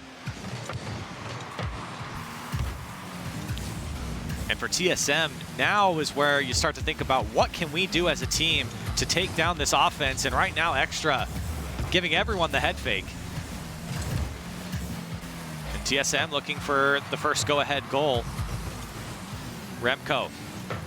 Shot over to Magnus and the redirect in the box. And TSM strike first. TSM getting a little revenge with the passing plays here. Remco tosses it up to Magnus, who stays aggressive on the opposition at the front line. A solid redirect from him. TSM, a good response right away here in game 3. It was, and that was a great play from TSM. They were quick to the ball, and AS Monaco were just too slow to react. Yeah. And those are the goals that they need to take. And for TSM, it's a great start here in game 3. And at the end of the day, it's not like they were blown out in the last game. Oh, definitely. They had a chance all throughout that game. Let's see if TSM can keep it going. Extra to pick it up for AS Monaco. Towards the midfield, floating ever so gently towards the ball as Magnus just comes barreling through. Ignite to meet Metzenaris. It comes down to Tigray. First touch, a little heavy towards Magnus. Metzenaris looking for that back wall. Demo from Magnus on Extra, and the shot turned away. TSM getting organized. Metza and Magnus in the same position, and good communication. Magnus decides to just go for the bump, leave the boost, or take the boost, excuse me. Force that starvation now, keep the aggression going, and I'm happy to not see TSM even get more passive and change up their play style. They're still staying aggro, trying to fight off Monaco. Extra beats his first man. Ignite there to help out. This ball floats into the box, and TSM 2 go, but they do get the clear in Magnus and Remco. Ignite's clear, comes straight out to Metzenaris. That block shot blocked in. Magnus to pop it up for Remco. What can he do with it? He can't get that first touch. And Ignite to clear it away. TSM from their own corner. It's met by Extra. Extra still fighting, gets a demo, gets a bump. Follow up there from Tigray, and yes, a goal for Monaco. Tigray had all the time in the world to get this ball in the back of the net. You can see Extra, he goes on the backboard, he gets the demo, and then also bumps Metza directly out of the way. Tigray, he just has to use that boost to slow it down, make sure he waits for it. He was coming in hot. Yeah, I got a little bit scared. I saw him jump, and I was like, okay, man, you got to calm down a little bit. But he feathered it back and managed to get the goal. And aggressive plays so far from both teams. You can see demos now starting to play a huge factor in the play styles. Yeah, that physicality paying off there for AS Monaco. I think it's always interesting, too, when demos get integrated in mid-series, because it's almost like both teams won't decide to go for them. And then all of a sudden, once you see one demo, everybody just starts going for them. They kind of retaliate with more demos. And you can see TSM were the ones to start it, if you will. And AS Monaco, definitely, at least in this game, and they definitely respond back with a goal. So just past halftime here in game 3, all tied up. Both teams having good looks so far. A much more even game compared to maybe the first and second game that we've seen. TSM definitely getting the better of game 1 and AS Monaco in game 2. Now a bit more back and forth in game 3, and maybe that's the changes that TSM have made. They seem to be a little bit quicker on the ball, especially in the midfield. Look at the passing play here from AS Monaco. I like that positioning from Extra as well, going on the backboard, which we haven't seen too much defensive stops from TSM in the back, as Monaco have failed to starve out a little bit, take the boost, be aggressive. Extra, a chance here as he plays it down. That's a tough angle for Ignite. And Remco fighting to at least nullify this, and the pinch was attempted by Magnus. It did come out to Metzenaris in the end. Ignite using all of his boost here, does get the touch. Now boostless, gets some help from Extra. Now Tigray off the back wall, looking for follow-up, wasn't there. Ignite, big miss. Remco full boost to take it up off the ceiling, looking for options. Metzenaris gets demoed. He was waiting for that pass, now 1v1. And Extra was beat out, and the spawn from Metzenaris was also there in net. slower paced game now. After those demos come out, like you said, it's really just been kickball. And we haven't seen too much of that passing that we saw last game from Monaco where they're clearing it across the pitch. Now they're just kind of banging it off the backboard, waiting for a defensive whiff. Clear comes out from Ignite. Tough ball to deal with from Metzinaris. Throws it to his corner and gets help from Magnus. Tigre looking to follow up. Extra fighting in the box for a bump. Metzinaris throws it downfield to Remco, and Remco tried to get a touch on it. Into the midfield. Tigre off the back wall. Ignite uses all of his boost off the crossbar and in for AS Monaco. A late go-ahead goal. Constant clears off the backboard, and we see nobody even drives up the back wall for TSM. They're all just standing in net, trying to maybe get a save, but with a shot as fast as that one, there's no saving it. You got to have somebody float on the backboard, get an early read on that bounce. TSM just flat-footed, and Monaco take advantage. He used everything in the tank, Ignite did, for that goal, and with 10 seconds left, Ignite looking for another one off the back wall. Remco doesn't get the touch. Magnus and TSM now finding themselves in a situation where they got to go down the field in 0 seconds. Remco to space. Ignite pops it up, so maybe TSM another chance, and it's going to go over to Metzinaris, and he can't get the touch. AS Monaco going to take game 3. TSM, they've had multiple chances, and like we talked about, in these games where Monaco have been winning and looking dominant, TSM, they've kept themselves in the fight. It's just those final moments where they got to transition out the defense. Even there, we saw a big miss from Metza to keep it up. A couple defensive misses, and now we see Monaco the first time being in match point in their favor, looking to take away the series. And we'll take another look here. Look at the speed from Ignite. And like I said, where is the defense on the backboard? We want to see somebody rotate out there, at least push up. Magnus and Remco, who was a little bit slower to get back. Oh, you can see Metzinaris was the last man back, and he had already crept up a little bit too far, so I think he felt like he was in no man's land, so he went back, and the rest of his team was also trying to get back, and it just created a little confusion in the box. And Ignite, maybe they thought Ignite had a bit more boost as well. He had to just, because I think what they might have been expecting was the double tap, because he had the space and the time to do it. Just didn't have the boost, so he was forced to just take the shot. Almost as if TSM as well realized, they were getting beat on those midfield passes, so maybe they're going to stay more flat-footed, push forward, and try and intercept them. But that whole game, we didn't see any of those passing plays from Monaco. They kind of switched it up, started clanging it off the backboard, and it worked out. And I think both teams got the passing game going, but I also think both teams started to read the passing game from the opposition, and that's why we didn't see a lot of it here in this game. And that's why I think it was a lot more close, because these teams were definitely making the changes. They realized what the opposition was doing, and they came into that game, in game 3 at least, and be like, okay, I know what AS Monaco is going to do. I know what TSM are going to do. How do we beat it? And that game was, how do we beat the other team at their own game? Just comes down to closing this series out now for Monaco. Both teams winless here in the season. And with that said, I mean, it's been close for TSM. 1-goal games. And the ones that they've at least lost. And they've had opportunity at the waning seconds of each one. Here's opportunity for TSM. Extra. It comes out to Metzinaris, takes a shot. It was wide, but popped up by Ignite, and Magnus twirling around, almost gets it through the defense. It lands in front of Extra. And the placement of that shot from Magnus. He had a lot of open net to shoot at towards the right side. Instead, he just hits it directly down, actually with a solid save. Another big demo from Magnus to deny the pass. Now they've got a breakaway opportunity. Metzinaris had boost, tried to cut around the last defender, and Tigre couldn't do so. Second touch from Extra, I think accidentally beats Tigre. This ball popped up for TSM. Metzinaris tried to get a second touch and follow up. Remco shot, blocked by Tigre.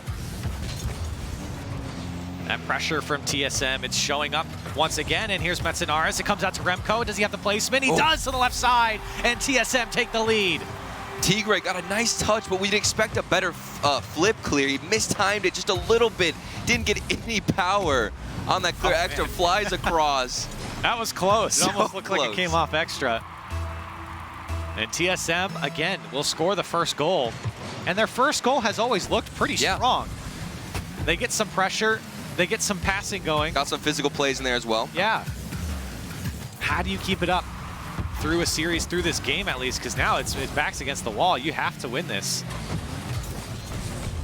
Remco bouncing shot. It did come off the crossbar in the end, but saved away. Pass over to Remco, another try. Tigre there to turn it away, but bailed out by Metsinaris. TSM looking to ramp up this offense again. Here's Metsinaris off the back wall. It's going to come off clean. Follow up from Remco, and it's weak and cleared away from Extra. Good pressure, though. Magnus, a little bit slow, and the hesitation got the defense to move a little bit. Tigre looking for options to his right. Extra was there, but the pass too far out in front. Follow up from Ignite will put it away, and Monaco get on the board. And Metza got bumped in the net. Reverse demo play as well. Some revenge now, all the aggression. We've seen so many physical plays from both teams now. I really like seeing this. As you know, TSM, a defensive team, you want to shake up that play style, go for the physical plays. Coming up on halftime here in Game 4. Remco waiting for this ball to come out. He's got boost to work with. Gets one flick, but immediately jumped on from Ignite. Dishes it off to Tigre, and Tigre looked like he was trying to give it back. Ignite, disruptive inside the TSM box. Extra's touch does come down to Tigre in the end, and he pushes it to the TSM corner. And that third man for TSM, they're so patient. We can see Remco and Metza just completely flat-footed, waiting for a poor touch to come out where they can get a solid clear. And I think that's what's making it so easy for Monaco to get a lot of these demos in, these bumps. That's why I feel a lot more threatened if I'm TSM versus Monaco. Ignite gives way to Tigre as his attempt gets stopped up by TSM. Here's Magnus. Flicked it up once, couldn't get it again. Extra with no boost there to slow it down. Tigre trying to receive that pass from Ignite. Remco gets the corner boost and bailed out by Ignite for AS Monaco. Here comes Magnus looking for a second touch and immediately jumped on. Monaco's defense holding strong here. It's one touch from TSM and then immediately Monaco hop on it. And they're using each other to get the ball out as well. You see Extra. Nice little touch in the corner. Somebody's got there to follow up. Tigre now controlling it, trying to match the pace. Another huge demo from Magnus, an open net, but then there's still more space. You know, TSM, they're not really pushed up and assaulting right now any of that defensive line. Here's Monaco now threatening Remco's touch past the net, and he does get by Tigre. Ignite gets the demo on Remco. Very patient here from Monaco, taking it up their own corner, looking to go by Metsinaris, but he's barreling down, and he does push this one across. Remco's shot. Ignite forced to make the save. Magnus, can he get a touch on it towards net? He does. Ignite again makes the save for AS Monaco. TSM looking at 10 shots to Monaco's 1. Wow. And here they come again. It has been a flurry of shots for TSM when they get them. And the shooting placement just has been poor. It's the power as well. Haven't seen a lot of pace on the ball when the shot comes through. Here's Magnus, second touch off the back wall, or flick on rather. Nice double. Tigre and AS Monaco looking for one more. Waste and time. The series winner. Here's Ignite off the back wall. Follow-up was there from Extra. Here comes TSM now. A double. Remco looking for a second touch, and it's Tigre to clear it away. And Metsinaris actually hits it to his own corner. Can Extra get there? It bounces out and killed. Overtime in Game 4. Metsinaris off the kickoff for TSM. Great control. Extra looking for the pinch. Tigre to Extra. Oh, good block Magnus from Magnus. Does get in the way, and that one goes over Remco's head. He thought it was going to bounce down. Extra to keep it going for AS Monaco, and a second touch from Magnus. Will get over that midfield defender, Metsinaris. He does get a double down to Remco. Shot to the right side, cleared by Extra. TSM, here comes more shots. Magnus off the back wall. Opportunity after opportunity for TSM, but they can't find the final shot to really slam it in the net. The defensive saves from Monaco have been unreal. And the defense has held strong regardless of the quality of shot for TSM. AS Monaco haven't looked too panicked on defense. Remco trying to push it on, and nice great flick. play here from Extra. Gets Metsinaris to go. Ignite, waiting to see what Remco does with it. Extra over to Tigray, but it's too shallow, and Magnus now picks this one up. It's up to Ignite to make the save. Drops it back down for Remco, but Ignite gets the clear. And Magnus, he was going for a play where he could just touch it behind and then try to aerial demo the goalkeeper, take him out of the play. But instead of going for the solid power shot, he just goes for a light little touch. Another opportunity wasted. TSM stacking their shots. And a missed touch there from Remco. Let Ignite have a free shot. Remco, that shot will be wide. Extra. Pass down from Magnus, over to Remco. Great challenge there from Remco, just to keep the play going. Metsinaris, Magnus win. And he does get the touch. It's going to drop down in front of net. Extra couldn't get it. Oh, the team bump. And Magnus just fighting for space and buying time for Remco. Tigray does get the clear. 2 minutes of overtime have come and gone. And just there we saw a disorganization between all of the defense from Monaco, where they got a team bump and still they stay organized and are finding saves. Tigray to pick this one up. He's got boost into the corner. Met by Metsinaris, and AS Monaco really haven't put shots on target here, especially in overtime. And that's a miscue as Tigray, or I guess Ignite in the end, does get the clear. TSM 15 shots to Monaco's 2. Dangerous ball here as it is cleared away by Ignite. Magnus to pick it up. Off the ceiling. He's got Remco in the box. Remco into the corner. Metsinaris waiting patiently for his turn to go.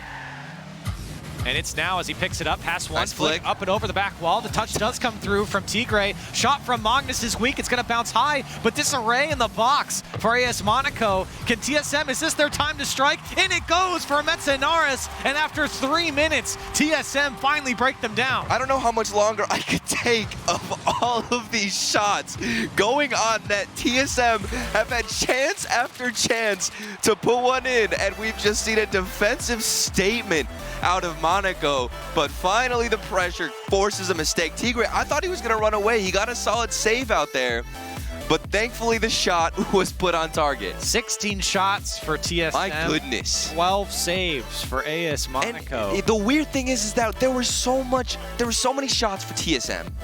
And I was not really that panicked for Monaco's defense, to be honest. Like I wasn't sitting here sweating bullets thinking, oh, they're gonna let up, because it really was not threatening at all. No, and I think that was the big key here, is that Monaco really weren't, I guess the word would be, they weren't tested that hard. It was just, TSM just beat them down. Oh my, and I don't think I've ever seen something like that. That's so lopsided. Yeah. And so many shots came out for TSM. They do eventually break the defense, but it didn't have to be this painful for TSM. It was very painful indeed. And Monaco, they had a couple of those crossfield passes, and I think if they could just transition a little bit better on offense, because if their defense can hold that easily against so many shots, once you get a little bit boost and you can move it forward, just stall out some time a little bit more.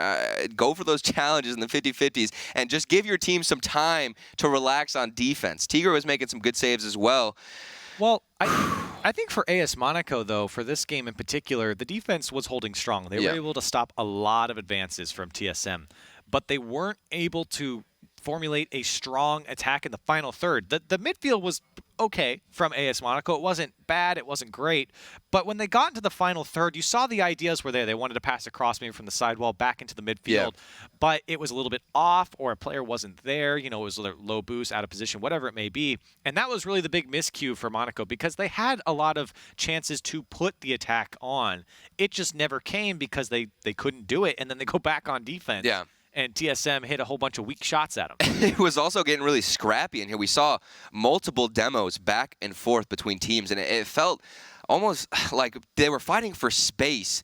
But then once they actually opened up that space, neither teams knew what to do with it. Because once you go for that demo and you can open up something, you have to have planned out what you're going to do after you can make that demo or force that bump, either go for a pass or an initial shot. And for TSM, they would always choose just to shoot it right away. So maybe if you're looking at them and you're thinking, why are they just putting on these horrible shots? Maybe instead of trying to force something at the net, hit it backwards, go for a cross-pitch pass whenever you do get that bump play, and you're probably going to look at so many more goals. And talk about with TSM here a little bit more, it felt like Remco was playing extremely well. Definitely. This is the best I feel like he's played all season long. He's involved on the offense. He's threatening on offense. He's the playmaker. It feels like the offense has to go through him, or he has to be involved in some way for the success of TSM to come through. So I've been majorly impressed by him. It's the best he's looked so far.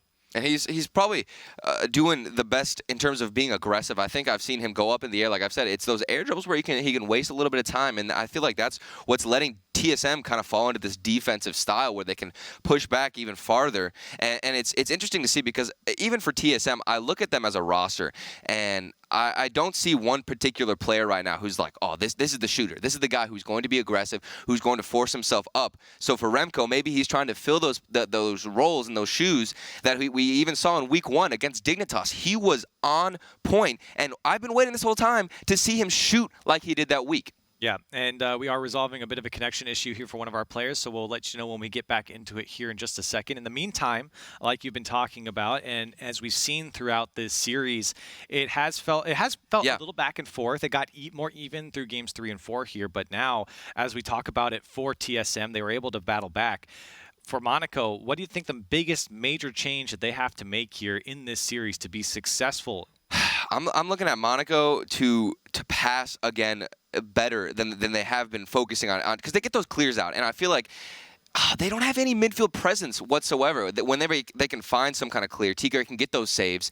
They panic even more and force something out directly, just clearing it all the way as far as they can. They boom the ball, but there's no game plan after that. Once they get boost, they just kind of turtle back up on defense and wait. It's almost like they're doing the same exact style. It's just TSM is better at moving the ball forward, and that's that veteran play. Like I said, this is the first time we've even seen Monaco in match point. So right now they've got to work on closing this series out and keep that momentum that they built in that second game. Yeah, I agree, and I think for Monaco in particular, it is one of these games where you are now finally this close to getting a win here, and you do not want to let it slip away, because this has been a very even game between them and TSM. So this is one that you feel like maybe you've been outclassed in other games. This is certainly not one of them. It's a very even match between these two teams as we get everything figured out here, and on to Game 5.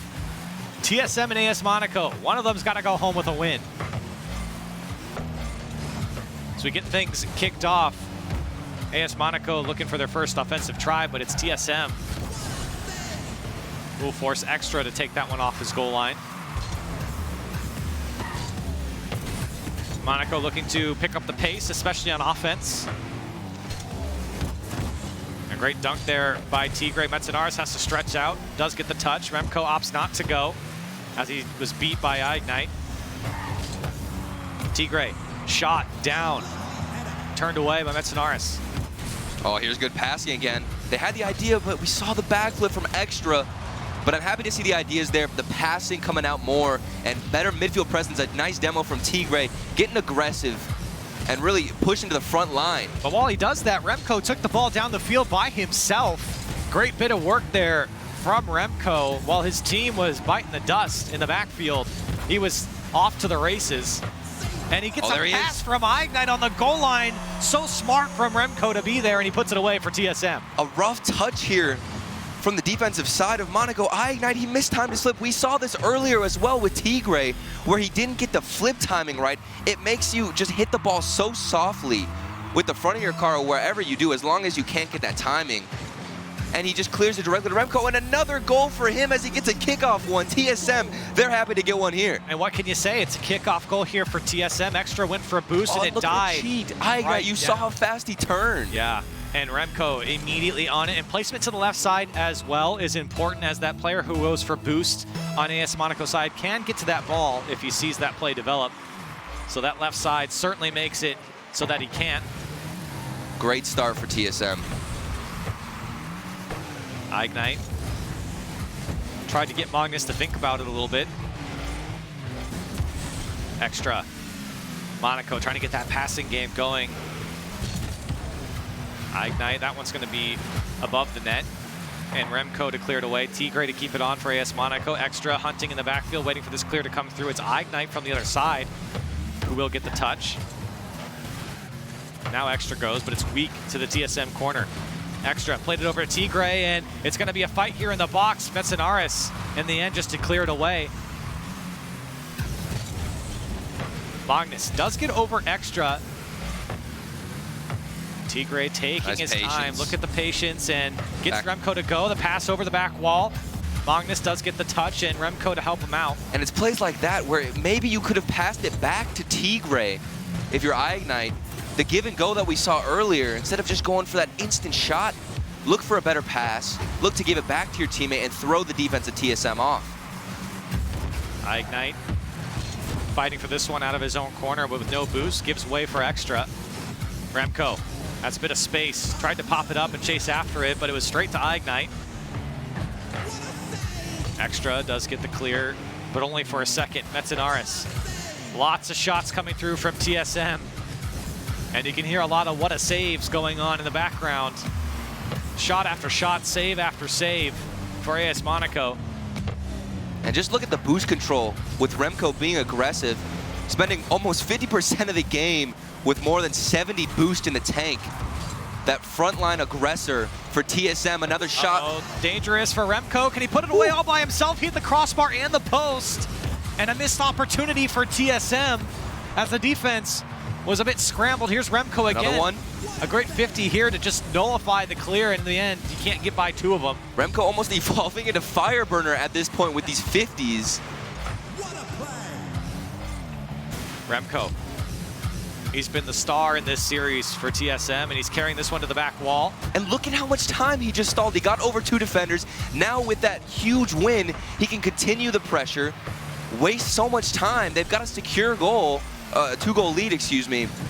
Remco, huge performance. Tigray coming up on a minute left, and it's really on AS Monaco. What can you do? What can you put together? Here's a pass down from Ignite over to Extra, and he does beat his first man. Save does come out from Metsinaris. Final minute. Remco up and over one. He's taken out by Tigray. Extra tried to give it back to Tigray. He's going for the bump now. Shot is too far across the net. Time coming down for AS Monaco. Tigray. Extra is there, does get the touch, but it's wide of the net. Tigray to keep it on for AS Monaco. The Ignite is there. The shot is wide. And this ball is just going back and forth between the corners of TSM's half. AS Monaco still looking for their first one. Extra over to Ignite. Two misses there in the TSM box and a big booming clear from Magnus to shut things down. A poor clear from Extra, but Magnus touch is too weak. AS Monaco 10 seconds now. Magnus gonna keep it in, and AS Monaco just need to score with time left, but it's not looking likely here as Ignite's gonna throw it downfield, and that'll do it here in Game 5.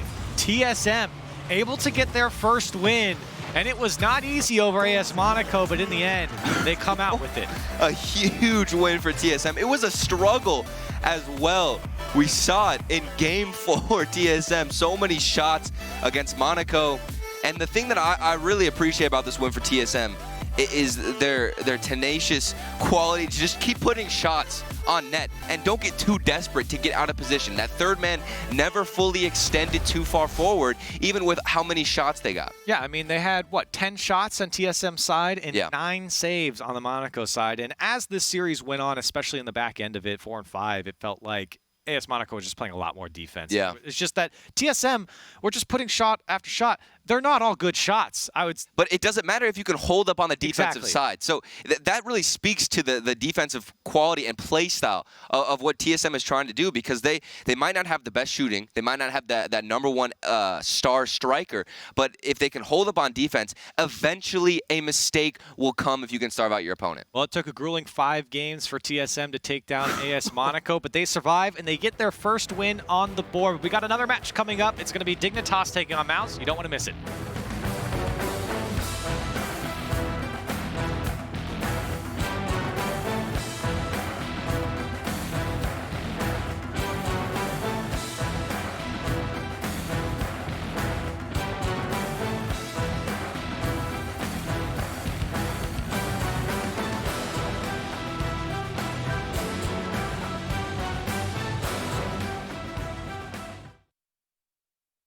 At CDW, we get you want happy, productive employees. That's why we've made our office pet-friendly. Maybe a little too pet-friendly. Well, you know, CDW can design a mobility solution with light, powerful devices from Lenovo to make your people more productive in or out of the office. Anyone have any questions before we go? That's great. I really need to get out of here. Snake people are freaking me out. Hey, Cheryl, give a sec. For workplace productivity, you need Lenovo and IT orchestration by CDW. People who get it.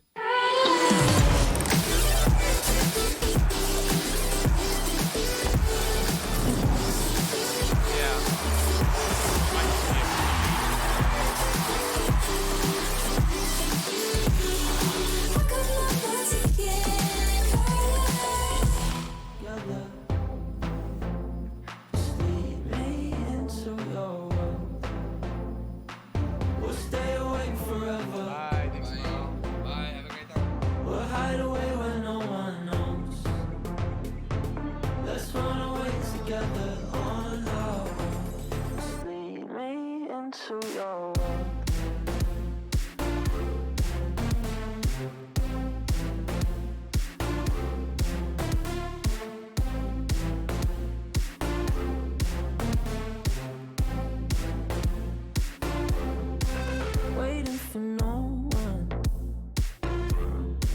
We're headed straight up for the sun.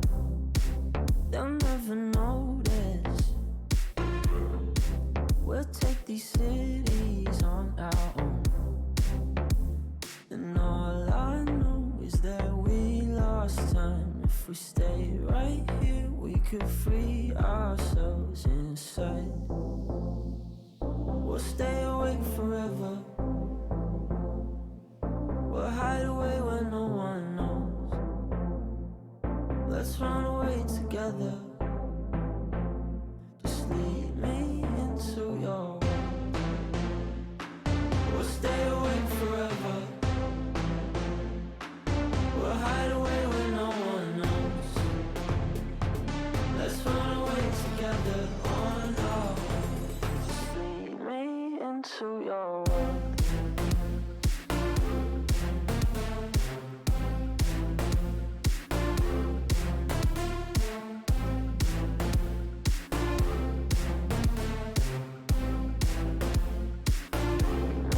Into your world. We'll stay awake forever. We'll hide away where no one knows. Let's run away together on our own. Just lead me into your world.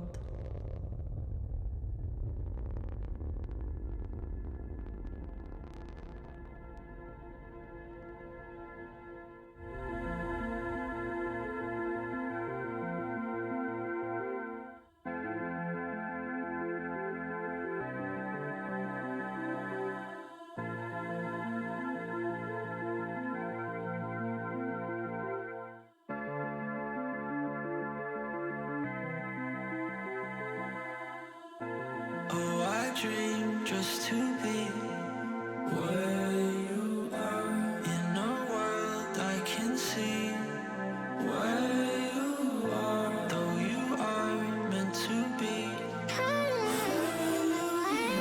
Wish you're here next to me.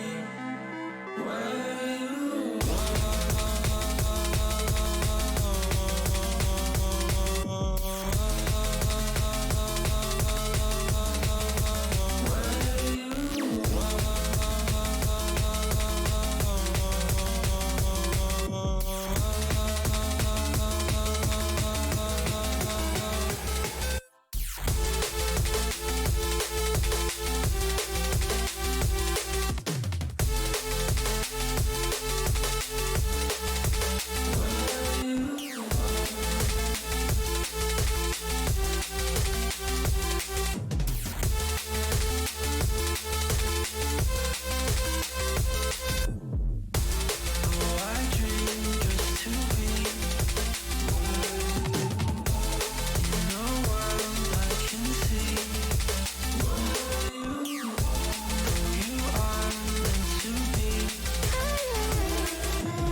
Oh,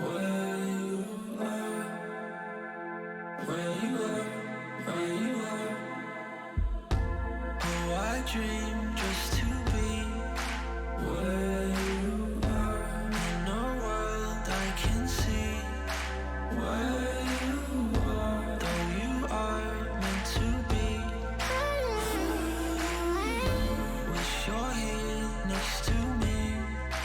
Where you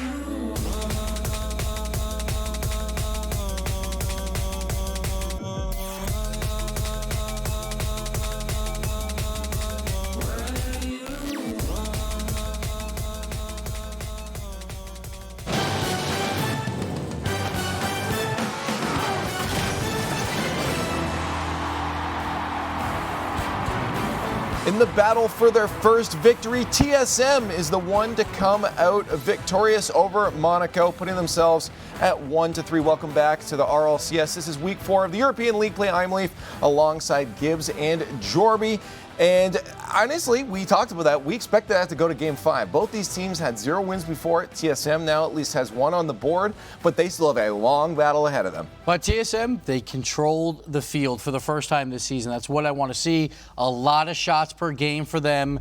Monaco was on the back foot most of the time. But I thought Ignite, though, for the 2 wins they had, the one clutch goal that he had with 3 seconds left, and the game before that, 2 clutch infield passes, it really felt like Ignite really wanted this win over his former teammates, but TSM, that pressure was too much. Yeah, it really did feel like Ignite came to play today. He knew that his team had 2 wins they needed today, and in my opinion, he stepped up in both games. TSM, like you said, Gibbs, like the pressure was just too much for Monaco, and there were times where Monaco were really controlling the pace of the game. They had a couple of really sick 3-man passing plays near the beginning of the series, and it felt like things were really clicking, but then it was just mishaps on defense that killed Monaco at the end, and TSM punished them. Yeah, very low scoring series though. Overall, 5 games. Monaco, they only put in 5 goals. TSM only puts in 8. So very defensive battle, which is kind of what we expected. I think both these teams are having a hard time trying to find that offense. And while TSM had the possession, the shooting wasn't always fantastic, but eventually they broke it down and they get a much needed win. I mean, they got outshot, Monaco did. They almost double the shots. Yep. I mean, it was that much pressure. TSM, they did struggle at times on offense, but Remco, specifically, I thought Remco actually had a really solid series overall. That's, I feel like he's really starting to find his footing again. And TSM as a team are absolutely still struggling. I think they're going to find life difficult for the rest of the season. But Remco specifically, I think, is finally starting to feel good again. But here's the problem now for Monaco. They're 0-5, and I feel like when you're losing this often, it's not only that you're 0-5 in the league.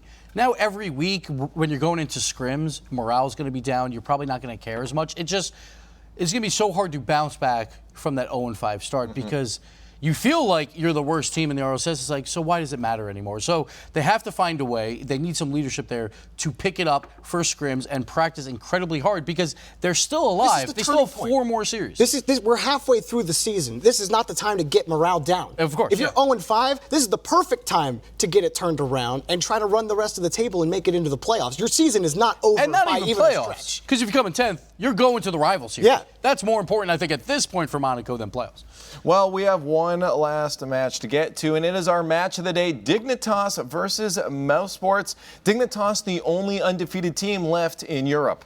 So one of the interesting things here is Speed, before the season started, he was complaining that Rocket League is not as much fun anymore because it's a brain-dead meta, he says, where... Maybe for him. Like, as long sorry. Wow, Leaf. So, like, as long as you play fast and hit the cars or hit the balls, you'll win. Dignitas is not that team. They are 8th in boost overall.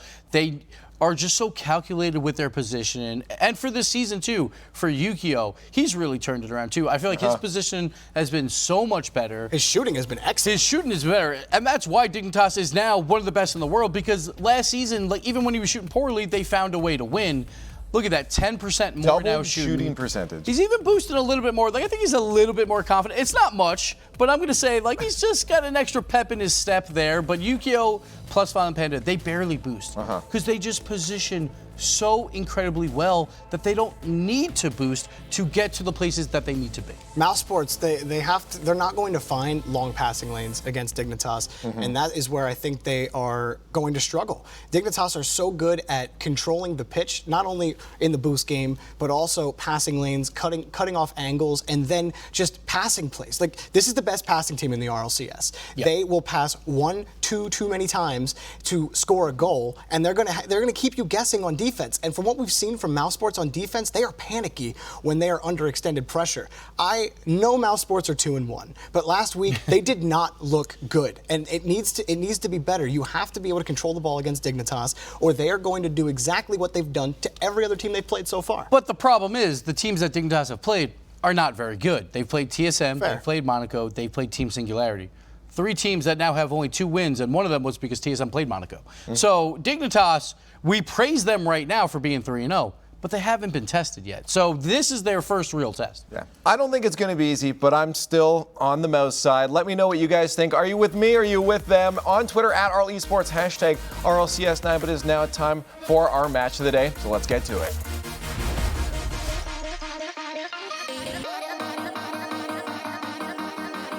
The 3-0 Dignitas taking on the 2-1 Mousesports, and I have to agree with the desk there at that last sentiment. Dignitas certainly a great start here, 3-0, no denying that, but the quality of teams that they played are leaning towards the bottom half of the European RLCS, so this is their true first test. Yeah. And for Mouse, they got beat up by Singularity, but they won the fight. And somehow. And so if that's how Mouse comes out here against Dignitas, I think they're going to have a very rough time. Yeah, and for Dignitas, I mean, it's a test of strength, though, because like Gibbs said, it has been a slower start to a season for Dignitas in terms of the level of teams they're going up against. They're definitely, a little bit more down the line in terms of top-tier teams, and so this is really where he gets tested. You saw it in Violent Panda's interview, where he was saying he thought, Vitality and Reciprocity were going to be the most difficult. Maybe Mouse coming in at that 3rd spot to take down. So he's definitely worried about it. And for example, we talk about the passing between Dignitas. We just saw Monaco have some great passing back and forth. And Dignitas, they can do that all the time throughout the series. So they're just a delight to watch. Let's see what they can put together against this Mouse defense, who did stand tall in the end against Singularity. It was a tough fight last week for Mouse. Can they come out with a little more pep in their step here? Violent Panda to pick this one up, as he does get a few swerving back and forth there to get the fake. Good defense in the end for Mouse. Astral. Try and take it himself and play it across. Speed. Looking for options and has to just put it on target, and it is almost in as Yukio would make the save. Cooksir to put it away on the left side. Beautiful finesse from Cooksir. Started out with speed. Look at that flip, the pre-flip to touch the ball with such strength and power onto net, forcing out a great save from Yukio. Cooksir, the cleanup man right now. We saw it even last weekend, where he got a lot of goals where he was just really banging it into open nets, open gaps, and really being the garbage man, cleaning up a lot of these shots from scrub and speed. And that's how Cooksir's always played. I mean, that's where he feels comfortable. And that's why he's been able to stay in the RLCS for so long. And he's been a very strong 3rd man for Mouse so far. Violent Panda's touch a little too heavy as Speed picks it up. Scrub had to make his way back. Scrub with no boost, waiting patiently to see what Astral was going to do. He comes right at his face. Astral almost gets a second touch coming across the net off the back wall. A good save. Astral probably would have had that shot on target, actually. A difficult one to read. Having to predict and judge the bounce before it even happens. And Violent Panda as well, you can see the control as to how they're taking it out of their defensive side. Both teams still fighting for possession. Well, Violent Panda was given a lot of space there coming out of his own corner. Astral, that's a dangerous ball. As it comes out to Speed, he'll jump all over it, and Mal's on the board, 2-0.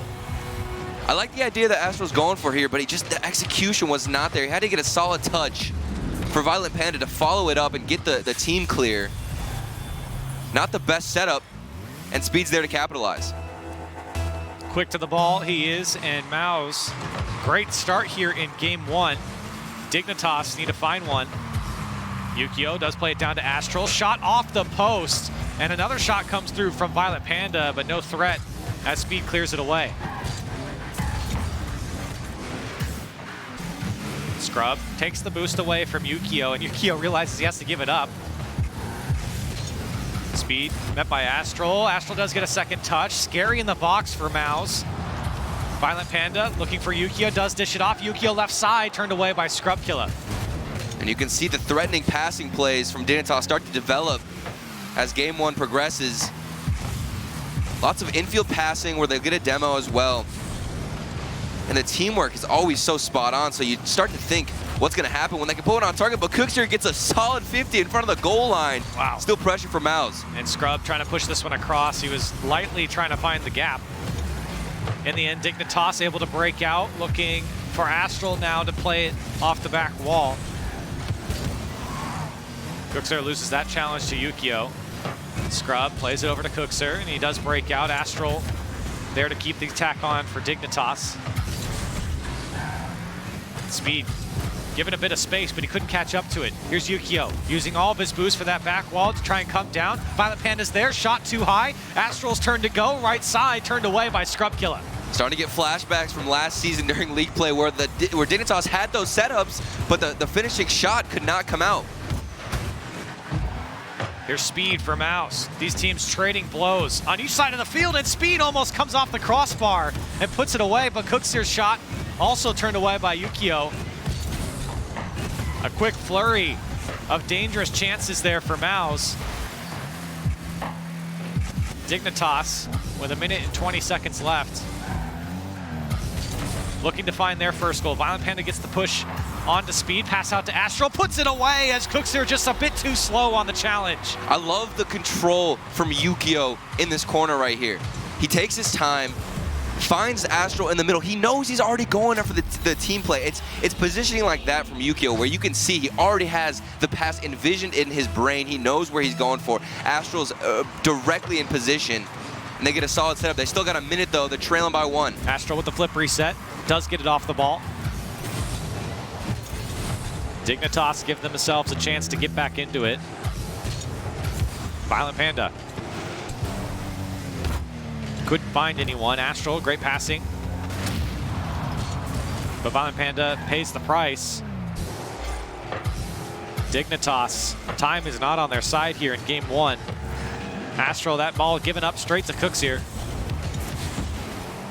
Astral finds Violent Panda, shot on target, and Scrub couldn't make the save. Tied up for Dignitas. His passing play was too fast. You can see Violent Panda, he got a solid clear Speed with a touch off the midfield wall. And then the redirect with that passing clear, and he hit it in a little bit. He almost got the save. Close. Off the crossbar and back off of Scrub. And that's the quick 1-2 from Dignitas. They'll catch you out. And with counterattacks that are that fast-paced, it doesn't even matter where you're shooting it. As long as you can transition the ball fast enough, you're going to get an open net to shoot at. Here's Astral trying to carry it all the way across. But to your point, Turtle, that pace is what makes that counter so strong. Yeah. Dignitas looking for one more as they're trying to fight for the ball in the midfield. Cookser maybe gives Mousesports one chance. Violent Panda not the best touch, but Mouse definitely playing it safe here. Well, they've got a chance. They can keep this up. This ball's going to come out to Scrub, and he will put it off the corner. Violent Panda will kill it right in front of Scrub in overtime in game 1. Dignitas clawing their way back into this first game. A big turnaround. We saw a couple of defensive mistakes and misses towards the beginning, but now they've cleaned it up on defense, more organized, and Mouse are looking like they could be in shambles here. Astral, great patience in the corner. Cookser over Yukio, Scrub trying to help out. He does get a piece of it. Cookser takes it away from Speed, and no one there for Mouse to follow up. Violent Panda's pass was cut out by Cookser, and Dignitas back to their own corner. Astral to pick up boost. Bit of a heavy touch, but he does win the challenge. Speed looking for options as he goes downfield, and everyone from Mouse jumps after it. So maybe opportunity for Dig as the ball was cleared straight back to Scrub. I don't even think Dignitas were expecting that. part of a commitment from all three players from Mouse. Coming up on a minute here of overtime. Yukio looking for that back wall. Met by Scrub, and he's going to look for the pinch. Speed.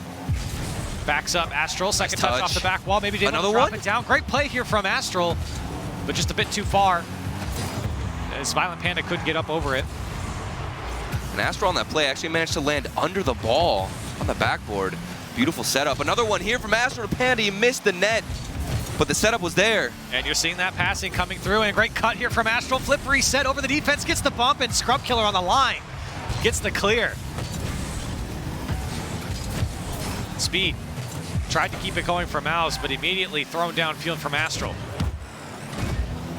Cooks here trying to get a hold of this ball. Can't do so as Violent Panda shot forces 2 to go from Mouse. The defense spread, and Dignitas trying to find the gaps.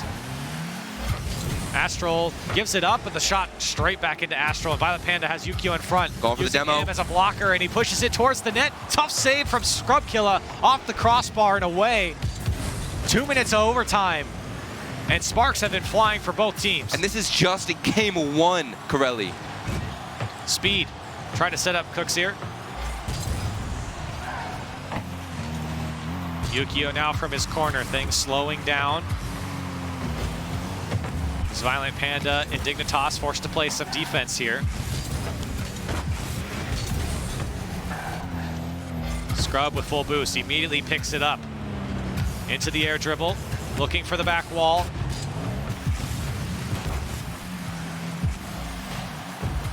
Defense holding strong here for Dignitas. As we approach 3 minutes. Speed. His challenge played across, and a big clear now from Astral. Scrub Killer looking for a second touch, does get him, but straight into the hands of Yukio. Speed was there to help him out. Mouse have done well keeping the ball in the corners and winning those midfield challenges. Here's another shot for Banda off the wall. And almost able to get it now. Opportunity for Speed. Everybody's gone. On target, and nobody's back from Dignitas. Everyone committed on the play, and Mouse, after 3 minutes and 15 seconds, get the first game. And Dignitas, this entire overtime, it felt like they were the only ones really hunting for the goal. It took an overcommitment of everyone on the field from Dig to push up, leave an open net. Mouse are there to punish. And even towards the end there, we saw a couple double commits on defense from Mousesports. Dignitas even it had chances, it was all there, but Mouse held strong. A big statement for them. Whew, what a battle. What a battle here in game 1. I mean, that could have gone either way. And for Dignitas, this one I think kind of hurts a little bit because they had a lot of great passing plays. Quick 1-2 plays where they had the Mouse defense stretched out and they had opportunity, they had the gaps, they just couldn't convert. And maybe that's credit to the 10 saves on the Mouse side, but it just feels like for Dignitas, they had the opportunity, they had the key there, they just couldn't unlock it. Yeah, Dignitas, they had a lot more better opportunities. I thought that their creative passing was there. Crazy touches from Astral off the ceiling. Even Panda, where he was going for that dribble play and Yukio was crashing the net.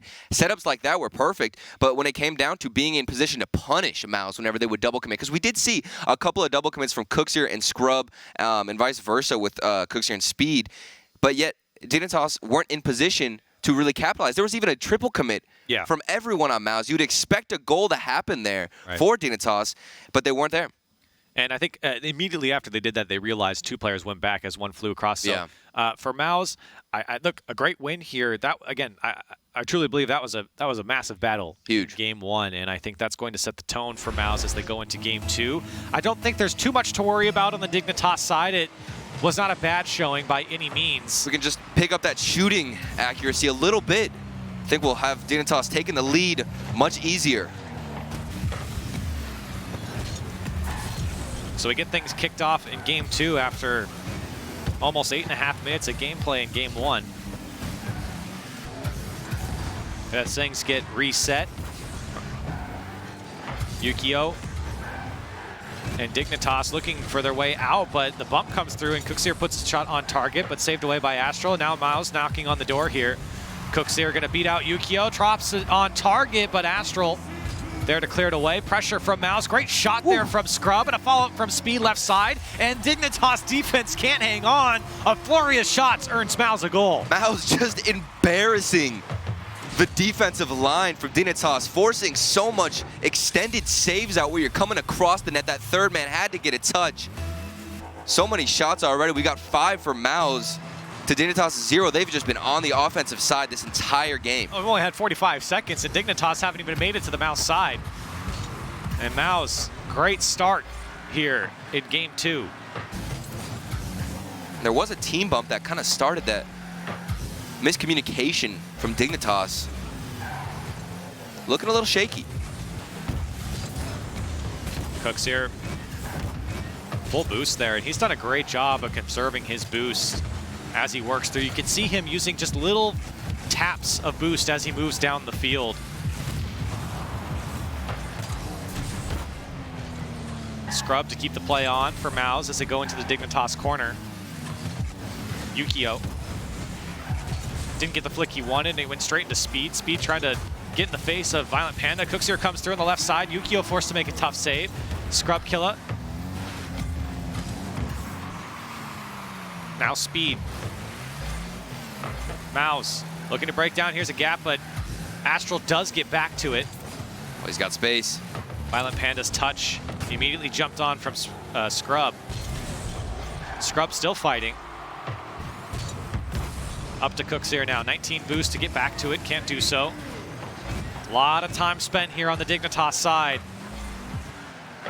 And Mouse. A repeat as well from that initial goal. You can see they're waiting patiently for these clears. Dignitas not using each other, not going for passes.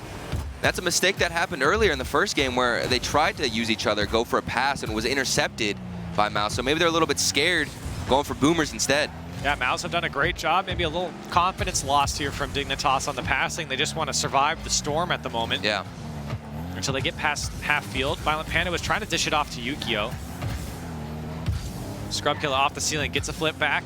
He's got Cooks on the far side, does get the flip off the back wall. Yukio there to clear it away. Now Speed, his turn to go off the ceiling. Mouse just locking in Dignitas right now. I mean, you talk about the positioning and where Mouse are. They're all just sitting on the midfield line, waiting for Dignitas to give the ball away and throw it downfield. And it's also predicting those clears. Being in position to keep possession in that half can be so difficult as a player. So to know and predict perfectly all the time where those clears are going to go is a skill in itself. Here's Yukio and Dignitas trying to put something together, but Yukio didn't get the second touch. Violent Panda is demolished by Cooksier. Long clear here for Astral. It's going to be a dangerous ball as Scrub picks it up just above his own crossbar and cuts across back to his own side. Cooksier again, great job to cut out that lateral pass. Scrub, maybe opportunity here if he can get back to it. Astral up to put it to his own corner. Yukio trying to play it slow, does go over Speed. But nobody's there, nobody's on the offensive side to challenge Cooksier when he gets possession, and now he can get around Yukio, keep the possession forward, and aggression continues. He's still fighting as he plays it back towards Scrub. Great touch there from Cooksier. Scrub does get it through the defense. A 2-0 lead now for Mouse. Piecing it together one by one. We got Cooksier going aggressive, getting a 50. That little pop out to Scrub Killer in the corner. The confidence he has to have in the communication as well to know Scrub is right behind him. A risky play to just throw away your possession there if Scrub misses. But it goes the other way. A great setup from Cooksier as well with no boost to back up and play it back towards Scrub. Veteran play. Yeah, play to where you have your man. Doesn't have to be pretty. And it works for Cooksier there. And of course, great finish by Scrub Killer. Yukio over to Astral. He does get it off the backboard. And Violent Panda does get beat by Speed, but Speed can't follow up, and Violent Panda has to backflip to clear it away. I don't even think Speed thought Violent Panda was going to miss there and possibly didn't have any boost. Miscommunication, but they still trail by 2 goals. Dignitas needs something here within 20 seconds. This could be it. And it does come off the back wall. Mouse trying to hang on to their lead. They do have a bit of a cushion. There's a big miss, though, and with time left, Astral's going to put Dignitas on the board and a chance to come back in game 2. Finally a mistake from Mouse. Scrubby goes up so early to get a touch to deny Astral from that space and even having an open net. A big whiff on defense. Dignitas, they've got 12 seconds. Let's see what kind of kickoff they come out with to get things going. Looks like they forced it to go back to Astral. Maybe. Good passing. Over to Violent Panda, but Scrub right in the passing lane to cut it out. 1 second left, and it might bounce up for Dignitas. Scrub looking to kill it, and it almost goes up the wall, but Mouse, a 2-0 lead in the series. A shock to Dignitas' defense. This is the first series that they've played somebody that they would consider to be a top team. Maybe their defense wasn't ready for it at this moment. Didn't see too many passing plays come out from Dignitas, mainly because they were forced, and like you said, Curly, early on, locked in to their own half. And a lot of stolen boost. And look at this back pass. Again, I love that little tap out. And Scrub was so fast to get up to it in the air. That play right there, it speaks to the veteran experience that Cookser has and the confidence to just pop it out. Well, it ultimately gives them the win after giving up that last goal. So for Mouse, again, another battle here, but this time it felt like they had a lot more command in this game. They controlled the pace. And really, it was more of their mistake to let Dignitas out. They had owned Dignitas throughout this game. And now you start to think about the Dignitas side, and you go, okay, what do you need to do to break out? Because right now, Mouse have done a great job of not letting them out. And when they are let out onto the offensive side or the defensive side of Mouse immediately respond. You saw Cookser do it. You saw Speed do it. Beat the first defender and go down the sideline and have so much free space. So what can you do? You can't be as predictable with your clears if you're Dignitas. Yes, you're forced into uncomfortable situations, but at most points, it's probably better to just dribble, go for a solid 50, give your teammates more time. Because right now, what I notice is they're just forcing themselves to instantly clear the ball, throw it forward, relieve that pressure. But what you're doing is just giving the ball right back to Mouse. A lot of defense for Dignitas. Can they get their first win in the series? Or are Mouse going to go for a 3-0 sweep? Violent Panda, Dignitas here to try and put something together quickly, but this ball thrown down into the Dignitas corner. No boost for Yukio. Astral trying to follow up. Speed immediately blocks him. Scrub killer.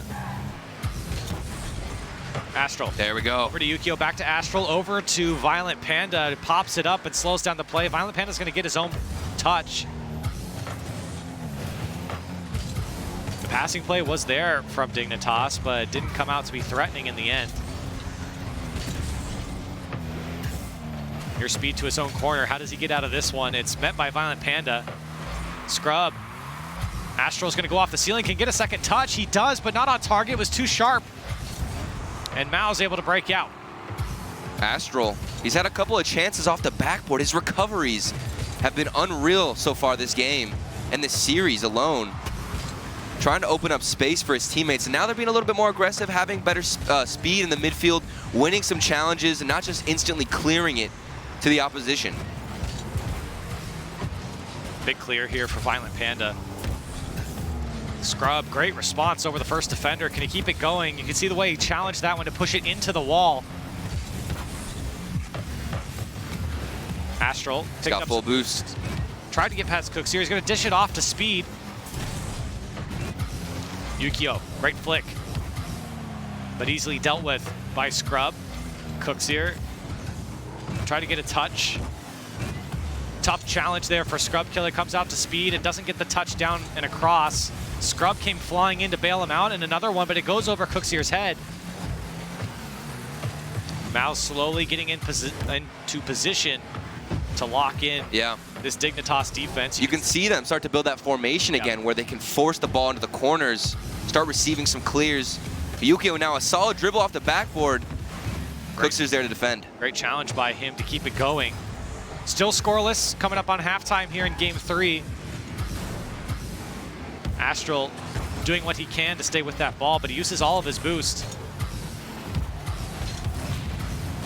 Scrub Killer shot, and off the demo from Speed opens up the gap for Mousesports. The first goal here in match point for Mouse. This is huge. Speed being aggressive, getting the demo.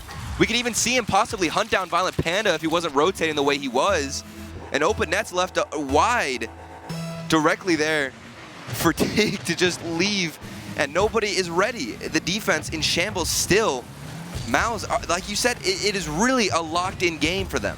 And I was watching the demo as well, so I was even blindsided by the shot and goal there, as Mouse do get on the board here, and like you said, Turtle, you're slowly seeing them lock in the defense of Dignitas and just get into that formation where it's really hard to break, and they force just these types of clears from Dignitas where they have to chase after it. Here's Astral, though, as he plays it off the ceiling, tried to play it down and in. Scrub couldn't handle it, and so Dignitas might have a chance here. But Mao's able to slow it down.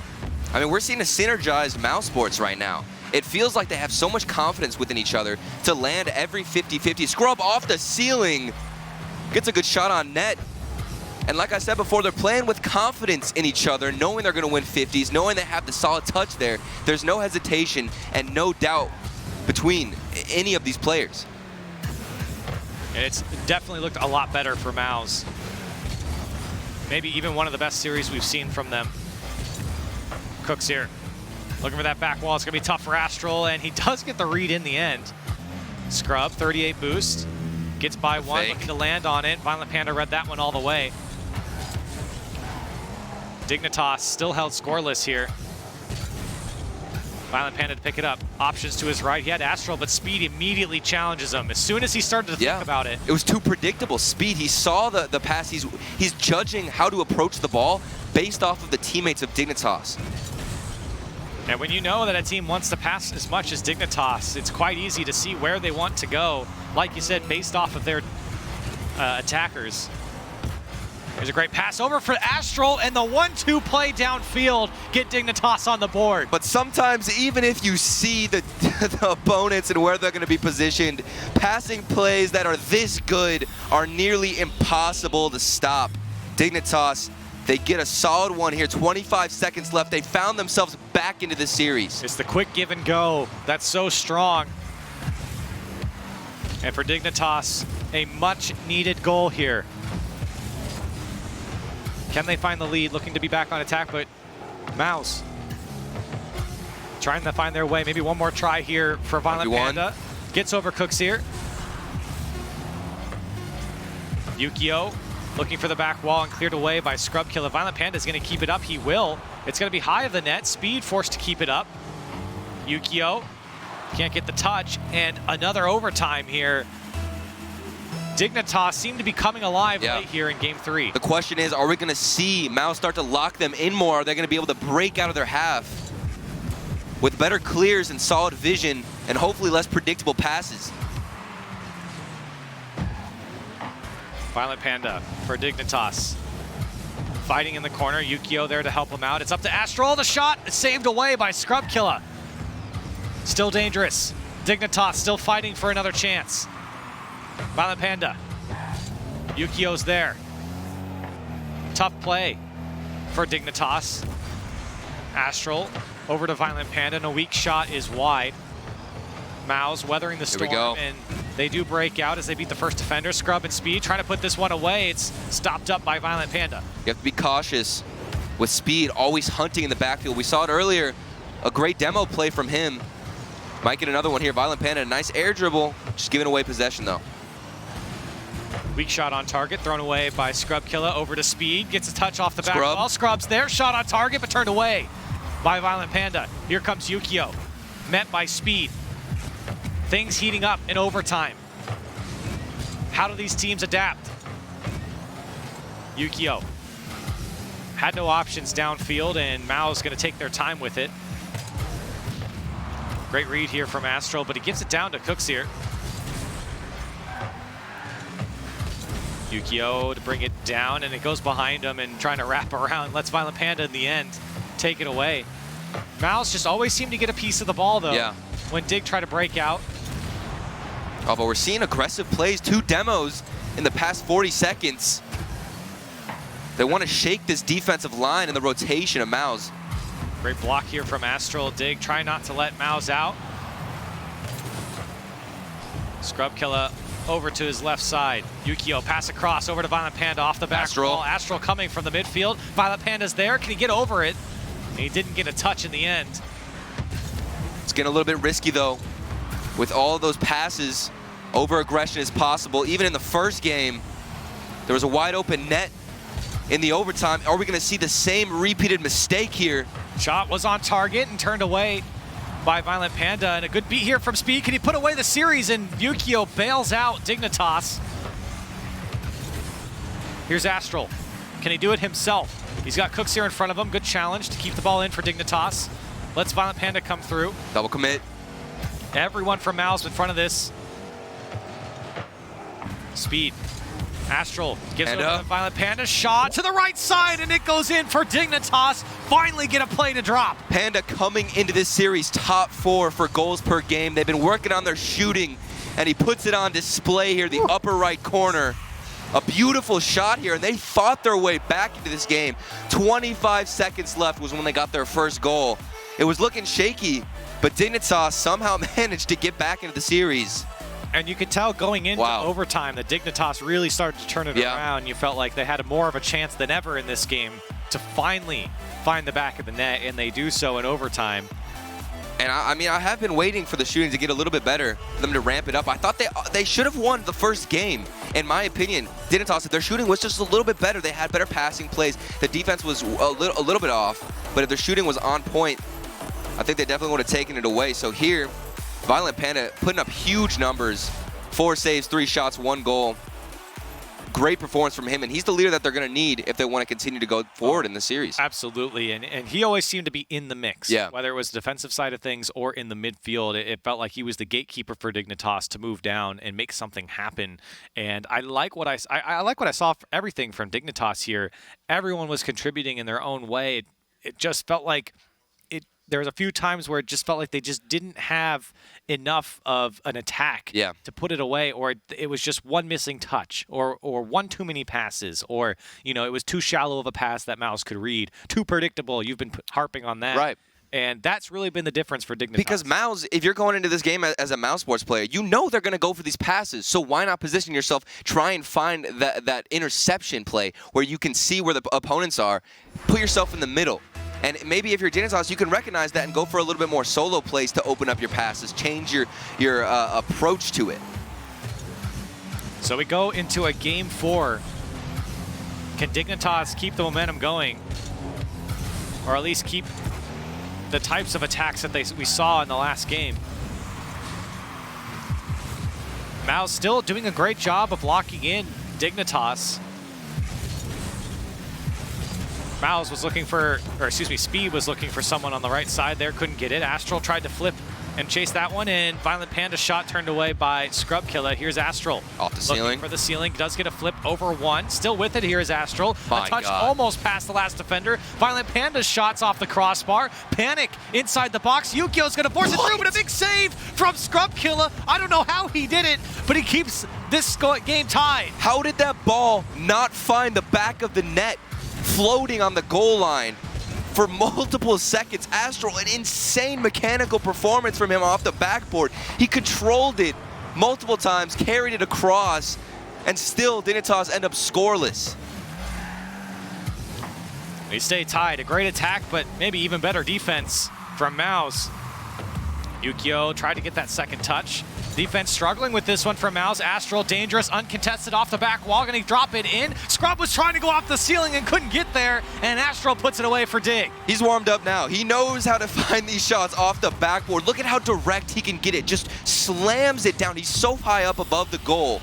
So to position your car to the side like that, forces it down. Astral, he's starting to warm up, and he's definitely popping off with that control off the backboard. Scrub clears this one away for Mouse as they now find themselves in the hole. Scrub staying with it as he carries it past Astral. Astral does get a touch, but it's straight to the Dignitas corner. Here's Cooks here. The challenge goes towards midfield. Tough bounce for Mouse. Speed had to make the clear. Violent Panda pops it up. No one there for Dignitas. A measured approach. Scrub. Yukio trying to fight in the box, and it was a little panic there for Mouse. Yeah. Scrub gets by Violent Panda, but not Yukio. And now Dig seemingly getting the better of Mouse here in game 4. A shot from Yukio. Blocked away by defenders of Mouse. We find ourselves on the Dignitas side now as Mouse can't really get a hold of the ball here, and Cooksier had to clear it off his own backboard. Good head fake there from Astral. He plays it into the box and straight in front of everyone as Mouse panicked. Everyone dove across the box, and they do make the save. Dignitas stealing the playbook of Mouse a little bit. Staying locked into that half. Starving out the opponents. I've seen multiple times Scrub Killer has been boostless in the backfield. A couple of whiffs from him. He's been trying to really force out a clear, and he's just been left in panic situations. Mousesports on the brink right now of getting scored and security for Dignitas. Astral played it off the ceiling here, and Dignitas looking more and more threatening. Scrub, pass one, Speed rotating through the defense there, but there was no one home for Dignitas. Astral still with boost to work with here, tried to play it to the left. Scrub fighting for every inch here for Mousesports. Speed, great first touch into the challenge of Astral. Time and space here for Cooksier off the backboard, looking for one more from Mouse. Scrub's there, and again he plays it off the back wall. Speed, his shot's wide, and Astral to take it away. He instantly pops it up. Yukio gets Cooksier to bite, and Cooksier's beat here. Violent Panda, his shot's just wide. Scrub barely playing it off the back wall.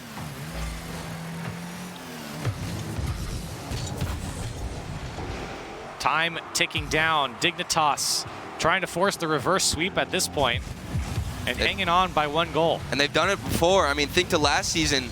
They've reverse swept in a best of 7. There's no doubt in my mind they can do it in a best of 5. And Speed tried to get the flip reset here, and Mouse really making that last push here for a goal.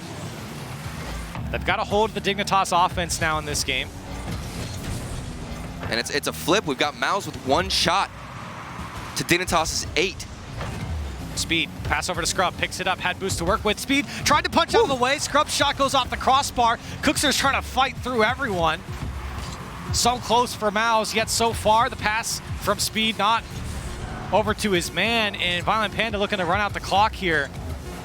As this ball bouncing in the Mouse box, and that might be too far for Cooksier to get to. It is, and Dignitas force a game 5.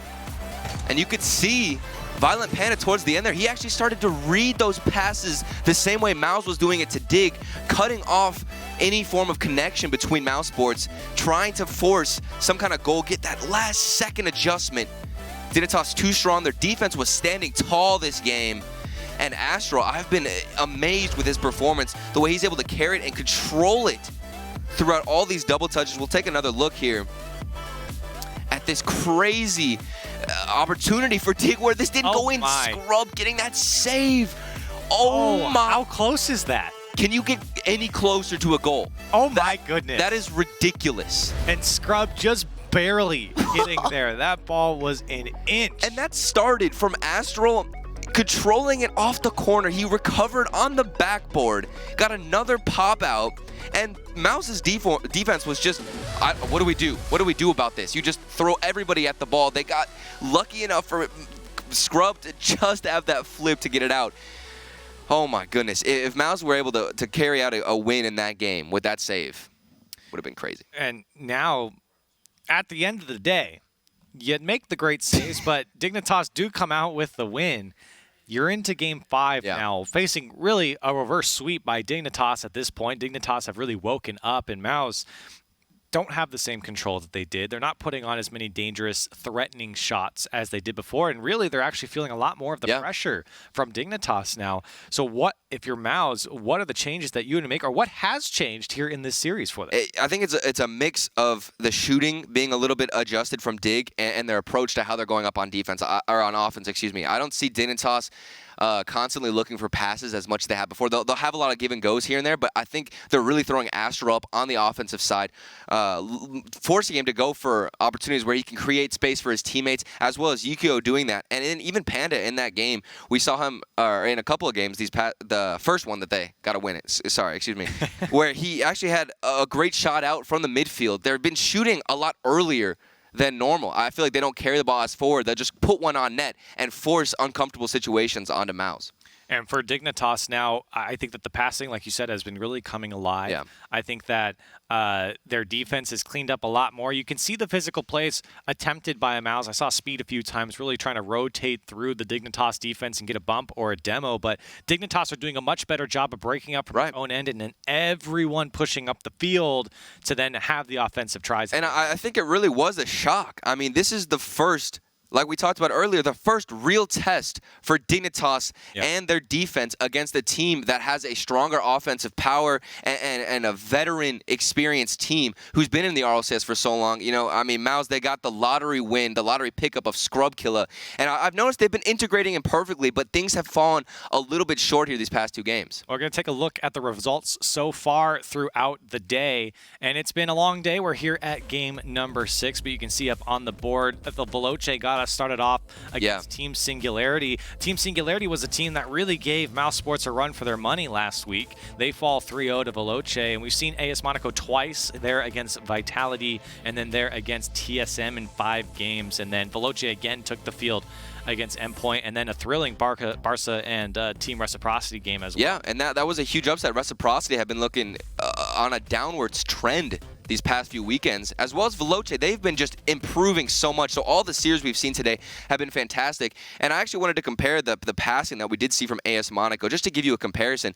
AS Monaco, we just casted their matches, and those passing plays that they were able to get, it was only once or twice throughout the series, just to prove how difficult it can be to pull those off. But Dignitas managed to get those passes frequently throughout the series, just to show how much of a difference in skill these two teams really possess. And Dignitas, I mean, they're world class when they can put those passes in. Yeah, I mean, it's what has taken them to a world championship, and it's what, or at least world championships last season, and why they went so far. And it was thrilling to watch. As a viewer, it's really fun, and I'm sure as a player as well, you feel very confident when you can get those passes going downfield, the give and go, and you can create those triangles where you feel confident on offense to keep possession and then put a threatening shot on target. I mean, it's got to feel so good, feel like bread and butter there for the team. I mean, as well as just looking at Dignitas for the stories alone, I was expecting to watch Astral blossom into this fantastic player, which he no doubt in my mind has, but as well as Yukio, a huge shift for him as we go into Game 5. Let's see if he can pop off and show off his new shooting. He's been working on it, and they've been improving so much, but Mouse, they've been looking really good, and the synergy has been building slowly, game by game, week after week. And remember, Dignitas looking to reverse sweep Mouse here, as they've won the last 2 after going down 2. Cooks here trying to end this and win it in Game 5. Bit of a struggle there for Violent Panda to get the save. He does get it in the end. This Mouse want to pick up the pace and go on offense immediately. Didn't see too much of it last game. Dignitas did a much better job on defense, like we talked about, breaking out and then getting back onto offense. So there is some adjustments to be made for Mouse, but not like that. The pinch from Astral's challenge goes straight into the Mouse net. This 50 in the corner, Astral, he wraps around the left side, and I think he was actually going for a pass to Yukio. You can see him position himself all the way to the left, forcing that ball out right into the middle, but it ends up going into the net. A lucky break for Dignitas as they take the first goal. And a great challenge there from Astral. That is absolutely possible when you challenge like that, forcing that ball to at least go towards the net. A goal is always a possibility, but immediately responded by Scrub and Speed. That duo looking so good for Mouse. Speed taking it up the wall. You can see he knows Scrub is directly in the midfield. A nice pass out. It was so fast of a pass, there was no interception possible for Dig unless you completely predicted it, even pre-jumped. And Mouse, that was an instant response here in Game 5. That feels good for Mouse, especially when you are staring down the reverse sweep to give up a goal and then immediately respond. And Dignitas trying to do that for themselves here. Yukio Over to Astral Flip and reset. for the flip. Immediately uses it and gets it again in the follow-up from Violent Panda. Big saves from Mouse to stay alive. Such a dangerous play from Dignitas. Cooks here forced to just pop it up. Violent Panda was trying to give it over to Yukio. Speed. Second touch and shot. That one's popped up. Astral's got to go himself. Scrub Killer was up.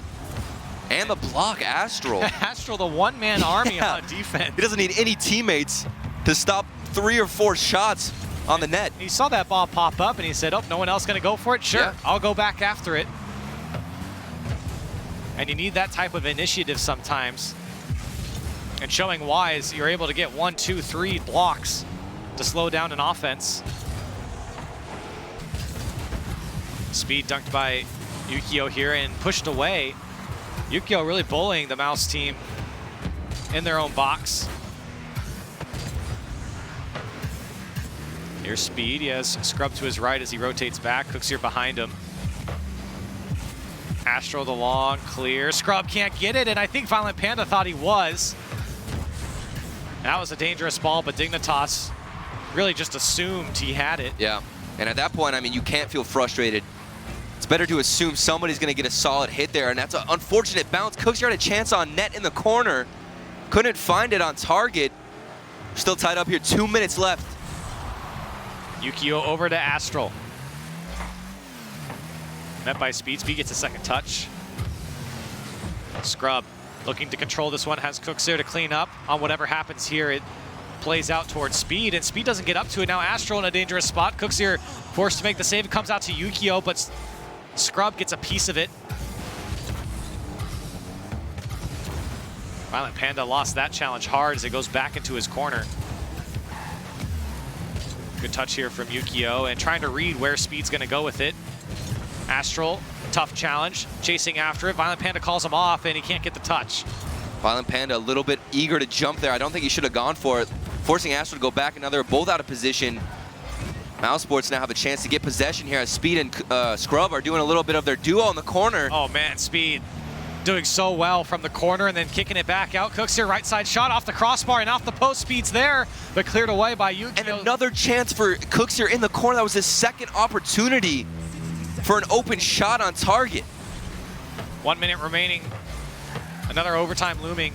Yukio has a bit of space, dishes it off to Violent Panda, who had to use his flip to keep the ball alive. He was feeling a lot more pressure than there was. 45 seconds. Over to Astral, gets it off the back wall, looking for Yukio. He's there, shot on target, turned away by Scrub Killer. He's been a defensive rock for Mouse.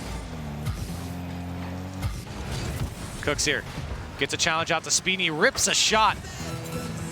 Turned away by Yukio. Scrub Killer looking to follow this one up, but not enough boost. Speed. Second touch into the Dignitas corner. Here's Scrub Killer, second touch. It might come, and Astral, great block to turn it away. Final 10. Ball going in favor of Dignitas here if they can get to it. Scrub immediately responds with a big clear. Astral to the midfield, and players looking to keep this one up on the Dignitas side at least, and it does drop. Another overtime, and this time game 5 for all the marbles between these two teams. Cooks here immediately shot off the kickoff. You got to hand it to these defenses of both teams, though. The reads off the backboards have been unreal. We just saw Astral towards the end of that first game before we went into overtime getting a ridiculous read, as well as Scrub with some saves on the backboard. So close. Both teams just building a wall on defense. Speed looking for the backboard. Second touch from Speed, and the follow-up was not down towards the net. Mouse still pressing on as Astral does finally get the clear. Speed try to put it back, does get the demo on Nice Violent flick. Panda, and great flick from Yukio. Neutralizes the offense from Mouse. Scrub trying to keep a hold of this one, can't do so. Violent Panda in the midfield, contested. But Yukio there to pick it up. Astral went up, thought he was going to get a pass, it didn't come. Scrub in his own corner, met by Violent Panda. The quick pass off the backboard, big clear here from Speed. Over a minute of overtime. These have been extremely tense between these two teams. And the control has definitely been in favor of Dignitas. You can see on all these clears and even the flicks and dribbles out, they've been able to get it over one defender and continue forward. But that doesn't mean that Mouse still doesn't have a chance here in this game as Scrub has full boost, being annoying in the offensive half. But now Panda's here to get a turnover. A touch towards the middle, trying to get a bum, and the ball comes out to Yukio. Shots just wide. Cooks here trying to quickly counter downfield. Violent Panda does get by Scrub Killa. Astral over one, over to Panda. Panda off the backboard. Yukio's there, tough angle, and it's too wide. Now 2 minutes of overtime. Speed fighting for it on the Dignitas side. And he does let it go to his own corner to Cooks here. Big, long clear here from Speed. And I can't help but get a little bit concerned when I see these challenges in that corner. We saw it earlier this game. The 50-50 from Astral, just forcing it in the net. You can't take any risks like that on defense. You've got to find a solid clear here, Scrub off the ceiling. Astral does make the touch, and still dangerous here for Mouse if they can get a hold of it. Violent Panda takes it to his corner to slow things down. Speed gonna take away that corner boost. That follow-up from Scrub Killer might keep it on for Mouse. Great touch from Astral, and a second one past Speed. He beats two. Astral's trying to look threatening here, but didn't have enough boost to follow up. Scrub, maybe a follow-up with no boost. Can't do it. Now Speed, blocked away by Yukio. Wide open space for Astral. Trying to take that first touch to set it up, and he fails the wave dash. Astral looking to get some kind of advantage with the wave dash, get himself around the ball faster, but he turns around instead. He's trying to set himself up with that first touch. Couldn't do so, and 3 minutes have come and gone. Yeah. Both these teams. There's been chances on both sides. They both are playing extremely well. It's just who's going to make the mistake. And there's a shot. Yukio does make the save. Speed still fighting for it in the corner. Scrub. Violent Panda picks it up for Dignitas, and it comes out. Astral's there. Can he get a second touch as he chases after it? Cooks here plays it away. Dignitas in control of the mid boost. You can see they're walking around, almost the team bump as well. Panda taking it across, and a double commit for Mouse. Things aren't looking good. Boost for Astral here. He's got Yukio on the back post, and it goes over his head. Great touch here from Violent Panda. Uses the flip reset, and looking for the dunk. Can't get it. Got 2 to go for Mouse. Astral, more boost to work with. Mouse feeling a lot of pressure right now. And Scrub, maybe an opening, has boost, gets a flip, but didn't get the ball. I saw him flip that way. Last thing I expected, but he was going for the reset possibly. More demos coming out. Mouse regaining a bit of control of that midfield boost, but it's not, that's not enough. Astral all the way across. He pops it up and Cooks here off the crossbar. Follow-up from Yukio's on target. Puts it away for Dignitas. 4.5 minutes, and they take it in Game 5 with a reverse sweep. Astral, the mechanic genius. This man has been insane this whole series off the backboard. We just saw the air dribble opening up space. They get the reverse sweep. And it was crazy. I got a little bit nervous when I saw him mess up that wave dash a little bit. I thought maybe the nerves were getting to him a bit. Things were looking off. But Dignitas, they managed to fight back. Wow. What a grueling series. I mean, for both teams, but for Dignitas to drop the first 2 and then are able to reverse sweep. And they recovered. Wow. Oh, and again, I said it in that overtime. It didn't really feel like anyone was playing particularly bad on either team. It was just really who was going to make a big mistake. It felt like Mouse did feel a little bit more of the pressure. Right. But I think that's just the Dignitas offense. And it was a big shock. I mean, that first game, they were going for so many passes to the point where they did overextend a little bit. Dignitas brought it back a little bit. They were going for passes, just not nearly as frequently, and it wasn't as predictable because when you mix it up a little bit, you can't always push yourself forward if you're Mouse. So Dignitas switched up the game plan mid-series. They got the reverse sweep, and you got to hand it to Astral.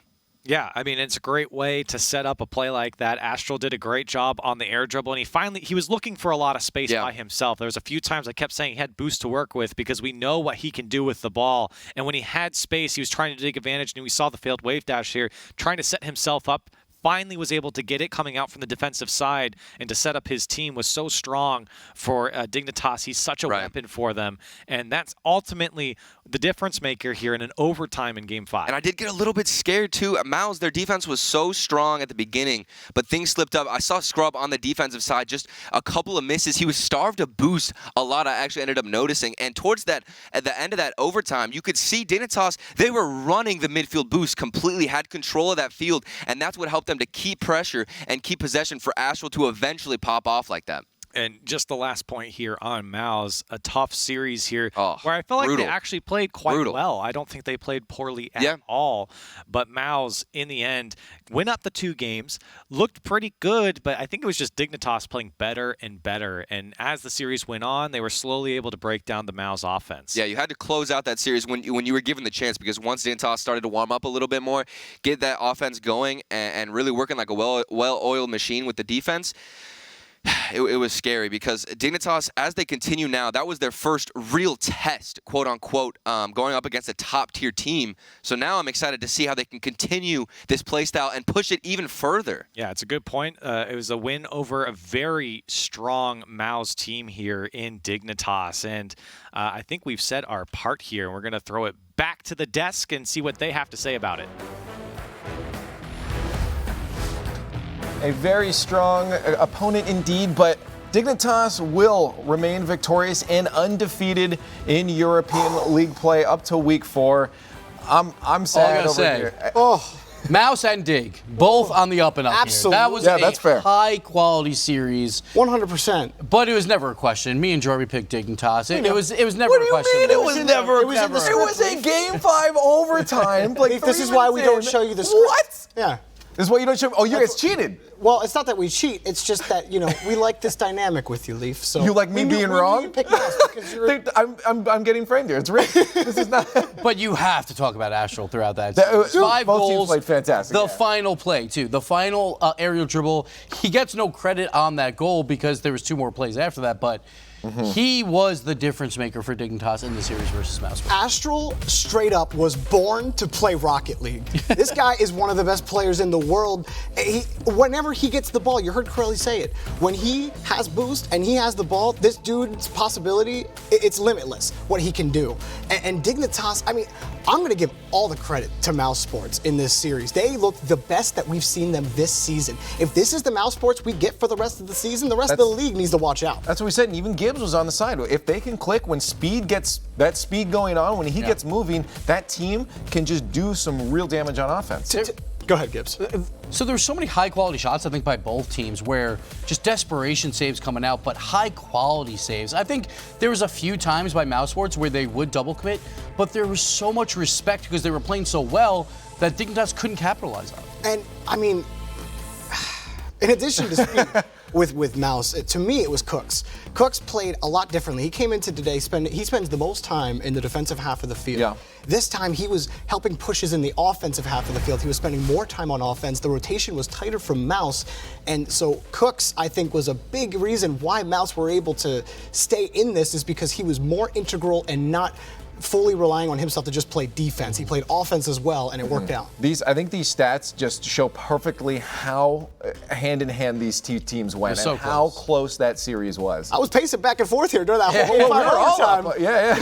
And sure, both teams shot 50%. Normally, you're like, oh, that's pretty rough, but it was because of the defense on both teams. The goal line stands. We saw that one save by Scrub where it was pixels away from going in. It seems like Scrub makes those saves every season at this point. It's just, there was so much work that needed to be done to score these goals that, sure, their offenses weren't there, but it was because both defenses were so sound. And it's very clear Dignitas were tested. And I think they felt that in those first 2 games because Dignitas, they weren't finding each other in space. Mouse were playing aggressively against them, and it was working really well. But Dignitas and Astral specifically, he hit some banger shots in the middle of the series, and then just his ability to carry the ball and create opportunities for Dignitas. And Violet Panda did that as well. This team is just so resilient. They did this exact thing in I don't want to say it's high stakes, but for me, Dignitas, if they want to hold on to the top spot, like losing to Mousesports could be the start of a turn. They didn't do that, and like it's just it reminds me of that Barça series in the playoffs last season where they reverse swept them. It's like Dignitas are that resilient. Well, while their blood is still pumping and the energy's still high on the line, we have Violent Panda from Dignitas. How you feeling after that series, man? That was close. I'm still shaking. That was insane. No kidding. That was nuts. What is it? Something's clicking, you know. We know you guys were going to do good, but what's clicking now for Mousesports from your perspective? What did they get right in the series to keep it that close? They've always been good, and I think it took a good team for them to get themselves as well, to get that pressure behind them and, you know, play good against us as well. It showed. And now, you know, you guys are undefeated right now. Do you think this is going to continue, or are there still a lot of roadblocks in the way for you guys? There's some tough teams in in EU, dude. It's insane. Like Reciprocity, Vitality, they're all going to be a tough match. And, yeah, we'll see how that goes. And now, I got to mention here, you know, Speed was talking about, you know, the brain dead meta. Is that what the way they were playing? Or, you know, what do you have to say to that meta? Or is your style the way to go? Because Gibbs is saying you guys are like the opposite of the brain dead meta. We are pretty well-oiled machine when things are going right. We pass a lot. We play smart. We have mechanics ourselves as well. When we have to pop off, we pop off. But we just try to play smart in general. And, you know, I mentioned other roadblocks maybe in the way. Barça might be one of those teams. You guys have to play them next week. What's the game plan there? Is it just same old, see if your play style works, or do you have a specific game plan? Barça is a way different team than Mouse is, so we will have to figure out how they play, and we'll see what we can do against them. But, yeah, Barça is a good team, so we'll see. Hey, congratulations on the win. Go catch a breath, take a deep one in, and just let it relax. You got some time before your next match, but congratulations. I'll lay in bed for like 4 hours. You deserved it. You earned it anyways. Anyways, talk to you later, Panda. Right. Later, guys. Yeah, I mean, I'd be shaking too. And still the only team without a loss. And in Europe, that is a huge deal. Oh, absolutely. Every single match you will be tested, but Dignitas, they've prevailed now 4 times in a row. Next week, though, again, they play Barça, and that game is going to be half of their huge. schedule is just it's the gauntlet. Yeah. But I mean, I think this was a good proving point for them. I think they knew that as well. I mean, you saw the nerves. The fact that he didn't think that wasn't in the bag. I mean, they had to come back with a reverse sweep. You know, they had to really try at this, and they know it's just going to get just as hard for the rest of their and league it's play. like so funny too, because Mouse, when they were 2-1, we go to the pre-show, everyone's down on them. They're 2-2 now, and everyone's like, we love Mousesports. It's just the way Europe is. Quality losses, man. man. Yeah, exactly. Barça had a quality loss last week. Everyone's like, top 4 team. Mousesports quality loss. Everyone's going to be like, I like Mousesports. They look good. Hey, I always like Mousesports. I ain't bandwagoning anything. You're all following me now at this point. Anyways, we do have to get to our next piece on the show, and it is our player of the day. And, of course, it's got to be the save maniac Devo. It's not something that happens a lot. We don't usually celebrate defense this often, but 20 saves in 4 games. He had 10 saves in 1 game alone. And normally, a lot of saves are like, it's a cookie cutter shot. There were so many high-quality saves by Devo. But on top of that, he put the offense there, too, with the 3 goals and the 1 assist. He won the game for Barça. If he doesn't come up with about half of those saves over the course of the series, then Reciprocity run away with this series. That game 2 against Reciprocity, where Farah, Fruity, and Chaussette all hit that top right corner of the crossbar where they had space to score and they had the shot. Like, those are the only opportunities that Reciprocity were really given. The rest were because Devo was there to knock the ball away. A minus 35 shot differential. But those shots, there was Devo in front of the net that was stopping most of them. And that's, again, why they won. I don't know if they ever want to deal with that many shots again. You might not have the same performance if you're Devo, but you know, you take the win where you get it, and an outstanding performance. I mean, that's part of what's so great is like every week there's just some player that exceeds what you expect in a game of Rocket League. And the very best part about that, too, last season with Devo, we were like, his defense a little sketchy. Every time when he's alone on defense, we were like holding our breath. This season, it hasn't been that way at all. Devo's played fantastic. Let's take a look back just at the stands, reminisce over the day. We had 6 matches today. As league play goes on, more and more Rocket League. It was yet again 3-1s, 3-1s, 3-1s all across the board. It's like we had 1 3-0 at the beginning of the day, but it just seems like Europe, even though you think it's going to be a 3-0, teams are just not giving up. To me, the biggest standout was Endpoint against Veloce. Endpoint had played a solid defensive game. Relating Wave at the beginning of the series was putting in bangers, and the only thing that really killed Endpoint were key whiffs late in the series. If Relating Wave specifically, if there are 2 whiffs I'm thinking of late in the series that he doesn't have, then the whole series can change. They take that series against Veloce. I truly believe. Now the problem though for Endpoint, that was a big loss because at this point it looks like we have a clear top 6. Yeah. It's going to be very hard to break into that. We're praising Mousesports. Maybe Reciprocity is a little bit down, but I think people still think they are a very high quality team. Of course. So Endpoint, TSM, Team Singularity, and Monaco, it's going to be a hard road for them to make the playoffs. Jorby, do you agree with that? Like looking at this listing right now, do you think this is the way it's really going to remain? Maybe shuffling 1 through 6 and then 7 through 10, but is there going to be any exchange between the 6 and 7 spot? Yeah, I'm not really sure if 6 and 7 are going to switch. My biggest question mark is Reciprocity. Yeah, they're on a 2-series losing streak. And like against Veloce, it did not look good. It looked a lot better against Barça, but they didn't execute. And next just week, didn't execute. You had 60,000 shots on net.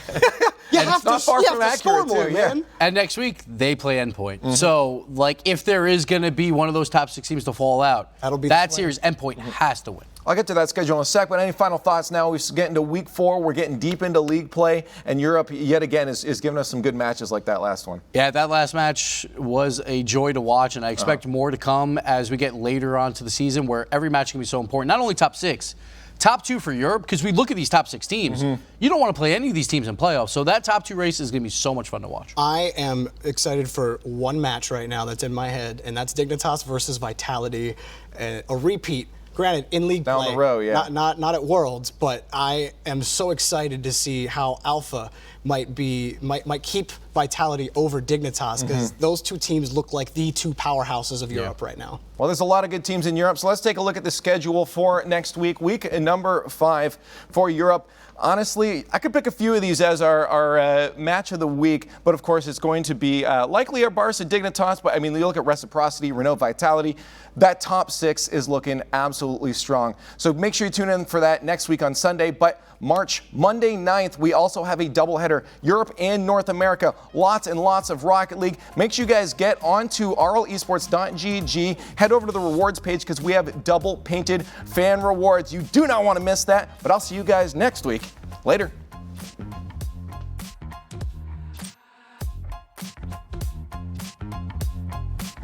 Shot from Nolly gets 2 defenders to bite, but what a clear, and Flame stretches it onto the backboard. Cassio up for the shot. Godspell has got to make the save, and he's too far back in goal. This double commit turns into a goal for Veloce. Wonderful bit of transition play from Veloce, and you're right, Godsmilla came into the net hard with a lot of speed. Finally, as soon as he hit the brakes, it was too late. Clears it himself. Now Alpha in the corner. All 3 players, the pitch, and oh my gosh, maybe the fastest shot in RLCS history as K-Dop, and who was it, Fairy Peak. Powers combined, 151 kilometers per hour. That's insane. But Flame will help him out. Relating Wave out of boost as well. And that's just out to the side, and the dunk from Freaky. This wasn't a dunk. This was a pass from Flame. Flame getting this extra touch. Freaky jumps. Look at him. He hits it into Freaky. Wow. Next level from Veloce. It's saved by Ronicky, and Farah too far back. He has to wait for Flakes. Flakes musty flick, and it's good. This is officially the most beautiful play a Proteus has ever made. Oh, the perfect musty flick, top shelf. A bit of control of that midfield boost, but that's not enough. Astral all the way across. He pops it up and cooks here off the crossbar. Follow up from Yukio's on target. Puts it away for Dignitas. 4.5 minutes, and they take it in game 5 with a reverse sweep. Astral, the mechanic genius. This man has been insane this whole series off the backboard.